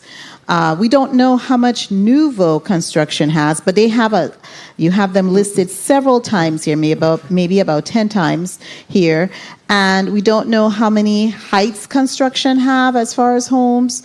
And then we need to know when the construction period started, when you contracted with them, and how many homes they have completed. And the other item that I did not see too much of is, and Senator Blyden, you were very clear in your request. You ask about the report on funding and allocated and expended, returned, and any issues with funds in danger of being returned within the next 6 months. I may have missed it. But I didn't see that also in the presentation here. And this is the letter that the chairperson wrote about. So I would like to ask if any of that information can be supplied. We could start with a comprehensive and thorough listing of all of the contractors, vendor contractors, for the Envision program that you have currently. And we need to know also the amount of homes, let me just rephrase this. Is the 27 homes representative of the aggregate amount of homes completed by the Envision program from its inception? Yes. Okay. And so that would be something, and the inception, I understand, was what, 2019? Program started in 2019. So the answer is correct. I was correct in 2019. Yes. So that's from 2019. We have, and I'm saying we because the Virgin Islands. I'm sorry, Mr. Chairman. The Virgin Islands Housing Finance Authority is also part of us. We also all get paid by our good Virgin Islands tax dollars and federal tax dollars. So it's the we. 2019, we have only completed 27 homes. That is not good. That is not good based on you having over 100. So I need to see that so I can track. And I need also, Mr. Chairman, you were very precise. I must commend you. We need to get the contracts for the construction contractors that you have. It was listed here as one of the items that we needed to get, and the number of incomplete homes. Interim Director Clendenin, kindly indicate for us if you, your subordinates or your directives supply you monthly reports with the project schedule. Mr. Chairman, I'm going somewhere. May I? We receive monthly reports, yes. Okay, so this should be something that you are able to extrapolate from those reports on the status of all of these. This is a crisis happening here, and you have a lot of elderly people, especially in St. John. I know them because they'll be calling me. Okay, they'll call me. I go to church, and the church is filled with elderly people. Okay, and for me, I look at them as my teachers. They are my adopted mothers and fathers. So I am urgent about those things. So is that something you can supply this committee with, these items that Senator Blyden has sent you a request for on October 20th? Absolutely. And what's your time frame to supply to the good chairman? We will try to get it to the senator by the end of the week. I do want to place on the record, Senator, when we got the correspondence, this was not initially placed on the agenda. It wasn't the original correspondence. When we got it, it was Friday afternoon when it was reviewed and received. It wasn't until the weekend when I responded to your office and I indicated it will take some time for us to just pull this information together. So yes, we absolutely will provide comprehensive information if given the time to do so. Okay, so we're saying we're saying, let's be generous, and maybe by next week, Friday, I think would be a very good time to receive it, Director Clendenin. I do want to thank you, and as well as the entire staff that you have for your help. Mr. Thibault, Mr. Chairman, may I? Thank you kindly. Mr. Thibault, I want to thank you for being here today. What have you, over the past, you've been working with the Virgin Islands Housing Finance Authority. How often do you get your payments? Well, actually, Stephen Thibault, President of Synergy Construction, I have worked for Housing Finance and have had a great experience with them, but it wasn't with the FEMA portion. It was basically with some of the different. Maybe the HUD DR? Yeah, and a great experience with the guys there when it comes to that.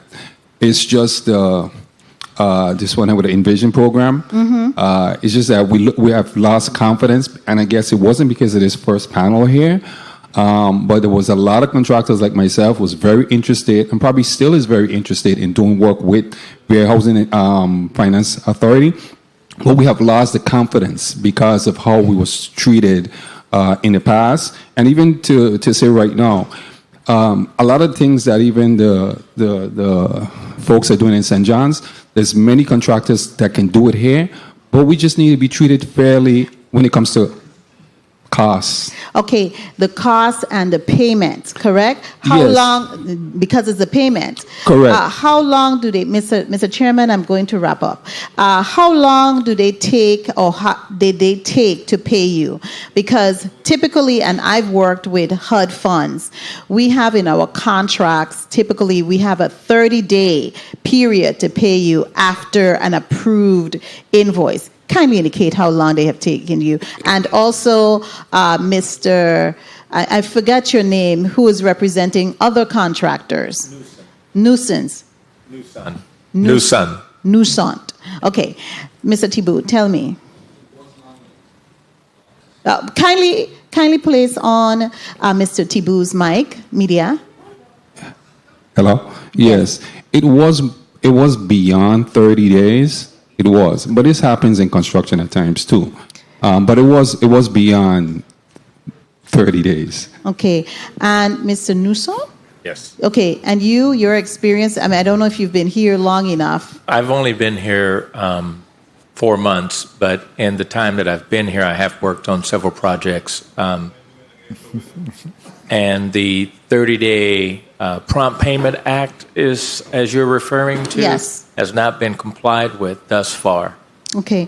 And that's why we're having a lot of lack of confidence of our construction men and women, because the money that was sent to us and given to us by hardworking taxpayers aren't getting to where it needs to go, which is to the contractors so that they can do the work for our people. Thank you kindly, Mr. Chairman. You've been very kind and lenient to me. I deeply appreciate it. Thank you. You're welcome, Senator Joseph. Senator Francis Heidegger, you recognize for your 5 minutes. Thank you. I am formally requesting 20 minutes. Thank you. Good afternoon to my colleagues. Good afternoon to the testifiers. Good afternoon to the people of the territory. I too would like to join my colleagues in expressing my condolences on the passing of our Director of Fire, Darrell George. I knew him as Mousy over the years, and, you know, it's unfortunate of his untimely passing, but I can say that I was very appreciative to have known him in my lifetime. So, condolences to his friends and family. My first set of questioning I want to ask strictly, I have several constituents that do call my office. And there was one from a family of an 86-year-old who applied for this program since 2018. According to them, they've had about 5 inspections already. And they've been told multiple times they were going to start. It just never happened. The last story, according to what they shared with our office, was it's going to be in the next round. I don't know when that is, but they're sharing with us that's what was told to them.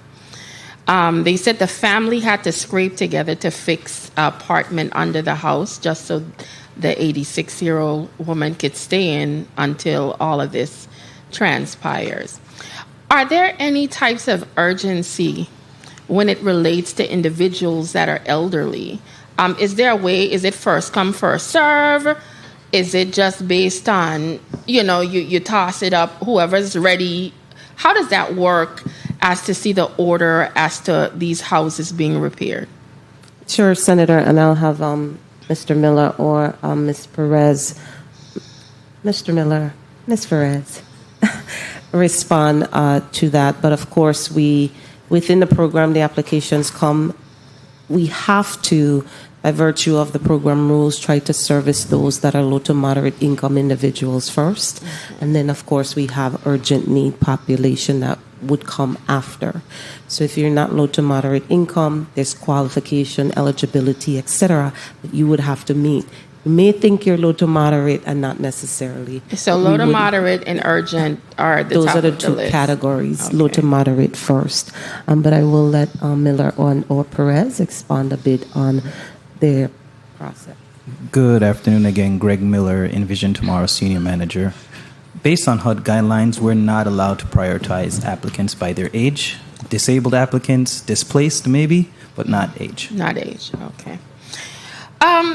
I know there was a discussion as to the 37 homes versus the 27 and two completely different programs. One has money, one trying to get the money. It's an interesting dynamic. Is there any kind of analysis that has been done to see what might have worked with Love City Strong and anything they might have done to potentially implement in your program to help speed things along? Do you look at other programs that might be getting things done a little bit quicker? So with Love City Strong, my team would have to speak to the details of it. I know, as I stated before, I thought what they were doing was excellent work on St. John and how we could capitalize and make them a subrecipient to do that. But again, I just want to go back to it's different in the private sector than it is when you're dealing with HUD funds. That's why I said there are two different dynamics. But 1 minute. From looking at things, you're sometimes able to pick out specific aspects that could help you, because I am also of the mindset that this program is failing. I'm from the perspective, I understand you said you had to basically restart it, but when I'm getting the calls from the constituents and the frustration, as their representative, I'm frustrated too. And when we hear over $100+ million already rolled out, but you've only spent about 12 of it, only 27 homes, even I am sitting back traumatized, like what is really happening here? And the fear starts to kick in for me that while we've gotten all this money, it's one thing for us to ask for an extension for the deadline of 2026, but it's another thing to actually get it. So I'm very worried about our slow progress and the potential. And we're about to go into election year nationally. Time. And when you have, Mr. Chair, could I continue? And when you have a situation as we might not know the dynamics of how that might come, there's no guarantee this money might even be extended. So for me, I'm looking for more urgency and more completion dates and more number of homes being repaired. One of the things what are the criteria to be a contractor? Just a quick, is that a requirement from the federal side in being a contractor of this program, or do you guys set up the requirements to be to participate as a contractor? The requirements are set locally in terms of local law, so it's not federally required. But I do want to, if I can, Senator, or also to let you know, Senator Bolkes talked before about the 12%. We've had our largest percent spend within the last year than we've had in the entire program. When you talked about looking at other entities, we are good friends. My policy team here is good friends with folks in the Northern Mariana Islands, Guam, wherever, New Jersey. What are they doing? What are things we could tap into so that we could shape our program differently? Because maybe a flaw in the design, it may be just some of the requirements. That's why we're constantly evolving. So you guys have been able to improve in certain aspects. One of the aspects I was very happy to hear that I was concerned about, a homes being in the program and the applicant dies off. So I'm very happy you guys were able to improve that aspect so it would continue on to whoever else will be participating with the home. Are you aware in many states to include the Virgin Islands that a homeowner can act as their own contractor? Are you aware of that? That a homeowner can act as their own contractor for their home? Sure. So as part of your process, have any homeowners come forward to request to be their own contractor? Because one of the major issues that you guys have said is trying to get these contractors. You don't have enough, but if you do have homeowners that come in and say, you know what, I want to take on my projects, I might not have to sit around and wait in the line. Have you guys made accommodation for that? Because our law does permit a homeowner to be their own contractor of their home. So, no, Senator, that's not the way the program is designed. So we would have to go back and look at that. And then we're still subject to the competitive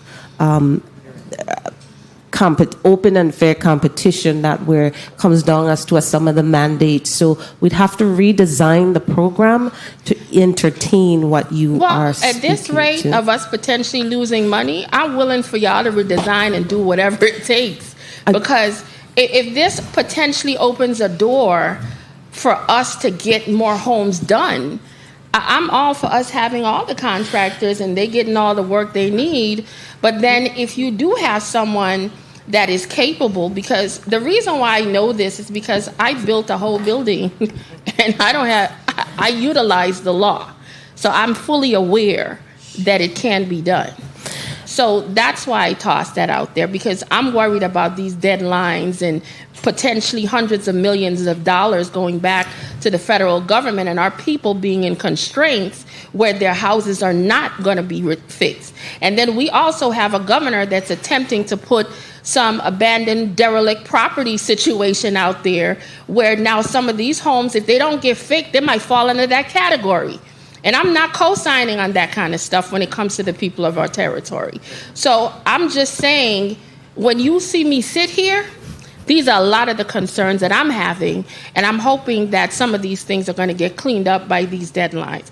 But Mr. Chair, I know you asked me for, I want to thank you for the additional time, and if you guys have anything to say, I am willing to listen on the chair's time. Thank you, Senator Heiliger. Mr. Chair, if I may, just want to caution, we are not in danger of any funds being returned, but coming back for the grant. We are not in that space and place. And I just want the record to reflect that I know everybody's equally as frustrated, but within the last year too, we've actually gotten our kudos from HUD on the improvements we made and the way forward. So yes, I appreciate your patience. I thank you for it. But I'm telling you, this team has been steadily working to get this done. I believe Mr. Miller wants to add something. That's not Good afternoon, everyone. Greg Miller, Senior Manager of the Envision Tomorrow program. Just one thing, Senator Heiliger. If you can just escalate those applicants that contacted you to us, that would be great. Senator Carrion's office does do a good job with that, so let me just give the senator a little shout out there with that. Keep them flowing. Yeah, we do need to touch those applicants and let them be aware of the status of their application. Thank you. Thank you for that. That's a wise. That's wise, because we all need to do that, and I usually do that also. But let me reiterate in respect to where my colleague was going, the last speaker, because as I stated when we started off, in respect to what's going on, not only here but in Congress, what's going on in the Middle East, what's going on with the Great Lock. And things change and happen fast in politics. And right now, the atmosphere is not good. So it's incumbent upon us to do everything in our power to assure that we secure those funds and spend those funds yesterday.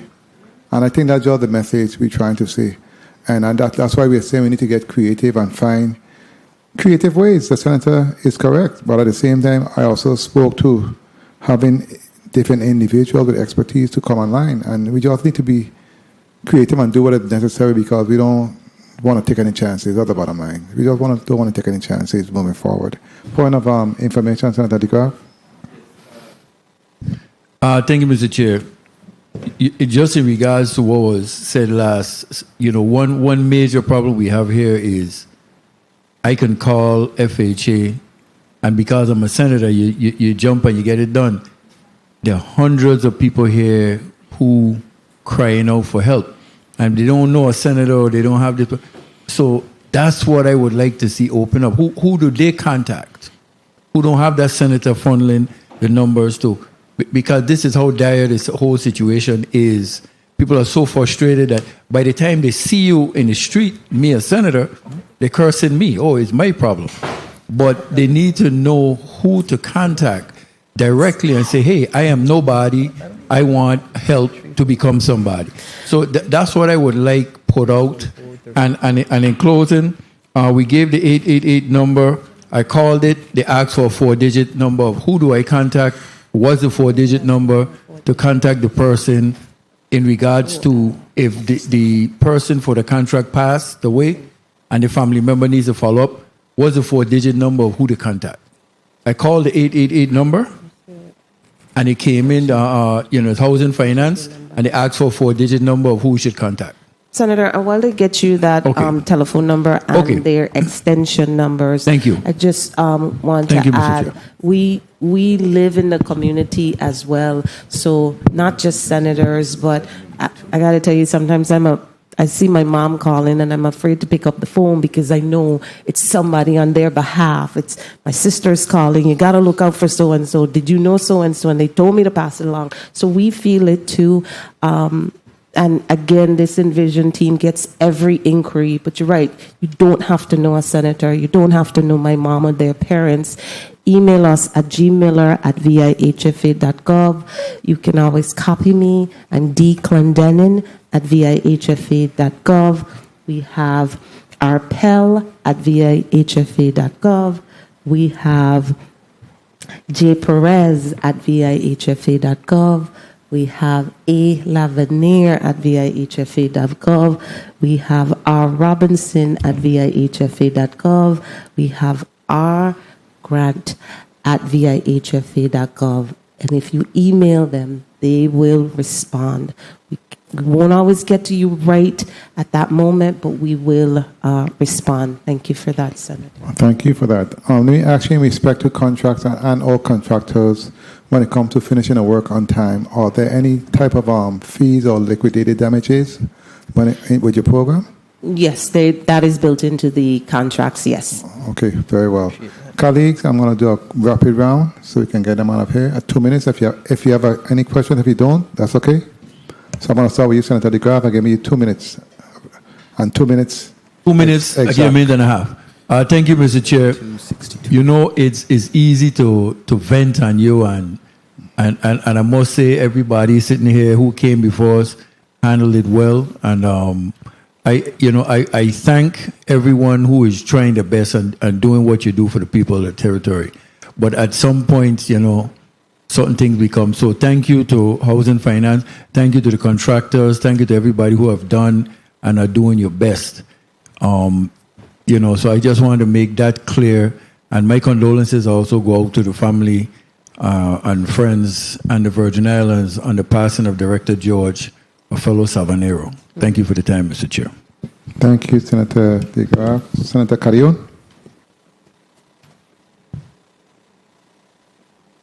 Thank you. I just wanted to reiterate and thank you, Mr. Chair, for having this hearing today.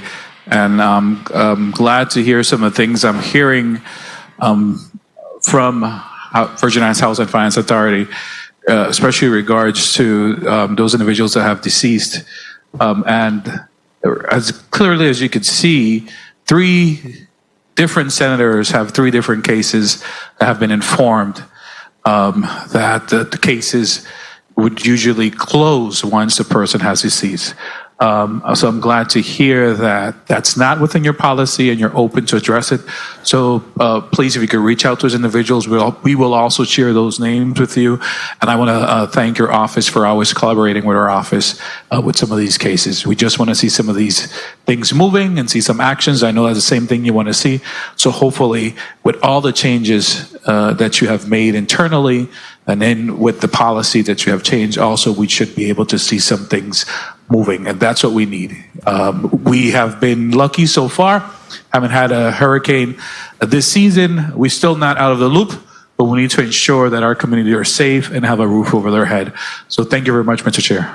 Thank you, Senator Carrion. And I did not mention that I too do know an individual who have been deceased, and I will also reach out in that respect. And I also want to send condolences to I know. To Director George, his home circle, his family. And it just shows us that tomorrow is not promised to none of us. So we really need to work with each other, support each other. And I'm grateful for life. It's difficult. It's difficult in these times. I know when Senator Fonseca told me I didn't want to say anything because it hit me like a ton of brick. I was like, no, man. I was just talking to him the other day. But life is short, man. It's short. Senator Johnson, you're recognized for your 2 minutes. Thank you very much, Mr. Chair. I too would like to join in extending condolence to Director George and his family and the fire department. Director George was a young man. He was not of that age. He was a young man. So the clock is ticking on our elderlies who are sitting in their homes. Every time storm come, I cry for them. I glad for rain, but I cry for those folks. I have a slew of constituents that continuously calling. They go to their homes and they got wash pan catching water. This is very serious. And I sure do share the same sentiments. If the political arena change in Washington and the Republicans take over, I don't think this money gonna be sitting here waiting for us. I don't think we're gonna get all of these extensions. We need to not take this for granted and use time wisely and readily and steadily address these conditions. I want to say thank you to Love City Strong for the 37 families or 37 homes that they have already, put in place where people are a little more secure. And I want to close with this question what's the status of the STEP program for the rental unit? Any of those 27 homes was included in that STEP program for the rental unit? And if not, what's the status? Where are we with these rental units that's on that STEP program? Because that will increase our capacity for housing in the territory. I'll close on that question. Senator, I'm not aware of a rental program with STEP. I know within the Envision program, there is about 80 rental units or so that is part of the process. We are moving to get those expedited as well because we do understand if they could become available, then somebody could move into a home. The question is, what's the status on any of them? What's the status on any of the rental units? So where are they in this place? Sure. We've had at least, I believe it's 2 completed, and the others are within the pile when we talk about the large numbers that are within their assessments. 53? Thank you for...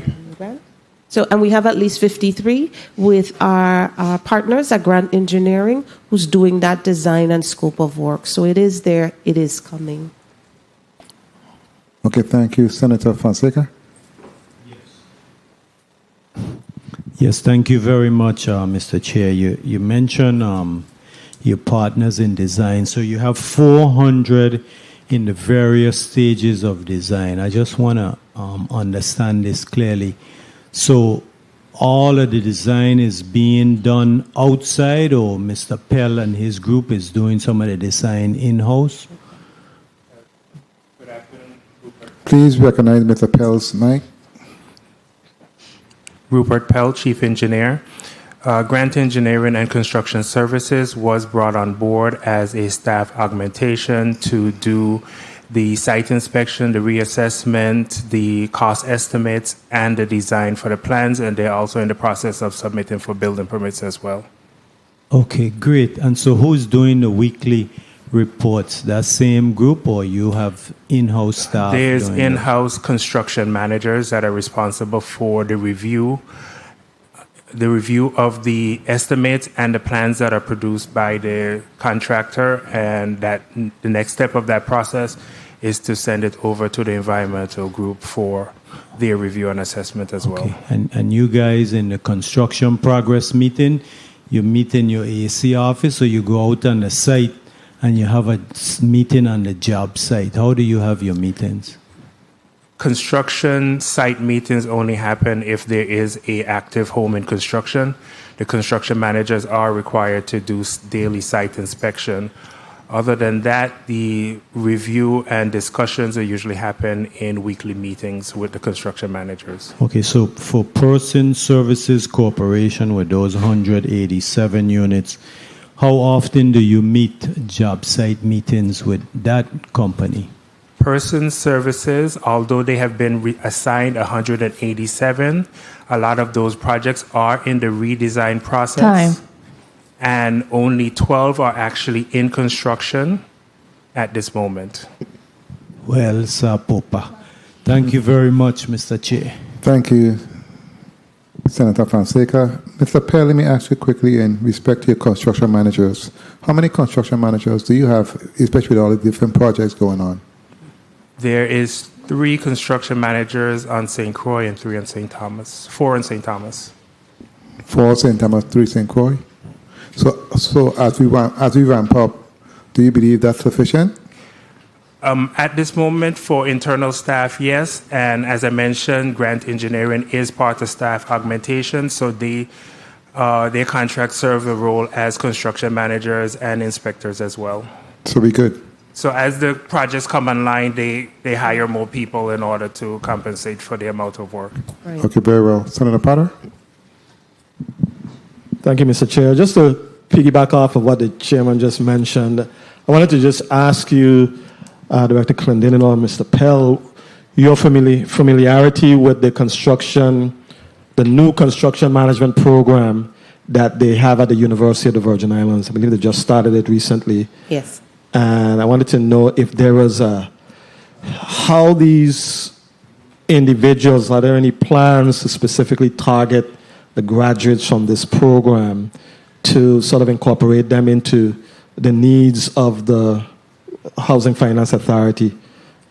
Absolutely. As a matter of fact, we understand. My sister sent my nephew there. He said, go get that degree. So he's on his way to get that. So we are going to market with our HR as well, to market to them to either come and work for us or steer them towards, our contractors so they could work for them. It's better for the budget sometimes if we contract with outside resources to get things moving a lot quicker than sometimes we could do it internally. But absolutely, I know we market right now in terms of personnel to UVI for some of our much needed positions in accounting. So if you're an accountant listening, please apply accounting and some of the other needed positions to move these payments forward. So yes, we are well aware and we'll be targeting them as well. Okay. Thank you for that, Ms. Clendenin. Thank you very much, Mr. Chair. Thank you, Senator Potter. I was smiling because I remember last term in the 34th, myself, Senator Joseph, and Senator Saru had put forward that legislation based on the recovery for appraisers, construction managers, and surveyors with UVI cell, which made sense, moving forward. Senator Borquez, you're recognized for your 2 minutes. Thank you, Mr. Chair. My question is relative to organizations that show an interest and a proven track record in service. Whereas we have one with us today, Love City Strong, that is more willing and able to assist the Housing Finance Authority in the sense of adhering to the recommendations of the federal regulations and still being able to assist the Housing Finance Authority in the sense of repairing homes. As you can see, the proof is in the pudding.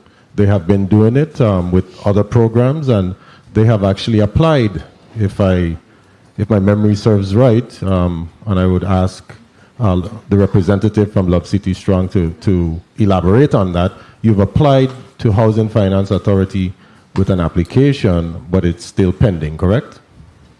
We had spoken with VIHFA last summer about the potential to partner and support Envision on St. John specifically. To the best of my understanding, the last piece of the application that they required was procurement policy, which was submitted in March. In March of this year, 2023. Okay, yes. So my next follow-up question is for the executive director. Is that application still active? And how soon can Love City Strong get a response? Sure, I'm going to let my Ms. Lavenier speak to that, Director of Policy. Don't believe that's quite where we are, but go ahead, Ms. Alana. Yes, so we did receive the procurement policy, and in March of 2023, we did reach back out to Love City Strong to advise that we needed an application to be submitted. So we're really just waiting on the application at this point. Would you like Well, to... that's great to know. I'll be sure to. Okay, and I'm hoping that, everyone can get to the table and to include organizations similar, Mr. Chair, if I can wrap up, similar to Love City Strong that, as I mentioned previously, show an interest and a proven track record in assisting you in this great endeavor, this uphill battle that we're starting to see here with this Envision program. So thank you for the time, Mr. Chair. Thank you, Senator Booker. Senator Joseph, you recognize for your 2 minutes. Yes, and thank you so much, Mr. Chairman. On page 3 of your testimony, Interim Director Clendenin, you indicated that there was an increase. The budget was increased, received a budget increase of $195,046,728. How much was it originally? I believe it was 160 million. 160 million? Okay. Okay. And for the homeowner program, for the $50,384,097, how much did you receive an increase there too, or Right, not? I think originally was 25 million. Okay. 25. Rental, sorry, for the rental was 25 million. For the homeowner program, it was about 135. Okay, so not the 160, 135. Okay. Okay, I really want to commend. I don't want to come off as if I don't appreciate the efforts. I do. However, similar to some of my colleagues' comments, there is this discussion. You're hearing it from your vendors, and we're hearing it from your participants. Clearly, they don't see the outcomes of all of the efforts because their homes aren't fixed. Today at the homegoing Christian burial of Winthrop Elsko, a homeowner came to me and approached me just today about the Envision program. She did two things. She said she needs her home, and this is an elder. She needs her home fixed. She's number 81 on the list. She's a senior, and she wants to know what, Mr. Chairman, what is the status? So we need to look and do a little bit better, she said, because there was a cutoff. But Mr. Chairman, I don't want to abuse the time. I just wanted to say, finally, I too join in with my colleagues in expressing my condolences on the passing of Director Darrell George. I saw him just last week, Thursday, and we're not even promised today. Today you're here, today you're gone. But we all just want to say give thanks to his family and lift them up in prayer, and so that they can be comforted during this time of their grief. Thank you, Mr. Chairman, for the time. Thank you, Senator Joseph. Senator Alma Francis Heidegger. Good afternoon once again to my colleagues. Good afternoon to the people of the territory. My final wrap-up questions for this 2 minutes is, and this is to Ms. Clendenin. Do you honestly believe, and just sharing with us here today, do you honestly believe that we will be able to spend all the funds in order to get these hundreds of homes repaired within the specific time frame that we're allotted? Yes. Okay, I need that to be on the record. Because as much as I share your enthusiasm, it's kind of unfortunate that the person over the executive branch does not have the same mindset. So I hope you put the right person in place, because you seem to have a whole lot more enthusiasm than he does. But I am going to pray, because this is on behalf of the people I care about. And I'm sure everyone at this table that's doing their job, they care about it as well. Or at least I hope they do. Because I get a little bit stressed. And some of this comes from myself because I participated in the Envision program and I tried to. And after just no phone calls, no responses, after getting calls to say, hey, we're coming to start your home, and then call back an hour later, we made a mistake, wrong address. Then it went to, oh, we need you to come and sign off this contract. The contractor said you're completed. Ma'am, you've never started. And by the time that happened a third time, I just gave up. I was done. I just scraped together my little monies and fixed my spot myself. So I just, as one of those individuals that went through that, I could understand the frustration of our people and how they feel. One of the questions I want to ask, I know there was a situation where people, let me just finish this last question. Thank you so much, Mr. Chair. I know there was a situation where individuals would turn over the insurance money to participate in the program. And I know you guys have adopted the rules to return the monies since it's taking too long. Has many of the individuals been aware of that? Have you publicly shared with them that they could come, take back their money and hold on to it until they're ready with the program? Have you put that out to the public, and has many of them participated in coming back for their funds? Yes, Senator, we have, and to our surprise, not many come back at all or have come back for the funds. But again, we do want to put it out there. If you give money in escrow, the policy does allow for you to come and get it. Because I wanted to know, they could be putting that money in an interest-bearing account and they certainly make some extra money on it while they might have to wait another year or two, and that could also give them more capital to help with their project. So I wanted to put that out there as well. Thank you. Yeah. All righty. Thank you so much, Mr. Chair, for the additional time. Thank you, Senator Francis Heidegger. And let me wrap up by basically stating that I believe today was a very productive day in respect to housing opportunities, home ownership opportunities, and what can be done to help us move forward. One of the takeaways are that definitely we need to basically have a get-together in terms of whether it be a summit or a backdoor conversation with all stakeholders moving forward expeditiously. We need to do that. Also, we had a very good conversation with EDA, the VI Slice program, and there, of course, we spoke to tweaking it somewhat, whereas, we can utilize all $20 million that was allotted for that program. We also spoke to, well, not that spoke to because none of the banks were here, but they all sent in correspondence, and based on those correspondences, it is clear, it is crystal clear that our banks need to look out for our people, period. They don't. And I'm putting it on record, they don't. Such an important topic and no one can make it. No one.